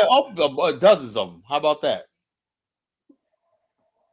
I have a big insurance. Coop production without East Coast blacks, West Coast blacks wouldn't do. I'm doing good. Kyler, you accepting applications, but you ain't hiring nobody. Oh no! I can give you an application so you can go out there and friggin' we'll put out the applications, Kyler. We're trying to employ people in the I can hand you out. You can go to Walmart and get a job. You know, get something. No, Kyler. You said you act like you pushing out applications. Walmart, man. You know, you work at Walmart. No, I'm saying you should work at Walmart. You know, Kyler, you make Walmart money. Well, you black people in California, y'all make so much. Y'all sound like Africans. I make so much money. I never brought that up, so don't put that. That was Jonathan. I brought that up. I would never bring up money because it's a no contest. California is the richest state in the union, so it's not. People get paid higher in California than most places in the United States. You gotta admit that. Yeah, but California is not. It's not America, though, y'all. That's not the real America. California is the biggest state in America. Yeah, but it's not the real America. Third biggest. What? Come on, yeah. Next to what? Alaska and Florida? Alaska and Texas, then us. Okay. Well, Texas is smaller than California. So. Yeah, that's what I thought. Texas was smaller, right? No, they're bigger. Okay. Hey, I tell you what, the Democrats better not run no damn candidate out of California for the next 20 years, man. I'm telling you that. Because they ain't going to never win if they do that. And black people are so stupid, they probably rally around Gavin Newsom, man. Yo, Gavin Newsom, man, they going to crush. New Republican Party will crush Gavin Newsom. That's what I'm saying. Black people John's sitting there talking about black people made gains politically. That last election showed black people are done politically in America for a generation. I mean, Kyler, I don't know about that, but you're so definitive in your assessments, and it just hold on. We got the bottom line is, economically, socially, we might rise from this. A new political order might rise from this. Yeah, that's what I'm saying. We got two new black senators, so I wouldn't say it was all a loss. Yeah, I'll say Well, are they Republican? No. They Democrats. But I'm saying that's what I'm saying. What this going to do though? This going to push the Democratic Party further to the right. You got to go to the right now. They got to go to the center at least. They got to go to the center a little bit. Nothing too common. Black people will do good in a center right Democratic Party. Right. Another thing too, Colin, they cannot run a coastal Democrat for the next 2-3 cycles. I don't want no Democrat from New York. I don't want no Democrat from California. It has to be a Southern Democrat for them to win. Man, I'm telling you. Got to be a Southern Democrat. Or South. That guy the presidency? For presidency, it got to be a Southern Democrat. You got to run a Southern Democrat. You have to be like a Bill Clinton type. Because I'm going to tell you why, Colin. Because all these coastal motherfuckers, all they going to push is that dumb shit, the transgender this and all that. That's why they lost. Southern Democrat. That's exactly why they lost. You need a Southern Democrat. The Southern Democrat is like a Republican, basically. So I don't care. I don't care what he is. It's better than what they've been running. I don't care what he is. You know what I mean? Shit. And that's what black people got to get out of, right? Black people basically don't even look at it and say, well, geez, what is our plan to get money, industry, and power or not? All they care about is somebody might be racist, you know? That sort of thinking is going to die over the next 4 years. Yeah, that's dying. That's dying. That's dying recently. Kyler, what's the black business looking like in Virginia right now? Oh, great. They got a black business community? Oh, yes. Black people, y'all got a Southern Democrat down there. Let me tell you something about Virginia, right? We have the bottom line is, and the bottom line is this: Black people are. Tell us the bottom line once and for all, Kyle. Well, let me tell you something. Hold on, check this out. I don't see this in any other state. There was a company, insurance, health maintenance organization I used to be contracted with, work for, called Virginia Premier. They got bought out by Optima and then Centera, right? I contract with Centera right now. But anyway, Virginia Premier was built and run by mostly Black female doctors and nurses and stuff like that. It was just like Molina in California with the Hispanics. Virginia Premier was big. They had everything from ambulatory business, everything like that. But they sister gals, man, ran into the ground and whatnot, and Optima bought them out. But it was good. That's the type of opportunity we have in Virginia. We got high-level businesses in Virginia that Black people run at the highest level. Yeah, but Kyle, y'all not even in the top 10 in GDP in states, bro. But I'm talking about the Black people here. Now the GDP, y'all not even in the top 10, bro. Come on, yeah, bro. I know. Come on, bro. In general, the Black business community in the Bay Area is better than that of Virginia and New York combined. You see Black people. This is the Bay Area. Cali, Oakland alone, Oakland Black businesses alone outdo Virginia Black. I wouldn't go to Oakland on my day off, man. I wouldn't go there with Secret Service, man. Please. We don't need you. Not all of Oakland is bad. There are other parts of Oakland that's pretty high class and tech. Don't tell them that. Don't tell them that. Man, please. I don't mean in black businesses are thriving. Yeah, well, California will fucking swallow up the whole East Coast. We got tech companies. We got radio. These California niggas, they gang banging on you right now, Colin. Yeah, they represent the West Side. We got them all, Colin. You're just telling the truth. You're just telling the truth. They're banging on you right now, telling the truth, Colin. We got them all. West Coast. We got everything that you be talking about. Black people, we don't organize black people in the Bay Area. We got a voting organization. Black people in the Bay Area, we got a whole black business boom and development organization. He says we got a black grocery stores over here, black gas stations. Y'all ain't got shit over there. And that says Bay Area businesses is not black. Damn, man. You know what I'm saying? What's so and them is not intelligent because all that take was a quick Google search and you'll find out the fuck they are. It's bad, Colin. Hey, y'all know this? Speaking of states, y'all know this. Y'all know Alabama GDP per capita is higher than the UK. Did y'all know that shit? Yeah, bro, we live in America, bro. This is the greatest country economically, so it's going to be higher than most other places. Alabama's produces our poor state produces more twice as much megawatts as West Africa all combined. A poor state. Yes, Kyla, you live in a great, great, great country. That's why we all want to come here. Happy now? No. Because I like to see people go back and build after man, Colin, you just a hate monger, bro. When we agree to you, you're not happy. When we disagree, you're trying hard to prove that you're right. Bottom line is, you're right. We agree. I just want to see Elvis at Syncor with his nice business setup, man. Talking about, I listen to Colin, I'm back home, and I'm doing. No, Colin, I want to see you right there by my side. No, I'll come to visit. You don't want to be there with me. You just want me to be there. I'll be there to come to visit, but I ain't. No. You gotta be there with me. The best thing about Africa when I go there, man, is the fact that I'm going. I know I'm get to leave, huh? Yeah, I know. It was nice. I love you guys. You guys want us to be stuck in Africa and not have a way to come to America. But I'm the fuck out of here. It's like the ultimate cheat code. When you go to Africa, you feel like you're home. When you leave, that shit, I'm going back home. But I'll see y'all later, man. Yeah, when I land at JFK Airport, I'm like, I'm home, sweet home. Oh yeah, man. As soon as I see JFK, as soon as the plane lands, like, yes, I'm home. I'm like, first thing I get is a Dunkin' Donuts, man. I'm like, home, sweet home. Yeah, I'd be like, Colin don't want us to be on an equal footing in the United States. You want us to be back home, struggling and begging you to send us $2 so you feel like a king. That's what you want, Colin. No. But trust me, if they deport me, Colin, I'll be calling you every 2 weeks, Colin. Yeah. Colin, it's high out here, bro. I need to buy better rights. Hey, Elvis, Trump might get rid of that Liberian amnesty thing. program? Yeah, it's called a TPS, the temporary protected status. But they sued him for it the last time, and they actually won. So you had to consent. No, he wasn't really pursuing it. He has sympathy for y'all. That's why y'all should keep your mouth shut. Because Trump actually probably likes y'all. I'm not on TPS, bro. Quiet, man. I'm not on TPS. I came here on a diversity visa. I'm an American other citizen. Liberians that be on the I'm line good. running their mouth. Elvis, it's okay. Trump I got basically you. doesn't have nothing against you. California's a sanctuary Hey, they state. said January 20th. We gonna stop flocking to all the sanctuary states, bro. Hey, they said January 20th is national. You gonna have to catch me, bro. We gonna start running everything. They said January 20th is National Deportation Day, man. That's crazy. Yeah, but deportation is most illegal. That's I heard this wild. lady saying most illegal immigrants gonna self-deport because it'll be easier for them to do that.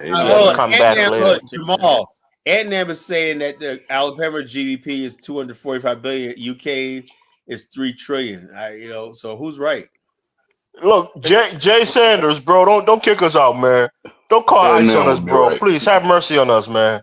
Come on, Jay Sanders. We your brothers from the motherland, man. That's what Colin didn't want us to do. African goddess wants you to come back home, man. She said, "Why can't you make it in Africa?" Because I could make it in Africa in like maybe 10 more years. I gotta rack up more money for the next egg. It's a thing called what? What organization we form? A thing called infrastructure. That one thing that makes it, if Africa had infrastructure, I wouldn't even be here. Africans would go back when not, but we got to get the infrastructure right. Jonathan, A&M is kind of testing. He's trying to check you. He said Nigeria has a GDP of 500 billion. We talking about per capita GDP. Okay, per capita means per individual. A&M, I'm sure you know that. Per individual, yeah. But listen, that mass deportation. Listen, I didn't know it's a new kind of migrant coming to America across the border. They said there's a lot of upper class Venezuelans and people from South America coming to America because of the lifestyle. They got a lot of money and they crossing them borders, man. So it's not just poor people crossing those borders, man. It's crazy. Yeah, especially from Venezuela. You had the aristocrats, they call the oligarchs. Them lifestyle. They call them lifestyle migrants. Yeah. Though they left that country with their money and they transfer a lot of their money. Right. They come to America because they got more upper mobility. Yeah. Right. It's a lot of things that's going on, man. I mean, there'll be a lot of court cases. America. For one thing, this country is good for. You have the judicial system that can protect you somewhat, or at least can prolong it. You have a lot of infighting, people going to court, the cases lasting 2-3 years before it gets adjudicated. The court system is going to get blocked up with a lot of these immigration cases. It's going to be a mess, man. Let's see how it goes. That's going to be Nigeria has a lesser GDP than the Bay Area. Yeah, but he's putting total GDP. We're talking about per capita. Man, do you got the I'm talking total capacity GDP. of a midget? Do you got the mental capacity of a midget? Come on, bro. Come on, man. We literally got cities with a higher GDP. Yeah, we talking about per person, per capita. Come on, bro. Don't worry, African goddess. I'll go back home and contribute. I'm still in my 30s. I got a few more years. I'm in the chat. I mean, come on, bro. You ain't going back home, Elvis. Cut that. No, I'll go back home soon.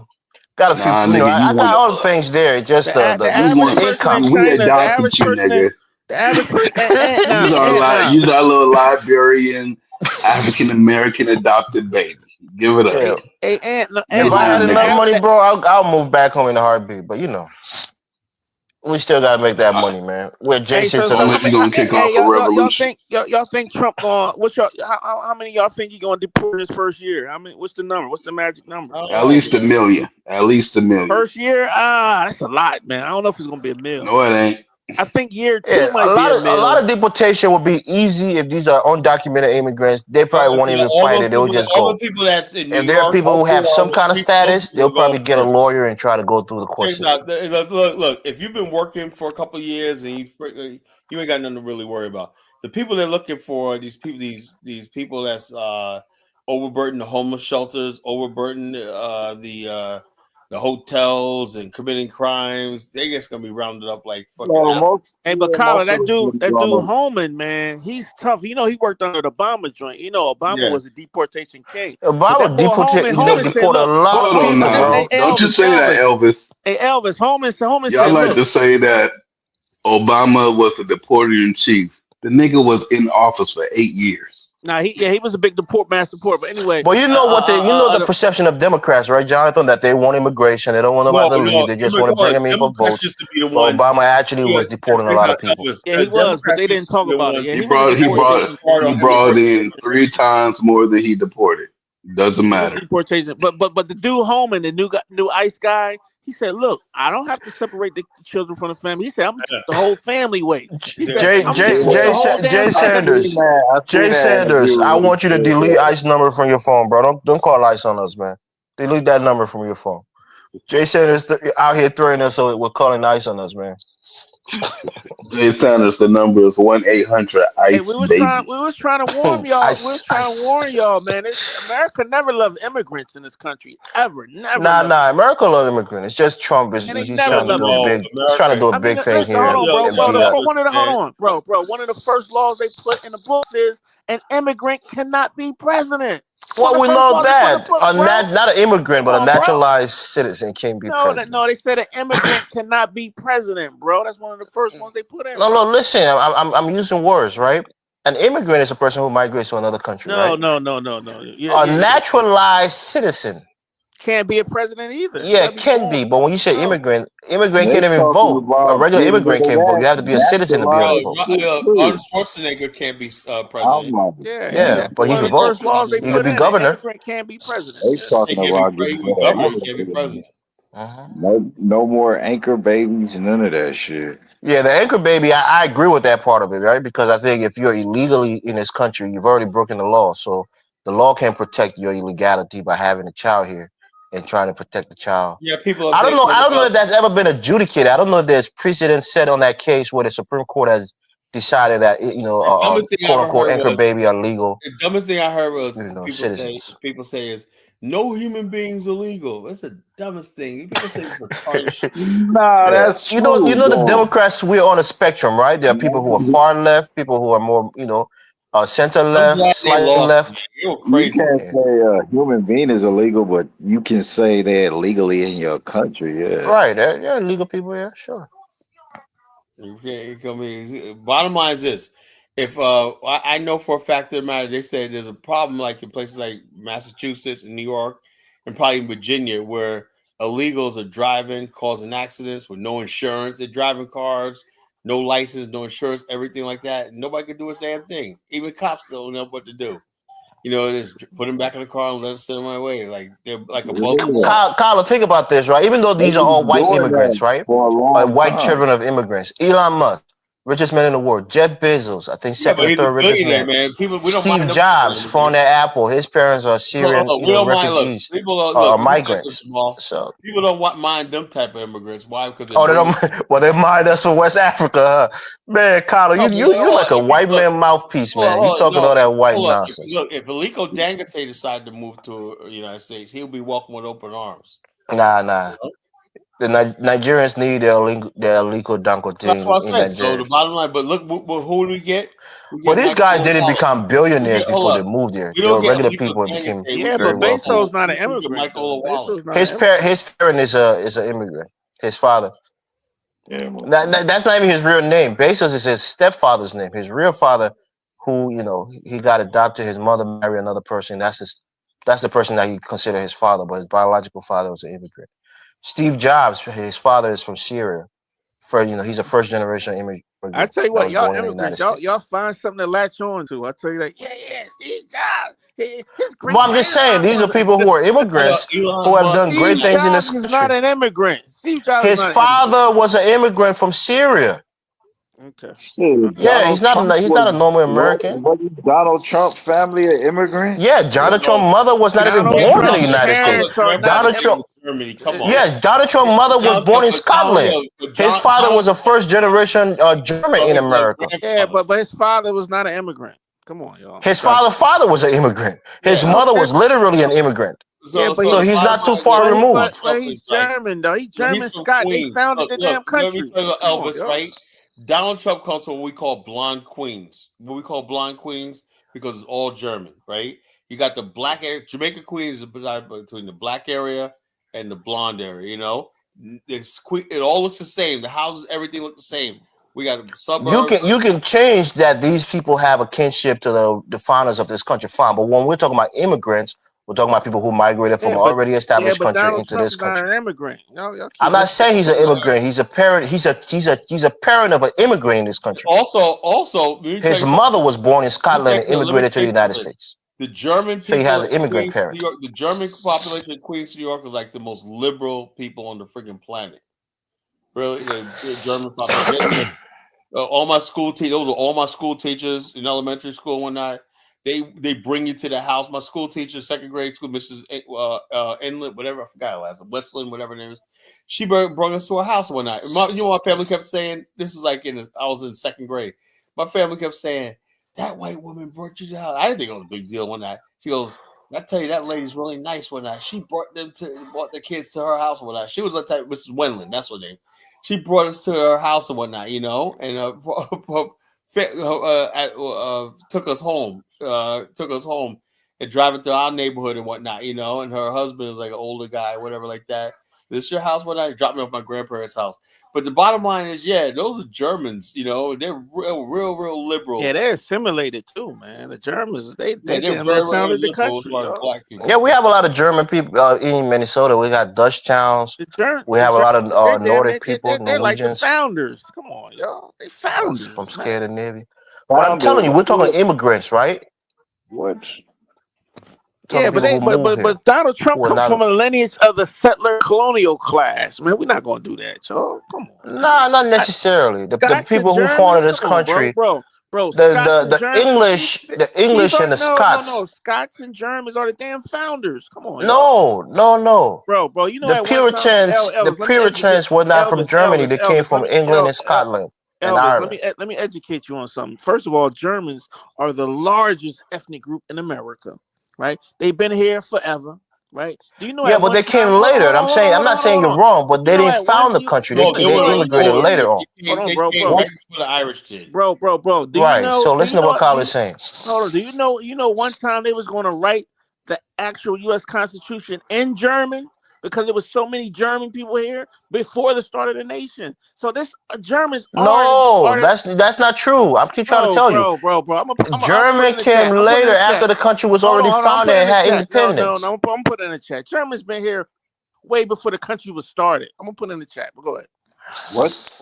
Yeah, put it in the chat. I want to see that. Yeah, put that shit in the chat. Tyler, did you know that Black Wealth is at 6.7 trillion right now? Back what? Black Wealth. I mean, I thought it was at 10 trillion. Is it going up or going down, Jonathan? One guy that came on the other day. It's going up. Black Wealth is only $6 trillion. Well, now that's more than friggin' half the world. That's more than the whole shit. That's more than all Africa combined. He said, and most of that, I say most of that was by the new immigrants. Yeah, everybody just jumped off the boat and created all this wealth. Now we want to create wealth for hundreds of years here. When they got home and everything, land in the Carolinas and property and stuff like that. No, that counts nothing for the business. You know what I think? I think it's this dude named Dre. I don't remember the dude's name, but he be on Dyna's platform. No, this guy Jay. Dre, the Democrat, right? That's my bro. Man, that dude is nuts, bro. I remember I was talking to that dude. I was like, bro, black people are not at the bottom. He was like, man, that's the immigrants. That's the immigrants. And then I posted the link in the back chat for him to look at. He was just like, well, you know what? Still though, and I'm like, nigga, no.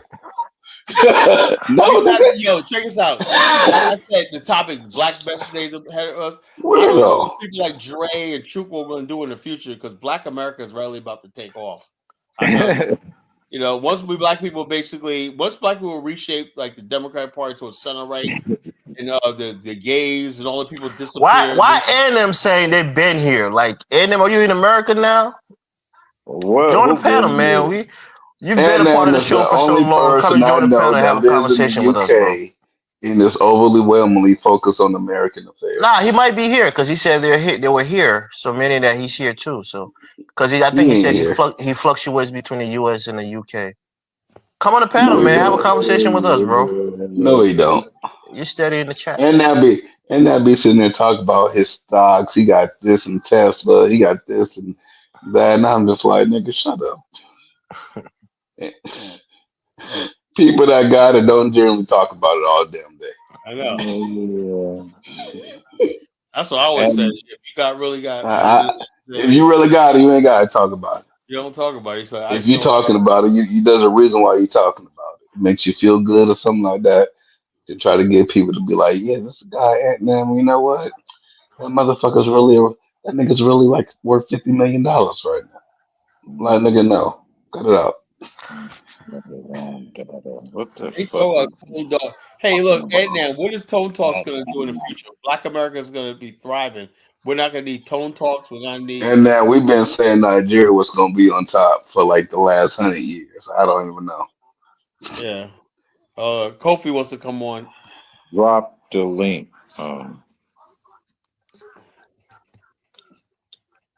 I don't know if it was Dynasty's channel. One time Kofi came in there, that nigga was cussing everybody out. He was mad as hell. I hope he's more chill this time around when he comes up. But Kofi was cool. We interacted on Dynasty's channel. He was on Focus on Liberia a couple of times.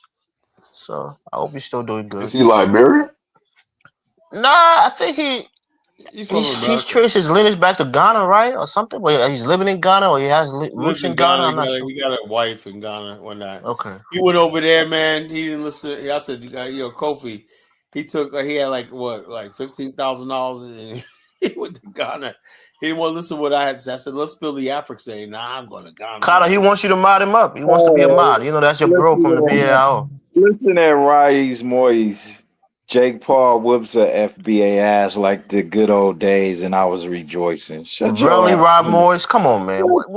Man, I hate when we do that shit. Come up here, Rob Morris, and have a conversation with us. That's fine. Rob Morris, America whoops Haiti's ass, and I'm not rejoicing over it, though. Right, come on, man. We always root for our black brothers, regardless of their ethnicity. Black is king. Well, Jake Paul ought to be ashamed of himself fighting a fucking old ass man. Mike Tyson should be ashamed of himself. But again, there's money. 20 million is a lot of money. Yeah, Mike Tyson got $10 million. Not Mike Tyson. Mike Tyson didn't really have nothing to do with it. Now they're saying it's 20 million, Carter. I was wrong. It's 20 million. So it's double that amount. So that's a lot of money. $1 million, shit. $20 million. I get my ass kicked for $20 million. I get my ass kicked for $1 million right now as we speak, nigga. Shit. Baby good. Just don't kill me. When I recover, I got $1 million in the bank waiting for me. I could go build my little hut in Liberia. Let's let Kofi speak. Kofi, what's going on, brother?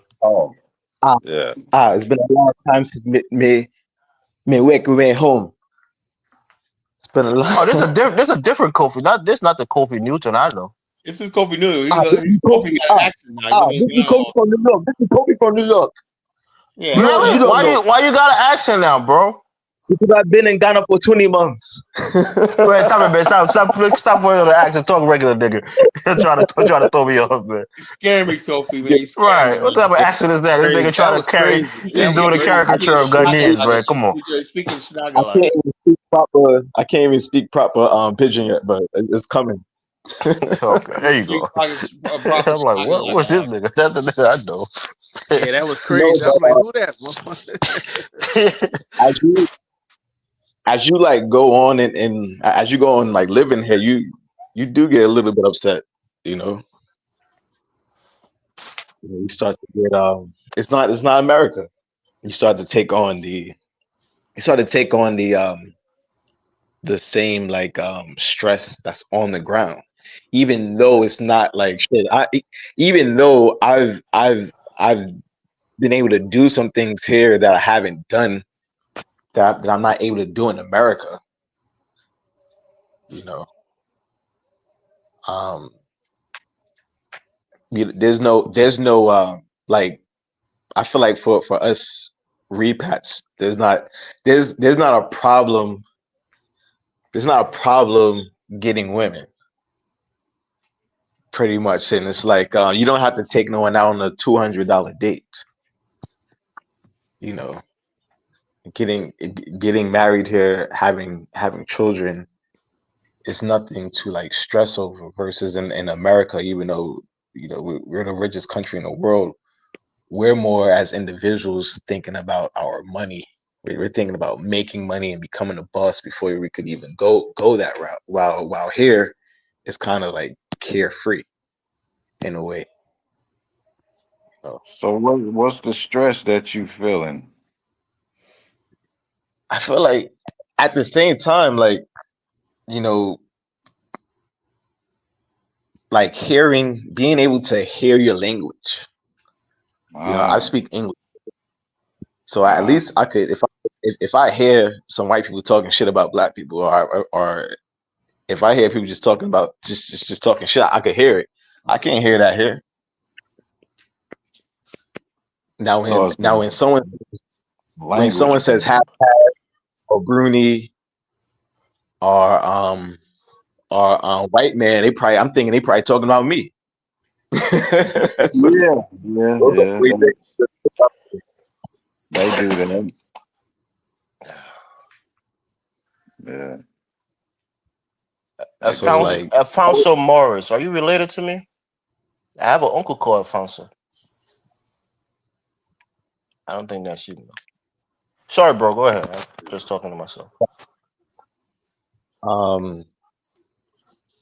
I noticed here, like I was a boat driver for like the past 2 months. I'm coming home like in 2 weeks. I'm getting citizenship too next week.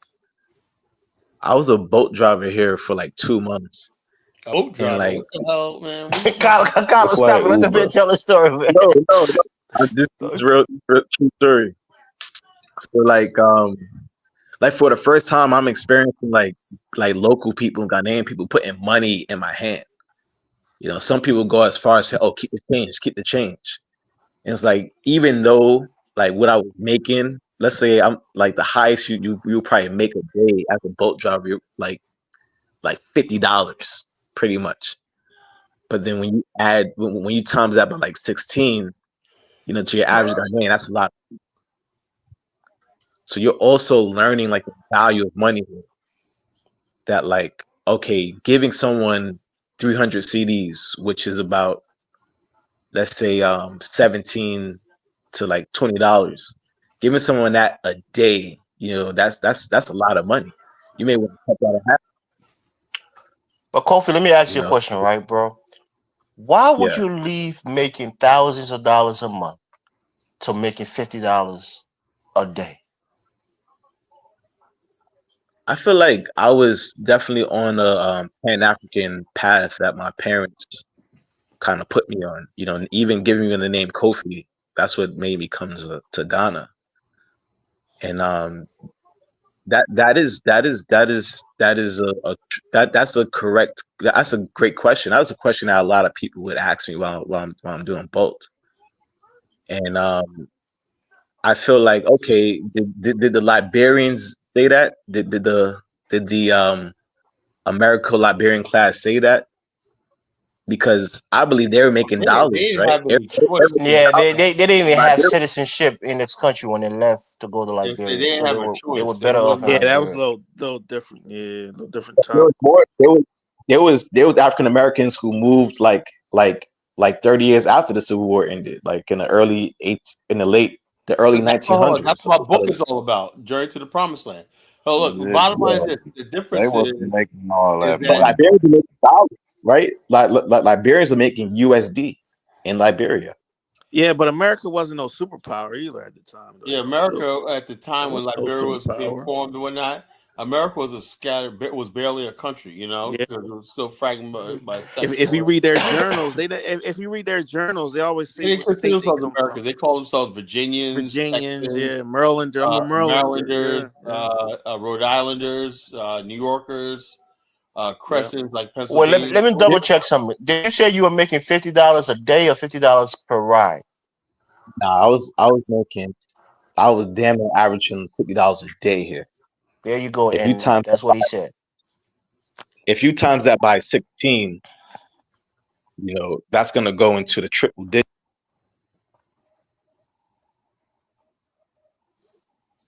I'm trying. Is that me or did he cut off? Now what you call it? Now what you call it? You're still young, Kofi. You're like what, 36 now?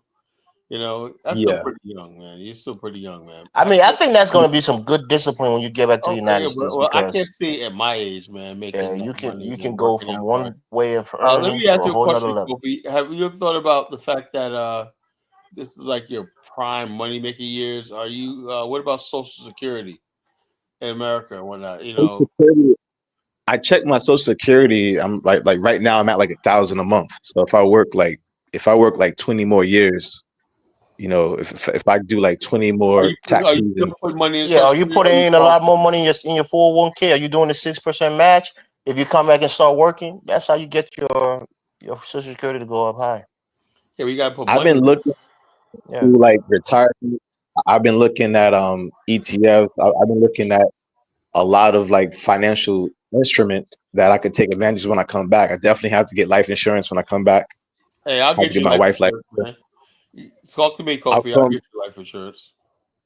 I'll come straight to you. Gotta try to hustle the paddle right now. No, I need some life insurance too, bro.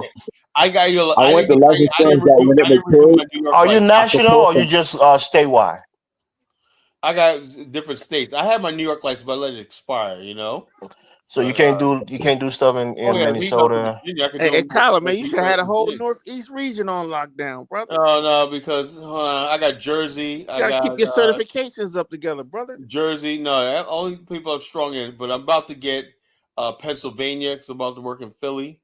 Hopefully next year I'll work in Philly. Yo, it's a lot of money in Philly. I'm working a lot of Maryland, money in Philly, bro. Like that. I got a license in Maine. I'm licensed in Maine, you know. And I had one in New York, but I let it expire, man. I just gotta renew it. Hey, Kyle, it's a lot of money in Philly, man. Come up here, bro. Get some of this bread. I know all about Philly, but the bottom line is I'm moving into like I said, I'm moving into group plans for employers and HR, human resources. I want to be I'm working with several companies that do HR and whatnot. And what I'm gonna do is like when companies need health insurance or life insurance or whatever like that, 401k, they come to us, you know, and I can get them a 401k or life insurance or group health insurance and whatnot. That's where the friggin' money's at. When I start taking on companies and whatnot, shit, I'm gonna be fucking Colin, somebody wants to know your prices. How much is your life insurance? What's the premium? And what's the? Hit him up in the back channel, man. Hit him up in the back channel. I don't talk about business on the channel. Don't talk about business. Okay. Do you think these instruments could work on the African continent, just like Uber and Bolt? Let me ask you a question. Now, what could work is this. What could work is this. If you came to America and basically worked for a few years, right, and then basically bought an annuity, right, a variable annuity or a fixed annuity, and then basically in a couple of years when it annuitizes, you got money for life. You know, build stuff up like that. 401k, a Roth IRA, 401k, and keep a stack of money. I see the whole thing is whatever you do, you have to have that initial. You got to have money to put in there, you know, and that's what happens about Africa. It's draining because there's no real money coming in. If you was able to, let's say, even if you're Africa, right? Let's say if you had a professional job and you're making only $25,000 a year, well, you know you're not gonna have to worry about car payment and stuff like that. So the total expense for a whole year probably that's not true, Colin. No. What's stopping insurance companies from being widespread and profitable is that it's not mandated, like in the United States, to drive a car. No, and I'm not talking about insurance. I'm talking about the problem in Africa is the fact that you don't have a large workforce. The workforce and people in the middle class is where the money's at. Where companies say, "Oh wow, we got a middle income." So mortgage, they're gonna sell things like mortgages, second mortgages, life insurance, whatnot. If there's no money, you know, disability insurance, you know, indemnity insurance. If there's no money coming in the first place, you're not gonna have nothing to sell to. So that challenge is creating a workforce, an industrial workforce, where people look. I'm saying like this. This is what I say about Africa. I do not think, right, when I'm looking at what the cost of living in Liberia, something like that, all the brothers there in Liberia said, if we could just get a job, right, I would do. The girls like, yo, man, all I want is a job, right? These are young guys that got young wives, everything like that. He said, look, if I can get a job making $500 a month, I'd be happy. I could do everything I want, because a lot of times they already got property and stuff like that. $500 will go a long ways in Africa. $500 a month, that's nothing. So why is it that people can't use Africa as a manufacturing base, right? The labor's cheap, $500 a month. You know, I mean, that's a steal. And why does everything is under the table for the worker? The worker don't really need to be registered, but for the business owner needs to be registered. But for there's more workers than business owners. Why can't Africa just go ahead and just create a formal payroll and employer system? You know, that needs to be done on the app. Like that needs to be, like, technology needs to be used. But Africa is still, even before the technology, the mindset has to change. You know, Africans got to start taking labor and stuff like that. You're not going to develop, you know, with foreign aid or foreign investment forever. You have to invest in the people. The people basically got to have money. When people have money, then you have a captive market. Like America, it has a captive market. Do you think America, when it was building Ford and GM and all that, they cared about the rest of the world? No.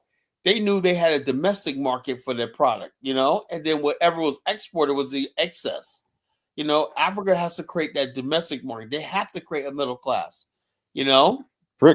BRICS is gonna make that possible, because look what BRICS. Oh, come they on, like break it down, Jamal. You got so much faith in BRICS. I don't know, man. I just don't get it. Man, BRICS is probably this is Kofi Newton, Frenchie. BRICS is probably 80 years away from its full potential, man. And that's if it reaches potential in 100 years, man. Man, probably 100 years. Mali eliminated all this debt. Mali's dirt poor, man. The bottom, look, it ain't happening, Kofi. It ain't happening, Kofi. Until Africa change. One thing, like Nigeria was rejected from BRICS, right? Because people look at it like, y'all simply don't have a domestic, market, So and Kyle, BRICS been around since like 2013. It's not like a new formation, yeah. And them is saying something, and I think that's actually true. And again, Carla, you hate it when I say it. They always know. Look, Nigeria has a larger market. I want Nigeria to get it right, but you can't pull the lucky. There is money there, Carla. Jonathan goes to Nigeria. He's making money. I'm sure. I'm not watching his pockets, but I'm sure he's doing well.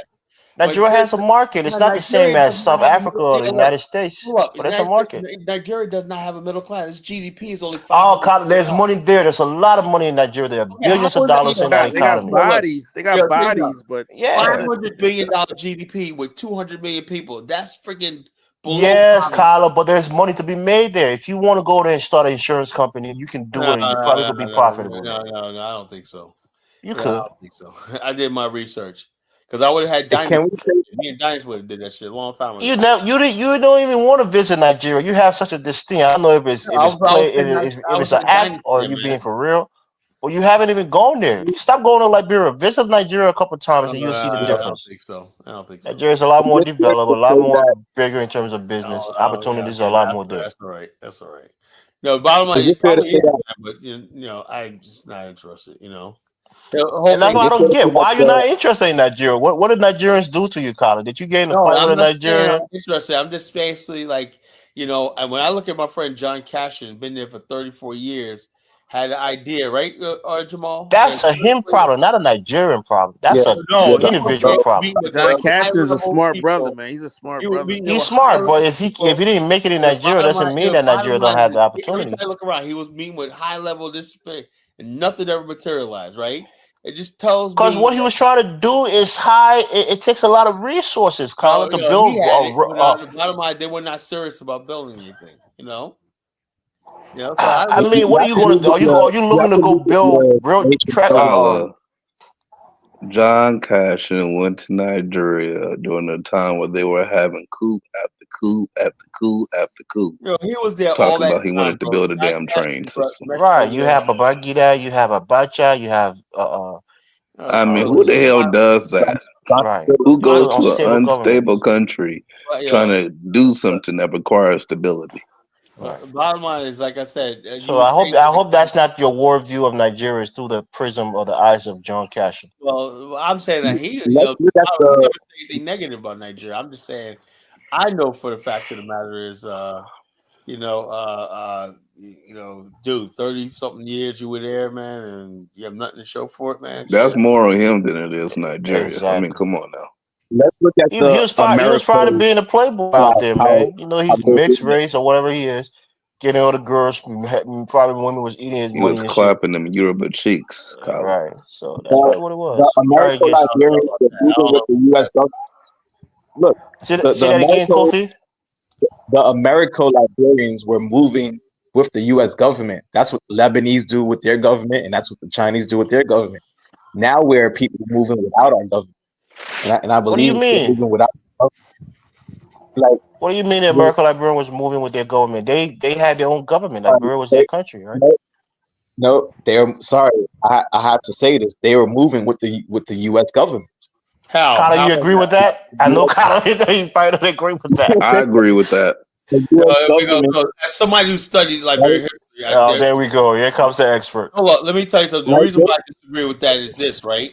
When Liberia was founded, right? The Secretary of State of, I forgot his name, said emphatically to the British, we have no official relationship with this country. It wasn't until 1862 when Abraham Lincoln formally recognized Liberia and Haiti as republics. You know, yeah. Up at that time, Liberia was not recognized by the U.S. And also, let me tell you something: the countries that basically helped Liberia the most in development was three countries: British, Spain, British. It was not British, Germany, and the Netherlands. You know, and also, which we got British were trying to undermine Liberia from day one. America was apathetic, but still some strange reason in history, right? And maybe Kyle could probably investigate this more. Like the fact that the United States, when it looked like the British about to take over Nigeria and the Galena, the United States sent a warship and threatened the British. So basically, they say an amendment was saying that the United States has a interest in this experiment right here, and we don't want to see the British take over. So it could have been that there was talk in the United States circles about using Liberia to do a mass exodus and shipping black people over there. That's the only reason I can understand why the United States would prevent British from taking over Liberia, because Liberia was ripe for the picking.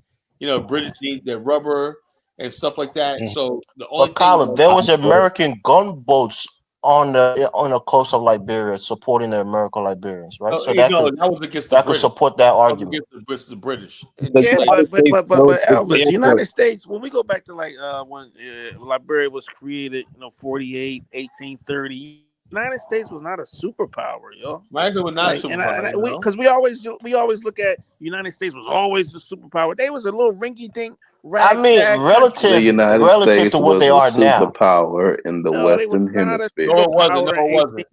The British. They wasn't as strong as the British, but they were a superpower relative to any country in Africa. They whooped Mexico ass. Spanish, all these Be people. real. It wasn't until Teddy Roosevelt created the Great White Fleet. The Americans never lost a war in this hemisphere, bro. They beat the Spaniards, they beat the French, beat the British, beat the Mexicans. They weren't powered. You know what?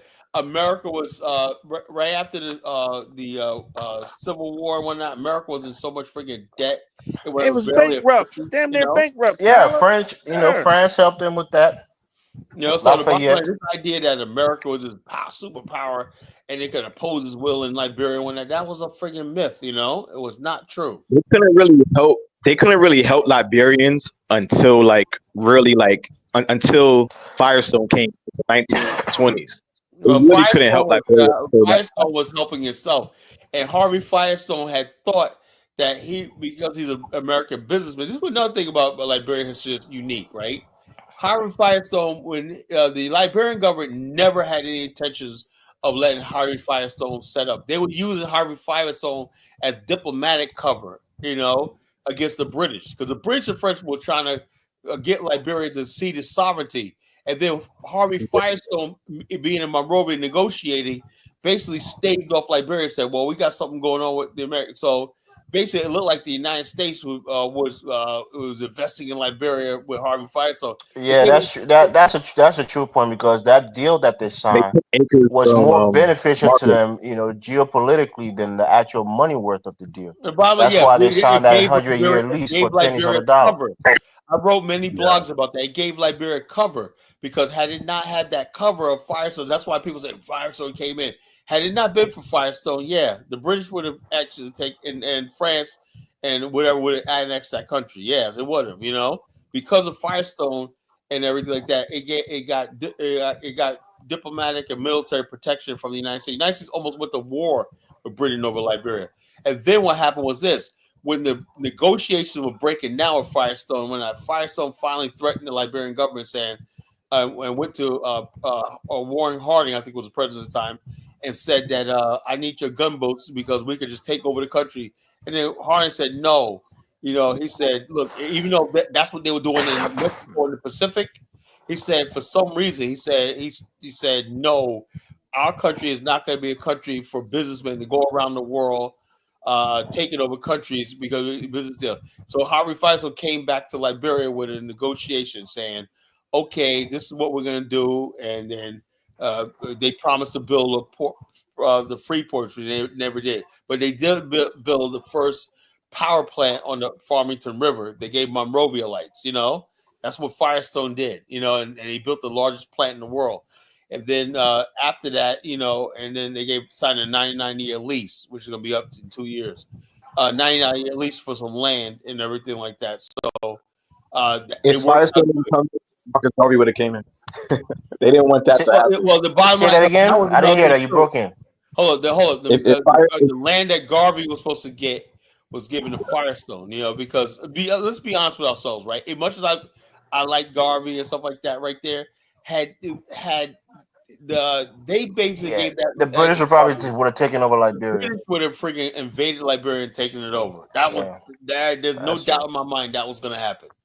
Yeah, they took a lot of land from Liberia. A lot of part of Sierra Leone, the British took. A lot of parts of Ivory Coast, the British took from Liberia. The French took from Liberia already. Yeah. And they were going to take the rest of it as Garvey went in the country and land instead of Firestone. Liberia is brilliant at that, Yeah, that was a brilliant diplomatic strategy by those in power at the time. Yeah, but Garvey never made it in Liberia, right? They banned him. He got banned from Liberia, right? He never even visited Africa. I don't even think he ever stepped foot on the continent. Yeah, he got banned. The motherfuckers in Liberia said. What happened was his group, when they landed in Liberia, they were arrested, right? Liberia basically impounded the ship, kept all the equipment and everything like that, right? And that was due to Charles D.B. King, who was in bed with Firestone at the time. Well, no. The bottom line of Charles D.B. King was like they threatened him and said, and Charles D.B. King wasn't even Liberian; he was actually Sierra Leonean. He was actually a Creole and a Croup man from Sierra Leone. Liberia said, hell nah, Garvey, you can't come in this country. Oh, hell no. That's because Firestone had already had plans for that land, and they co-opted our president to pretty much backstab Garvey. I did for the land first, but they said, something, all that, when you go to Harbel, right? You can smell the rubber from like miles away. You can smell the rubber from like miles away. I think the Garvey letter. They stole Marcus Garvey's money. They stole his Charles money. D.B. King. Yeah. They stole his money. Yeah, a lot of people don't like Charles D.B. King, bro. That nigga was a sellout. But the Garvey letter to Africa didn't help him. Wait. The American Liberians stole from Garvey. They took they betrayed him, bro. They told him they were going to give him that land. Edwin Barkley came in. And then they sold it to Firestone. He over here upping up these people, Kyle. Shame on you. Right? He really, how hard it is to turn UFC in Africa? The British had every intention of taking over Liberia. They was going to, but had it not been for CDP had not been for Firestone in there, yes, the country Liberia wouldn't exist. But I think Kyle would also hurt Garvey too when they intercepted his letter and he said, "I'm gonna come to Africa, be the king of Africa." That shit ain't No, help. I either, think somebody you know? forged that letter. There was no thing That was that was a letter intercept, Colin. No, That but was a somebody letter said they intercept. forged. These kind of people always have a particular He characteristic said, "I'm gonna be the about them, king of Colin. Africa." They always that think they're the savior. They always think that they're going there to bring people into light. And they always think of themselves so highly. And that's usually their and demise. that was Garvey's downfall when he said, "I'm gonna be the king No, of Africa." that's a good that was his thing. Those are the downfall, kind man. of people that take over. He said he I was mean, gonna take that Africa, shit the way over, Africa is, Jonathan, many people don't want to lose any kind of power. Let me tell you something. So they right? looked at him as somebody I who used was to be- look, intruding I on their used to be power. like that. You look, I used to be like that, right? I'm gonna be the African. Kyle, you savior. still like that. It kind of gets bad when they call him a colonizer. After my years going to Liberia and dealing with Negroes, African Negroes online, I said, nah, they can handle it, man. They got this shit, you know. Colin, why do you get offended? Colin, why do you get offended when people call you a colonizer and they spell it with a K-A-L-A? Because you know for a fact it's stupid, you know. How can I be a Colin, I got the magic year for Africa, Colin. I say the year 2525. That's when Africa gonna get. That's like 500 years from now, man. Nigga, that's like 2 millenniums from now, bro. That's a couple of months from That's now. like 1,000 years from now. Not 2025, Jonathan. That's 2525. So the year 2225. We should freeze ourselves and wake up then. 2,000 years from now? That's like 500 years. That's like 250 years from now, or something like that. Yeah. Because that shit is. Hey, Colin, when I was in Rwanda, Rwanda is pretty developed, right? When I was in there, I'm like, yo, this kind of shit going. Rwanda Jonathan always tell me different, and I tend to believe him. Like Kigali looks good, but outside of that, let me make my point. pretty undeveloped. Y'all not hearing my Make point. your point, then I want to ask you a question. Rwanda is pretty, it's doing pretty good, right? Even Rwanda is probably about 3-4 generations away, bro. Like, think about that for a second. And I think Rwanda is doing okay. Rwanda, that place. Rwanda has Rwanda has no middle class, bro. None at all. No middle class, and it's still like 3-4 generations away, bro. All right. Rwanda is a prop city, Rwanda, bro. right? And think about now, when you Rwanda. say They got Rwanda, the same language. Kigali is a prop city. Just say that you mean Kigali, and they and still you mean 4 or 5 inner Kigali. generations away. Because once you step outside inner Kigali, you go towards what they would call suburbs in the cities. That shit gets trashed, and the farther you go out, it becomes the rest. Just That's why I essentially say they're Africa 4 all or 5 over. generations away. That's 100 years, man. It's like damn near 125 years. That's the point I'm trying to say is, and they have great. And Jonathan, you've been to Abuja, right? Abuja is way more developed, perhaps maybe cleaner than Kigali. Maybe not cleaner because they no, it's not. No, they talk about how clean they are, but I'm guessing Abuja is way. I'm gonna say that Abuja is cleaner. I ain't gonna say that's what cleaner, I'm saying. but remember when they talk about clean Kigali, they're only talking about the central area. Because once you step outside, like I said, it's not all what we cracking it up to be. Nah, because they got rid of a lot of those shanty cities and stuff. They cleaned it up, man. Kigali's No, pretty. they still got them shammy ass cities. But they got rid of a lot of them too. Like it's still pretty developed, man. The airport, top level airport, it's pretty developed. But if you leave outside the city, though, it's not. I mean, it's smaller though. You can't even compare to Nigeria. It's a smaller country. That's why I keep saying, Kyle, Rwanda has great leadership, but they still like 4 or 5 generations away, bro. It's no middle class. They're like 20 generations away. Africa needs to be able to do what the European Union did.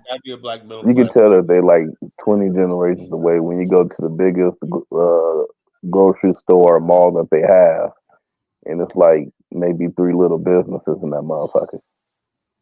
He said, and this is the mall. This is the major mall. Okay. And let me ask you a question. Do you think they're closer than Nigeria, or is Nigeria closer to development than Rwanda? What country you say was closer? Nigeria.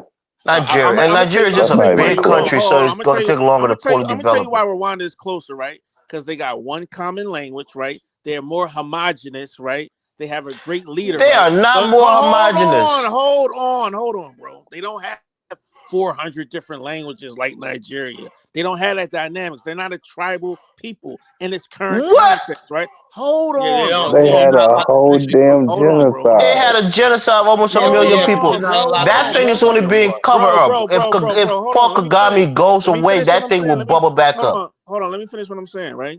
they actually went through something, right? They went through a genocide. They learned from a genocide, right? And that's going to take them forward, right? So they eat the same foods. They got the same climate, right? They all in the same. Nigeria got so many fucking different climates, languages, and all that stuff. It's But no you way. know that they still have tribal Jamal, conflict. it's not true. Kagame is a dictator who had a one-way streak in reconciling the people. The Hutus didn't have a voice at the table. Hold on. If Rwanda, that's what you have to understand. First of all, So I guess Rwanda the got what? Hutus are like the native Liberians, right? There you go, Colin. There you go, Colin. First of all, Rwanda got. First of all, Rwanda got what? Gathering together. Rwanda got 12 million, 13 million people, so it's a smaller country, right? Well, did the natives lose? If y'all saying Rwanda is 20 generations away, Nigeria might be 100 generations away. No way! I don't know why you guys be talking shit down on Nigeria. Nigeria is a fucking superpower relative to Africa, bro. 100 years away. Come on. Why you keep talking shit about Nigeria? Nigeria is way more money. They have way more brain power. They have way more natural resources than Rwanda. Why you keep trying to talk shit about Nigeria? They can't compare to Nigeria. Come on, man. Nigeria is a terrible government. One of the most poorest places in the world. Come on. No. Nigeria is poorly managed, but they have a lot of resources. Come on. 100 years away from what, though? The Congo got resources. What's the point? What's your point? Nigeria has crude oil. It has oil. Come on, that brings in tens of, if not hundreds of billions of dollars a year. Rwanda has to go steal its neighbors' resources to develop itself. Come on, man. Nigeria builds ships. They manufacture ships as well.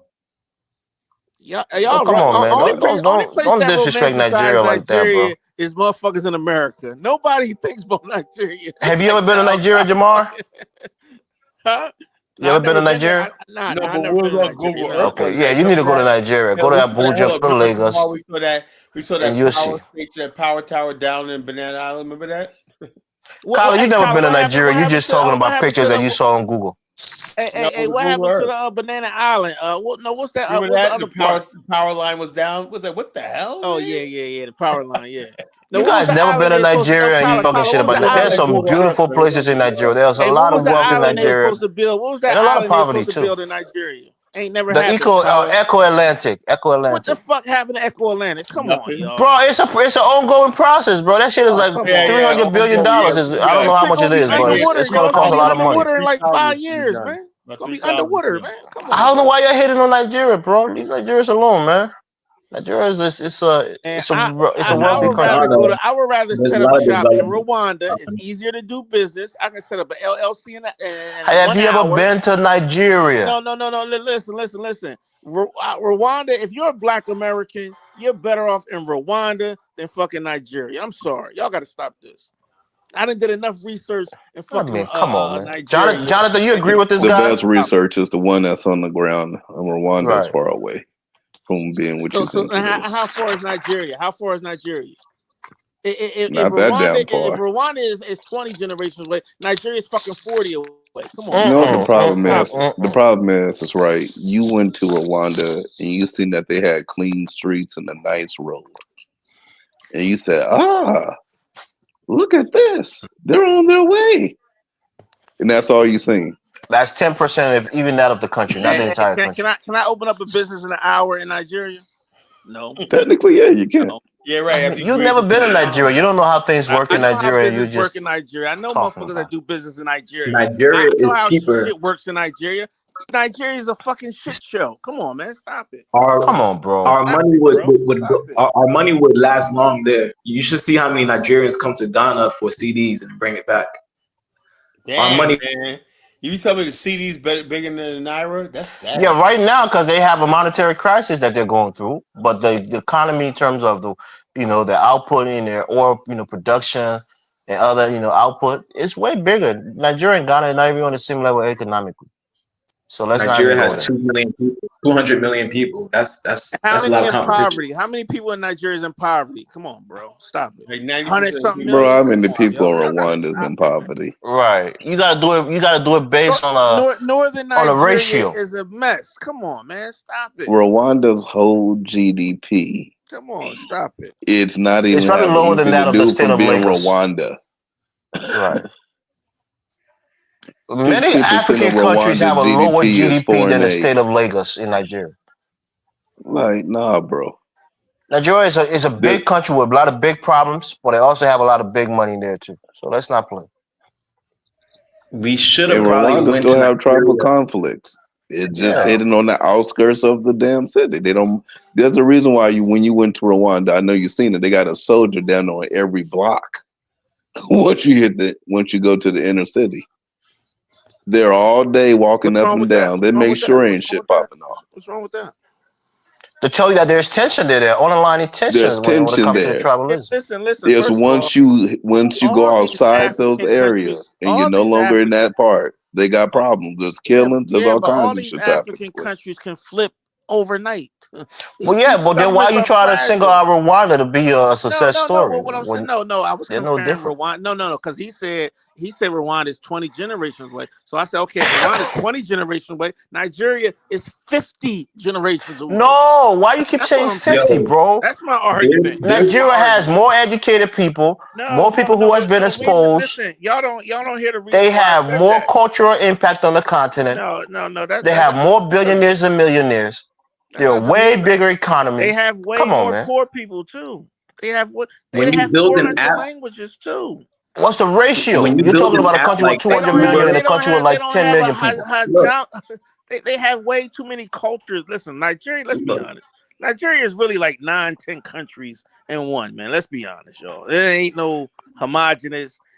I agree with that part. The one ethnic group in Nigeria is 3 times the size of The Rwanda. average Nigerian person ain't Nigerian first. Let's get that out the way, right? Right. So you got to deal with that. They not what they Islam second, Christian third, maybe Igbo fourth. Come on, man. So The hatred that is in Rwanda is not the same hatred among the ethnic groups in Nigeria.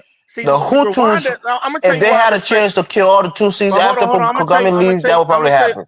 I'm gonna tell you why I respect about the Rwanda massacre more. of I'm gonna tell you why. the Igbos in Biafra? That was a war. They went to an actual war. So the same thing, man. People No, want that genocide was a genocide that had been festering for many generations. Ojukwu wanted to separate from Nigeria, and he declared independence. Some people basically believe that the Biafra war was genocide. It became genocide when they had the black age, and people started starving to death. But it wasn't people that was just getting slaughtered with guns. It was mostly through starvation. The Rwanda, it was up close and personal. People was cutting people's heads up with machetes. Lasted 8 months. Right? Look, all these countries are a couple of apps away from being modernized. That's the truth. With AI, you could instantly build an app. These countries are a couple of apps away from being modernized. The only thing that's a big challenge is the language barrier. But once that's solved, I'm telling you, Africa is going to be flowing. Like when local people are putting money in my hand through an app, that means the system works. That's why I say the year 2525. The year 2525 is the magic year. Kofi, man. Why you laughing, Jonathan? This nigga said 25. That's like 200 years. That's like 200 years away, bro. Hey, listen. That means my great Listen, we're not gonna sit in our lifetime, and it's okay. It's okay. All right, fellas. Y'all want to stay on? I'll leave it up, man. You ain't going nowhere, Kyla. You ain't got to work tomorrow. You don't go to. You don't go to work on a Saturday. Okay, look, 5 hours. Y'all Negroes for 5 hours, man. Go smoke a blunt, drink some wine, and some champagne. Give us 30 more minutes, Kyla. 29 more minutes, and then we'll close it up. Yo, are any of y'all building? But I'm telling you guys, before you talk shit about Nigeria, go there and visit. Go to the decent areas, the Abujas, certain places in Lagos. Maybe your boy Jonathan can show you around. Nigeria has its problems. Yeah, but there's a lot of places you can go to. Is anyone building apps? Is anyone using AI to build apps? There are tech incubators in Nigeria, right, Jonathan? In Lagos and other places. There are a lot of technological. Yeah, so you could build an app with a text message, pretty much. You can go from text to app real fast. That's what I'll be doing out here. And these apps will solve a lot of problems. Then it just comes down to putting smartphones in people's hands. That's it. Tomorrow is not even gonna be a smartphone, it's gonna be an AI phone. Like this place is gonna work. I'm telling you, it's gonna work as soon as you build an app. That's why I could be comfortable making $50 a day, or let's say living lower than the American standard, because I know what this place will be. It's Brother, already here. you say you were doing both. You Jonathan, don't go there. Leave that man alone. You was an Uber driver. At the same time, I'm doing both, and I'm able to show people in my cars apps that I built, like on my iPad screen. So you're heading into AI? Huh? Are you heading into AI? I'm already in AI. Yeah, I'm already in. It's like that's like the new school. That's like the new crack. Are you saying that are you saying you develop apps? I develop. Yeah, I learned like maybe you know a like coding 2 years language ago, that you can develop app in. What are you using? Python? You using JavaScript? What are you using? It's more like Python, but like for the front end, you could use a lot of like remedial code, but for the back end, that's the programming the button part. What? But it's to the point where you would use Python, and you would Remember choose the now, you're code not just talking to idiots. You got to talk things that make sense. They have generated AI that takes all those code, memorizes it, and on your command, they'll start programming the buttons. It will start programming the look of the app, like from text to app. I'm telling you, from text to design is really that easy. Now, all you have to do is just learn some like structures on how to complete an app. There's like 7 structures, but once you complete each structure, I'm telling you, you have yourself an app. Well, you have to maintain those apps and make sure that if there are bugs, you got to go back in there and look for bugs and maintain them, keep them up to date. Yes, you have to do all that. That's like the 6th phase or like 7th phase before you launch. But so have you developed any app that's ready for launch, or you're still in the preliminary phases of phase? So right now, all you're doing is just cloning what you see in the West, right? Let's say Africa, or let's say a African country don't have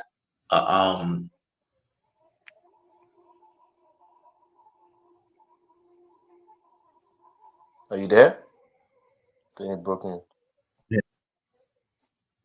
People are having trouble like making their jobs legitimate through like signing up and like registering. So you would create these apps where these people could, you could take your off the books jobs and you could legitimize it real fast by becoming an entity. Once you become an entity, then you're able to pay taxes. Now an app could do that. All you have to do is build an app that does that. Like the government is one thing, but these people in the government, they're not going to be here. They're not going to be here. Like they're only 4 years in each term.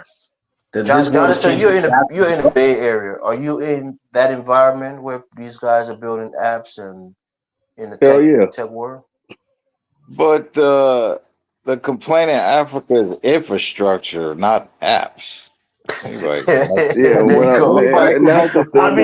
apps can have their usefulness without infrastructure too. Jamal, you can build them. I mean, there's hella apps in Nigeria. What the fuck is an app? Yeah, apps for hailing rides, apps for deliveries. I hear people complain about the infrastructure more than apps. Nah, niggas is walking around with you can't wait to build Rome before you start driving cars, right? Phones. They live streaming on TikTok right now with no electricity. What the fuck they get an There are people delivering food without, all the roads being paved. Down the road on your app, right? Yeah, right. Okay. Oh, them damn potholes in the road. Talk about an app, bro. Yeah, the roads are atrocious. So, but right, there's escalators, right? In South Africa, in South Africa, there's a 3D printer on an excavator that's 3D printing homes.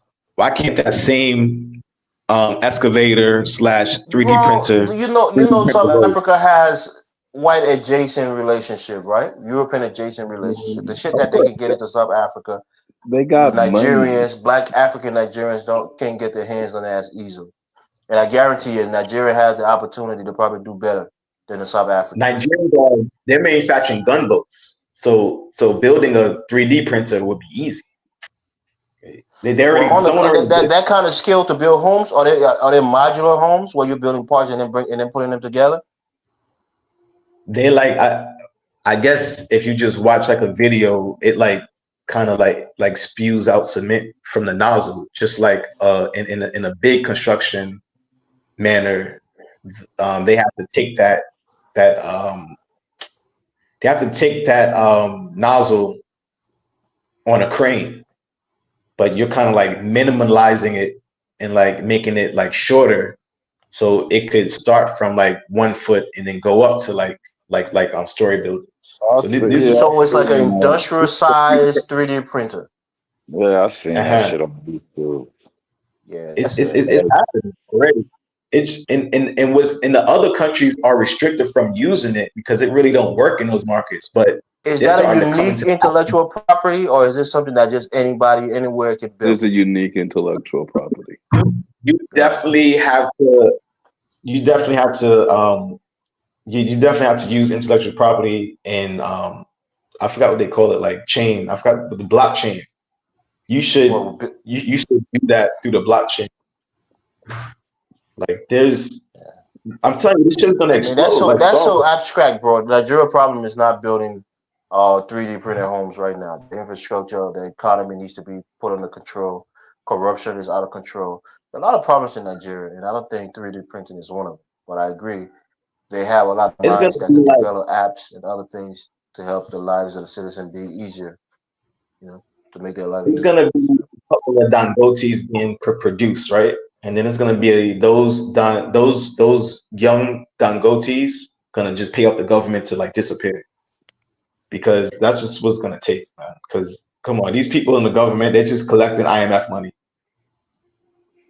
And stealing a lot of the oil, revenues that come into the country, which is, it's killing that country. That oil money is so much, and they just share like a elephant meat. They could really use that money. In 10 years, if Nigeria really saved up, they could have almost close to $500 billion to help develop that country, just from their oil revenues. But everybody wants to be a billionaire through government. I put a lot of hope on Nigeria because I think for us Africans, even maybe in a broader sense for us as black people, they're our biggest hope, and they have to do better. Once they get their shit together, I think a lot of us, other smaller African countries, will want to learn from Nigeria and try to follow our quote-unquote big brother footsteps, but they just can't get it together, man. And South Africa, I never consider them to be competing with Nigeria because they have a adjacent to white people that Nigeria don't have. So I don't think it's a fair comparison. If Nigeria should rise, let them rise as a purely black independent nation, rather than having a large white population there helping them build their infrastructure. But okay, when Africans, you're on that Ghana internet, man. It keeps going in and out. My bad. I'm in the bathroom. When Europeans were doing business with Africans, that was like almost like the equivalent to the internet boom. But then when the whites kind of went away and were ruling from 9,000 miles away, it's like kind of Africa growth kind of got stunted. Africa needs that exposure, just like America has that exposure. Africa needs that exposure, but Africa's growth is being stunted because everyone's locked. You got 4 ethnic groups locked into borders. Why are 200 million people locked into Nigeria when they should have the freedom to expand out into the African populace?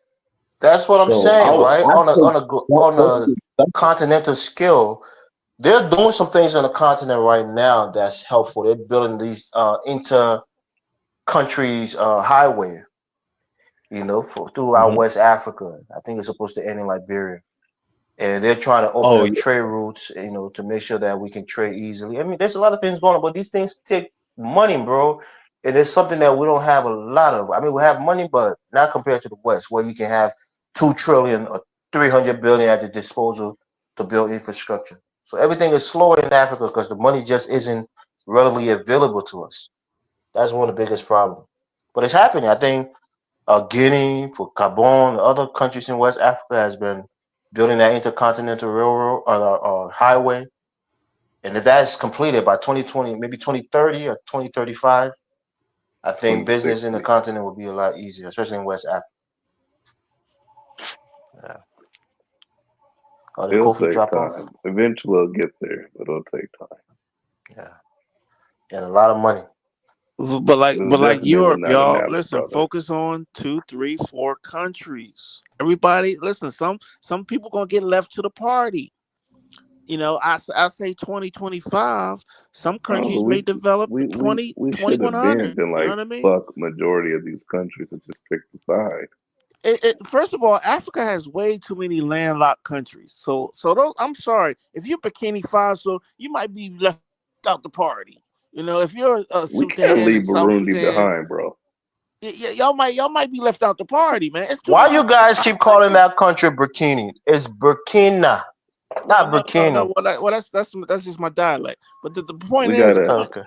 yeah, but the Because Carla point says is, it the same way too. That's no, why what I'm saying they is call it Burkina. it's just way too many landlocked countries That's in an East Africa. Coast thing. Okay, got it. Oh, for real? That's a thing? Y'all don't got a You ain't nine in your noticed that East Coast vocabulary? people pronounce shit differently than West Coast people. We know Because every time Carla says it, I think I be thinking he's trying to degrade them or denigrate them. Nah, it's just a dialect, But Okay. yeah. So I just think it's too many landlocked countries, man. Yeah, I don't know. I don't know College. if Sudan and South Sudan and Chad and them is going to benefit them. from all this great Trying African. to want to spoil with everybody, bro. That's what I'm saying, bro. We can focus on our region. That's why you see we have different regions, right? You have the eastern region with Kiganda or whatever it's called. You have the ECOWAS in West Africa. Sure, you have the South African, So it's better to do things by region. But you know what I think the biggest thing that's going to hold Africa back? I don't think Africa has great geography, man. Well, we know that, bro. I mean, we're finding excuses not to succeed, bro. You're telling us all the things we already know. It's not like the mountains, the green fields of the United States and Europe. We know I that. got a question though. And shout out to Africa. Why y'all don't give the Caribbean countries that much love though? Because the Caribbean, Y'all, it's just like y'all just be like, you know what, fuck Haiti, fuck because Jamaica, fuck Belize, fuck Barbados. The just fuck them hegemony of the United States in the Western Hemisphere keeps a lot of African countries away. They are under the jurisdiction of the United States. That's the superpower in this hemisphere. Ever since the Monroe Doctrine, America feels any provocation in this hemisphere, they have a right to intervene. That's why all these countries are all jacked up in the Caribbean. Yeah, but it's just, the Caribbean is way better off. The hegemony doesn't stop at the Caribbean. Caribbean It's in is way Africa better too. off than Africa, man. We gotta admit that. The Caribbean is way better off than Africa, but we can still assist our people. What region they're in? Barbados is way off than Africa. A lot of these places, plus they're smaller too, though. They're little islands, man. The problem with bigger than Rwanda. The continent is so big. If Africa didn't have that size and whatnot, the size of it and whatnot really hinders its development. Y'all talk about poverty and downtroddeness and shanty towns in the Caribbean. Africa got too many landlocked countries, bro. I mean, it's a whole continent, bro. The sea, you would have enough sea coast to go around. Right? And why y'all never bring up Madagascar? Y'all don't be like, man. Yeah, Madagascar are mostly Indians. Let's go to Mauritius. Let's go to Comoros. Y'all always talk about the mainland. We always romanticize Africa. It's the motherland. But Africa don't have great geography, man. I mean, bro, why you keep saying that, bro? You said that shit like 3 times. What's your point, man? Go ahead, brother. Africa don't have we got what God gave us, man. We can't choose our geography before we were born. Why is that what God gave us? About the Dangote card. When somebody talk about the Caribbean, Dangote signed deal with the Caribbean. What's the did he sign? He ain't getting there's no oil in the Caribbean. What the hell is he gonna get? Dangote is a multifaceted businessman. He's not only dealing with oil. He's an idiot. You know, he does cement. He does flour, sugar. Monopoly. He does hotels. And you know the people who hate Dangote has a conglomerate. Nigerians. Why you hate on Dangote so much, Carl? I hate on Dangote. All the Nigerians. I like a northerner. He's a northerner, Callie. He's a northerner. That's why they hate him. He's a northerner. No, we actually why Carl hate on him. I don't hate on him, man. I'm just anything. Anytime they talk about Dangote, you mention David Stewart. Bottom line is this. Let me say about Dangote. You're all black men. Let's be proud of him. He's a great businessman, but the bottom line is this: had he not been, if it wasn't for Abacha being president and whatnot, who basically the IBB boys. Yeah, you have a point. The IBB boys. But Dangote comes from a wealthy family. His grandfather had a history of making his own money. He wanted to basically get rid of Nigeria exporting commodities, is focused on commodities business. That's how Dangote got into the business. You know, it was right around that time, about 95, 98, when Abacha basically got rid of the structural adjustment programs of the IMF. That's when the people like Dangote basically had made their move. That's when they came out. And so, but Dangote was already wealthy before that. Yeah, but no, I'm talking about not comes from a wealthy family. I think economy because you didn't have the structure in Nigeria. You know, most Nigerians were not structuring their economy for a domestic market. They were basically trying to export. You know, and Abacha said, "No, you got 100 million people in our country. Make that your primary market." Yes, and it showed the fact that they kept capital flight out and whatnot. You know. Money was staying in. Yeah, but Abacha was a hypocrite. Dude was taking billions of dollars out of the country and taking it to Switzerland and stashing it out there. Right? That money was stashed away when that, and he was trying to recover it from Bangida and all these other people before him and whatnot. And since the West hated him, they really hated Abacha. They put it like he was stashing the money up there. No. Colin, do you know the history of Abacha? I know all about Abacha. And just like Charles Taylor, he was another Charles Taylor. If the West don't like you because you don't do their bidding, they basically get people like Elvis to sully your name. Abacha was a great leader. Okay, Colin. From 25% down to 7% in Nigeria. So can anybody beat that? You're looking at things from the outside. You're not looking at his military rule within the country. He kept order in the country. One night he said, "There's a law and it will be obeyed." You know. Do you know who Abiola is? Sarawiwa. Do you know who MKO Abiola is? Yeah, Abiola. He was a crook. Yeah, I know Abiola. You know, he was a crook. What do you mean he was a crook? He was an elected president who died in jail underneath Abacha. They refused him to take his mandate. This is a Yoruba man who won the northern part of Nigeria, won the entire country. He could have unified that nation through democracy, and they killed him in jail while Abacha was being a dictator in Nigeria. Don't tell me about Abacha, man. Abacha came, he straightened the country out on that, and I'm proud of him. You know, I'm proud that he did what he did. You know, you just proud of him because he brutalized Nigerians, and you don't like Nigerians. No. Yeah, that's what Colin. He hung Ken Sarawiwa, that traitor. You know. There you go. Exactly what I said. That's what you're proving. He killed somebody. So traitor, you think that's a good thing? Tried to start an insurrection. Now, what about the January 6th insurrection? You say there was an insurrection, right? So, in other words, you can do an insurrection in Nigeria, got people killed. The guy was advocating for share of his people resources. No, They're taking oil from the Delta, the Niger Delta. They're not getting anything in return. His people are living the poorest out of all Nigerians. He wanted some kind of fair share of the money. It's a legitimate cause, right? But he really wanted to be the ruler of Ogoni land.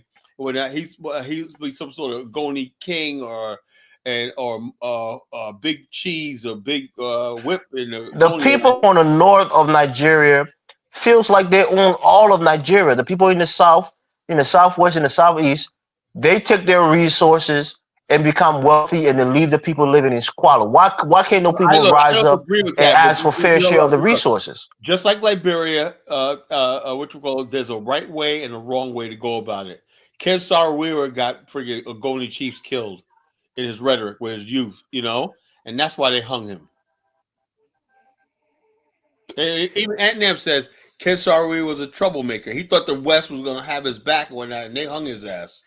You know, they try to put it like a racial thing because I'm a black man. You're a Nigerian, nigga. You know, you're a black man. No, I thought Africans don't know they're black until they leave Africa. I don't know why he said that. You know, he says, "I'm a black." No, it must have been an FBA that went through his brain at that time to tell him he was black. So he didn't know he was black himself. No, he just said, "I'm a black man" and whatnot. After he got convicted, whatnot. What the hell you mean you're black? You convicted. You know what the hell? You're being black. He goes, once again, the black man is guilty and whatnot. You know. Shout out to that black man. May he rest in peace.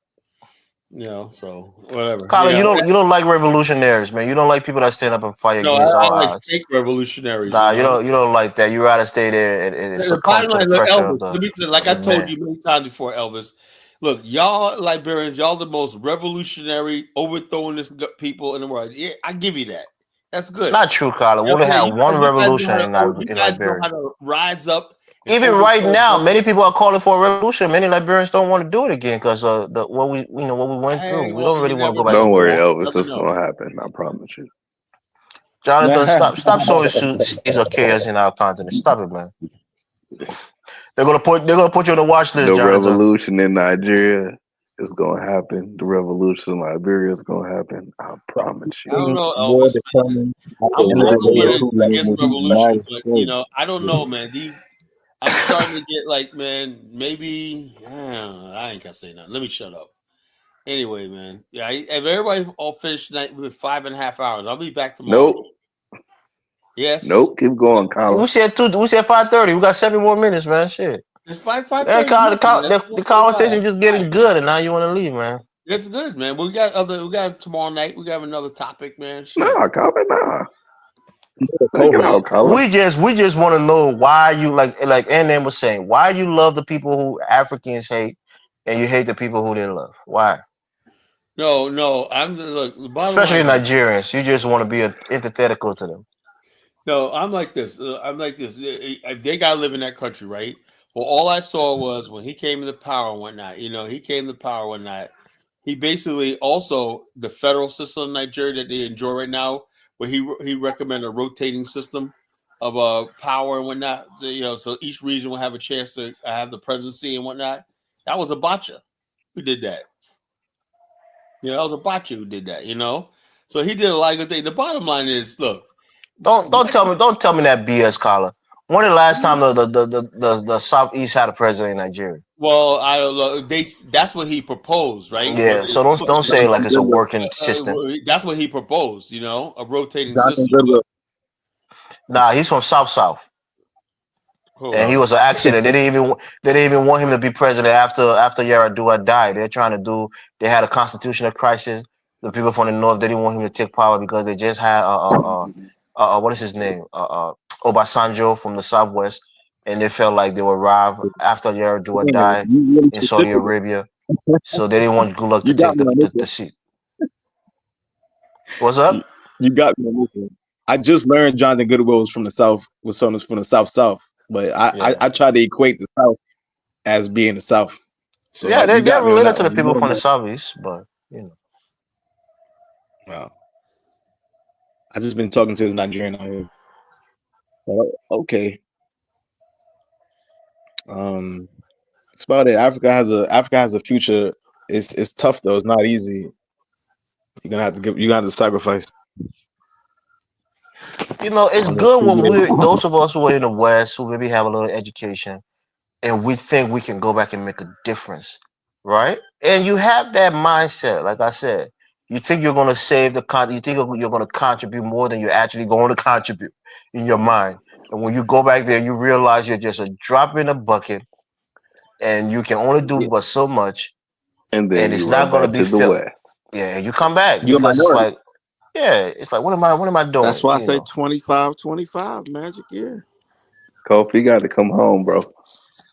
I'm coming home. Where? Home back to the United States, or go back home to Ghana, where he's at right now. To the United States. Okay. Come on back, Kofi. You can retire in Ghana and make a difference. You gotta fly him out of Ghana, man. He'll come on. He'll come out.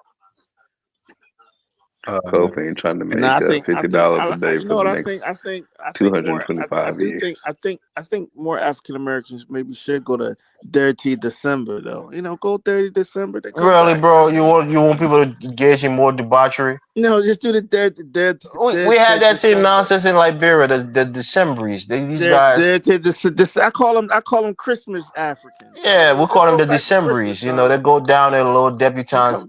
Come there for a month or a couple of weeks, have some sex with these desperate girls who lack money. And think they're playboys and come back to the United States. Nah, I support that. Yes, of course. All the males should go over there and knock up the Ghanaians. My first trip to Liberia, and I was on the plane back. I said these old ass men all on the plane. Hey, Kyle, they Christmas Africans, man. We call them Decemberies, bro. That's the name for them we got in Liberia. They're Decemberies. December.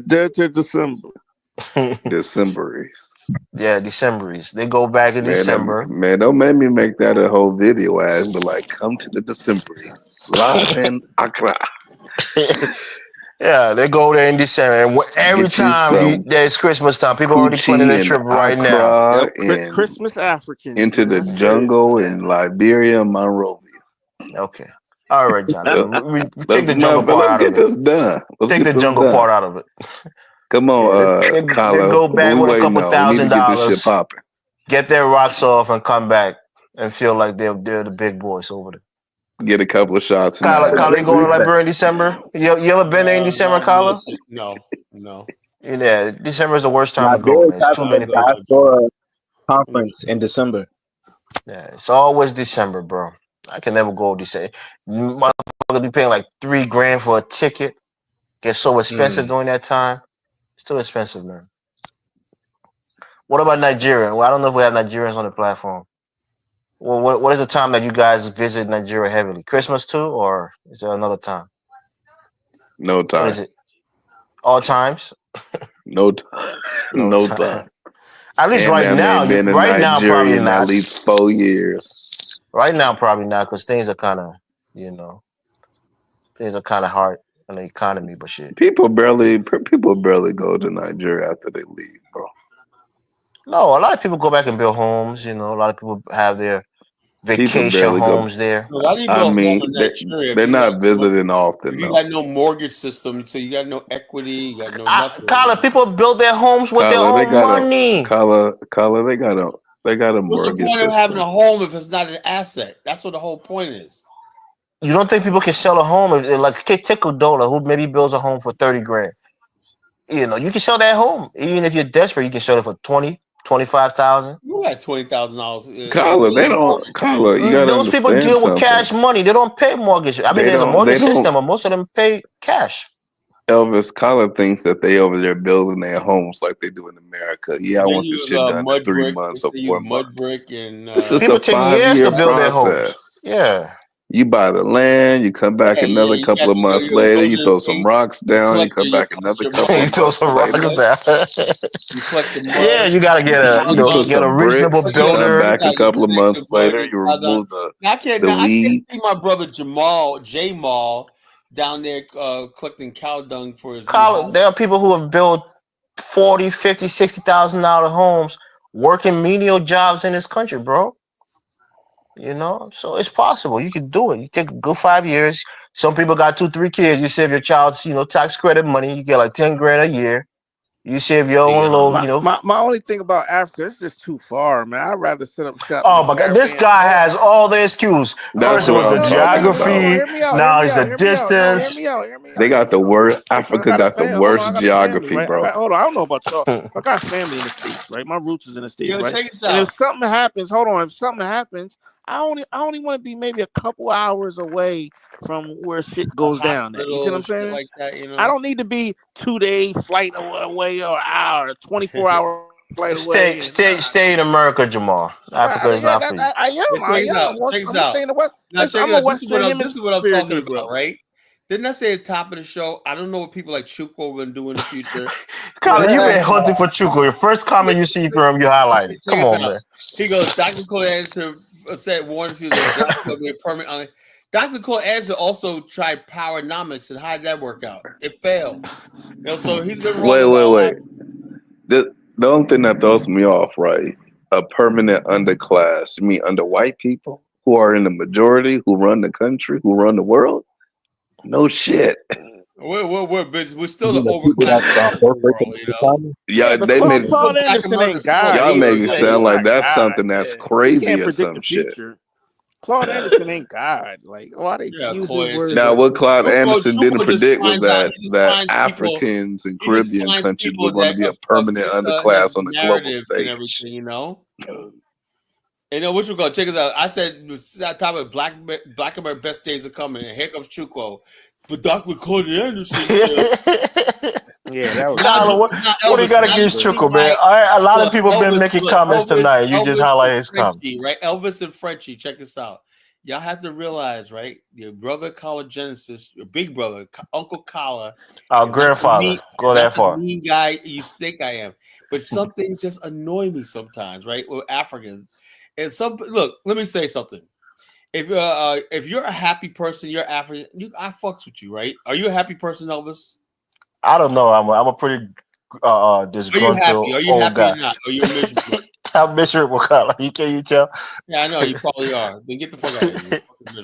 But anyway, Chuko is a misery merchant. He's fucking. All he does is traffic and misery 24 hours a day, 7 days a week. You know, a misery merchant. You know, That's a classic. Right there. That's the a law of classic power says what? You got to avoid the unhappy and the unlucky. Chuko's unlucky in life. And he's unhappy. God, there you go. You're attacking him. Leave Chuko alone. That's right, Kyler. Come to That's Africa right. and get some of these Ashawo girls, and that would change his outlook. He probably ain't getting no ass in America, and that's a fact because somebody who's married. Don't say that. Don't say that. Chuko definitely gets ass in America. Yo, if just you can't get no females, ass in America, unfortunately, but he gets some ass though. Jonathan, you went too high. You went too hard on my brother the night, man. I couldn't really come on. You get what you got to get, brother. It's all good. If you can't get no ass in America, man, there's something wrong. Man. I don't know. I got a Nigerian friend, he acts just like Future. He acts just like Future. He getting all the buns in the world. But as soon as you start to act like a nerdy nigga, it's over. As soon as you start talking about that back to Africa shit, it's done. So it's true. Colin was saying something. I guess you're reinforcing what he said. That girls don't check for niggas who talk about pro Africa, who is conscious. They don't want to be with niggas like that. Hell no, man. Well, you can find your Erica Badu likes and date them, right? Who are Afrocentric, Bernie Sage, and do all the spiritual stuff. There are women like that who are into that kind of stuff. You can find them. True. But I heard they'd be the biggest females don't exist in Africa. No, we're talking about here. American thing. That's what I'm saying. We're talking about here. You know. Oh, okay. In Africa, they exist. They're just actual real witches. That's all. Yeah. They're not burning no sage and singing some. You know, they get in there. They astral project and they go do their thing. They real witches over there. They're real witches. They're not they fake pull playing. out the human toe. They're not fake playing, burning sage and doing fake sacrifices. These niggas over here talking about, man, I'm gonna go get me a fucking skeleton from the store or on Amazon. Go to Spirit Halloween and get yourself a rubber skeleton. Yo, the dudes and they got the actual skeleton. Is building in Ghana. The Earn Your Leisure dudes with Shaka Bars. The what? Building a city out here. The Earn Your Leisure dudes. You heard of them? Oh, the Earn Your Leisure from YouTube. Yeah. They're building in Ghana. They have. That's is that Alton? Alton, what is his name? Is that his group or is that a different? No, that's not Alton. He's talking about Earn Your Leisure. That's a total different group. It's another dude, right? Hey, why nobody want to build up Haiti, man? Like Haiti, I think Haiti is unlucky geographically, right? They have a history of terrible earthquakes. I wouldn't go to Haiti on Sunday. Yeah, they have a terrible. But Kyle, what I'm saying is, Kyle, logistically, that is a perfect launch pad. Oh, you know? But they have a history of terrible earthquakes, bro. Ain't none of y'all trying to go to Haiti. Cut it out. No, but I'm saying it's better than Burkina Faso. They got ports, everything, natural ports, waterways. Bro, it's only a matter of time. Maybe the next 20 years, Haiti might have another earthquake that happened. Another earthquake or another hurricane. I would rather build in Haiti than a Burkina good Faso. geographical location. I'd rather These build in Haiti islands than Mali exist or because slaves Niger got and all trapped these on islands. places. They You just trapped want to be slaves close. on You these just want to be islands on close to your purpose. family, bro. You want to be able to run and come to America as soon as I'm a possible. Western. Hey, Elvis. I'm a Western Hemisphere Negro. I ain't gonna Yeah, lie. you like that Western Hemisphere air. With that hot African air, bro. Are you secretly Haitian? You didn't tell me this. No, I'm a Western. He want us to go back to his homeland, bro. He's pitching it. Remember that dude that Robert Farley that was in the BAO. What was that guy named? Roger Farley. Remember that? That dude was Haitian. Remember that? One of the founders of BAO. Remember that?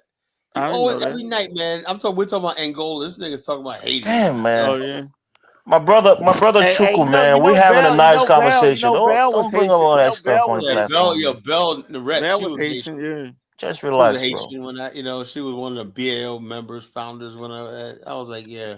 Not to steer the flame, Carla, but Chuku has a question, or he has a proposal. He says, Black American culture, Black Americans are being destroyed by thug culture. What Black Americans culture? Come on, man. We're not entertaining that right now. Come on. Okay. You know what, Chuku? I agree with you. I disagree with him on that one. Yeah, there are some elements of that in the lower class of African Americans. I 100% agree with him. Those elements exist in the lower class. I don't not the entire culture. About thug culture. He thinks like a white man. That's what a white man is saying. Like a white. That's like white. It's not that now. It's the white guy that he lays up with every night that talks to him in his ear. Oh, Jonathan. And that's okay. Listen, hey, Chuku was married to a beautiful Yoruba woman. We talked about this earlier. Don't hate on Chuku's sexuality. White friends talking points to us. Yeah, white friends talking points. Come on, we ain't doing that. I mean, look. What is this? What is that? Is that like a white god on this thing? I don't even know what that is. It looks like a white god. That's the Black Jesus. That's the Soul Invictus. Black Soul Invictus. If you know, you know. He's still trying to get black people to go to college. What do you mean? You're against black people going to college? Ain't went to no damn college. Don't need to go to college no more. Yeah, like black people don't go to college. Yeah. Are you saying that, Kofi, or who's saying that black people don't need to go to college? You going to college? You going there because you going for fun, and you going because you're like naive. But is that Kofi that's saying this shit? You have to fit a type of boule structure. But Kofi, did you go to college? And get your education. Yeah, what's going on here? What's going on here, y'all? What's going on here? I went to 5 colleges. You went to 5 colleges? I went to 5 community colleges, yes, in 4 different states. I went to Tidewater Community College. I went to LA City College.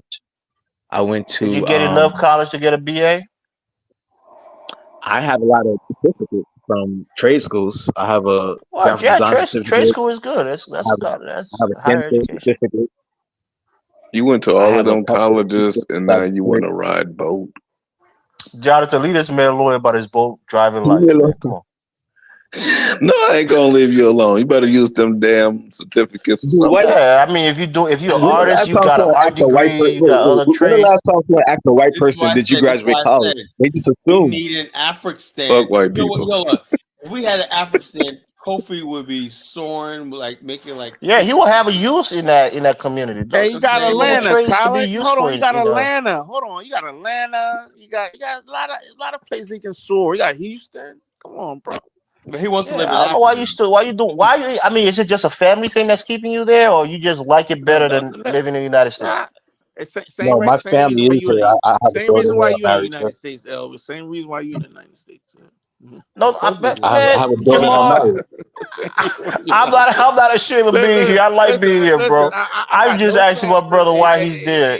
Relative to being here. I have a daughter in Africa, bro.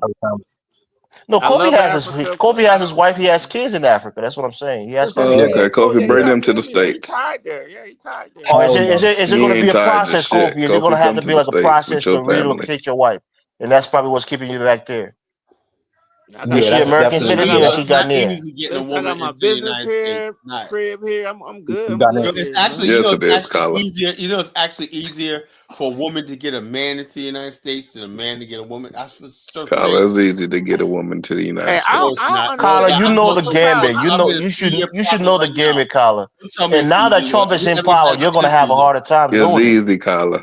Yeah, okay, What okay. I don't Jonathan, get is why whatever. would somebody why y'all want to bring women back to the United States though? Like if that's what y'all Well, the want. bottom Why line is it bringing sand to I the don't beach? understand that. Is it bringing sand to the beach, Jamar? Somebody tells you that they're Yeah. I lying. don't. Listen, y'all got to keep them there, man. Y'all don't want to bring them to America. No, you gotta bring them back. See, Jamal, what you do is you bring them back, and then you can really spend time with your other woman whenever you want to go. Ain't that right? Jonathan, we don't endorse that. Anyway. We do not endorse that. But the thing is, I endorse They got a public service announcement, My Colin. name is We do not Jonathan endorse Miller, that and I commercial. approve this Hold on, fact. here's why I say that, right? That's what happens when you pick the right one. You don't need to get another one. But here's but Colin, here's Colin, why I ain't say no that, such right? thing as right one. Cut it Bring her out. back to the States. I got the right Hold one. on, you bring Me, but Colin, if you bring her back to the States, right, she's going to get around other Liberian people, right, and they're going to say, "Well, you know, you can take him for child support. You know, you can do this." They're going to get westernized. Jamal, you know the whole racket, bro. You know the whole racket. I try to tell Colin, he got offended at me, so you can tell him now. I'm not going to say anything. Once they get around, once they get around Americanized Liberian women, she's gone. You got a corner. You ain't gotta take that. Don't tell Colin that. That's his worst nightmare. He don't want to hear it. That's what I'm saying. There's Like, no, first of all, Colin's woman is loyal and she's in love with him, and she ain't going nowhere. That's you guys. First of all, But Jamal, how do you know the whole gambit though? How do you know that? You live around a lot of Liberians, huh? Elvis, I done seen it happen to so many brothers, bro. That's what I'm saying. That's why I try to warn Colin. He thought I was trying to clown him. I was just trying to look out for him, but he thought I was trying to clown him. Happen too often, bro. Fellas, okay, look, I really made this time, man. It's been 5 hours and 45 minutes. I will see you guys tomorrow night. They ain't long enough. Colin, keep going. Next topic. You can't bring it out like to America. Next topic. Goodbye. We have another topic, Colin.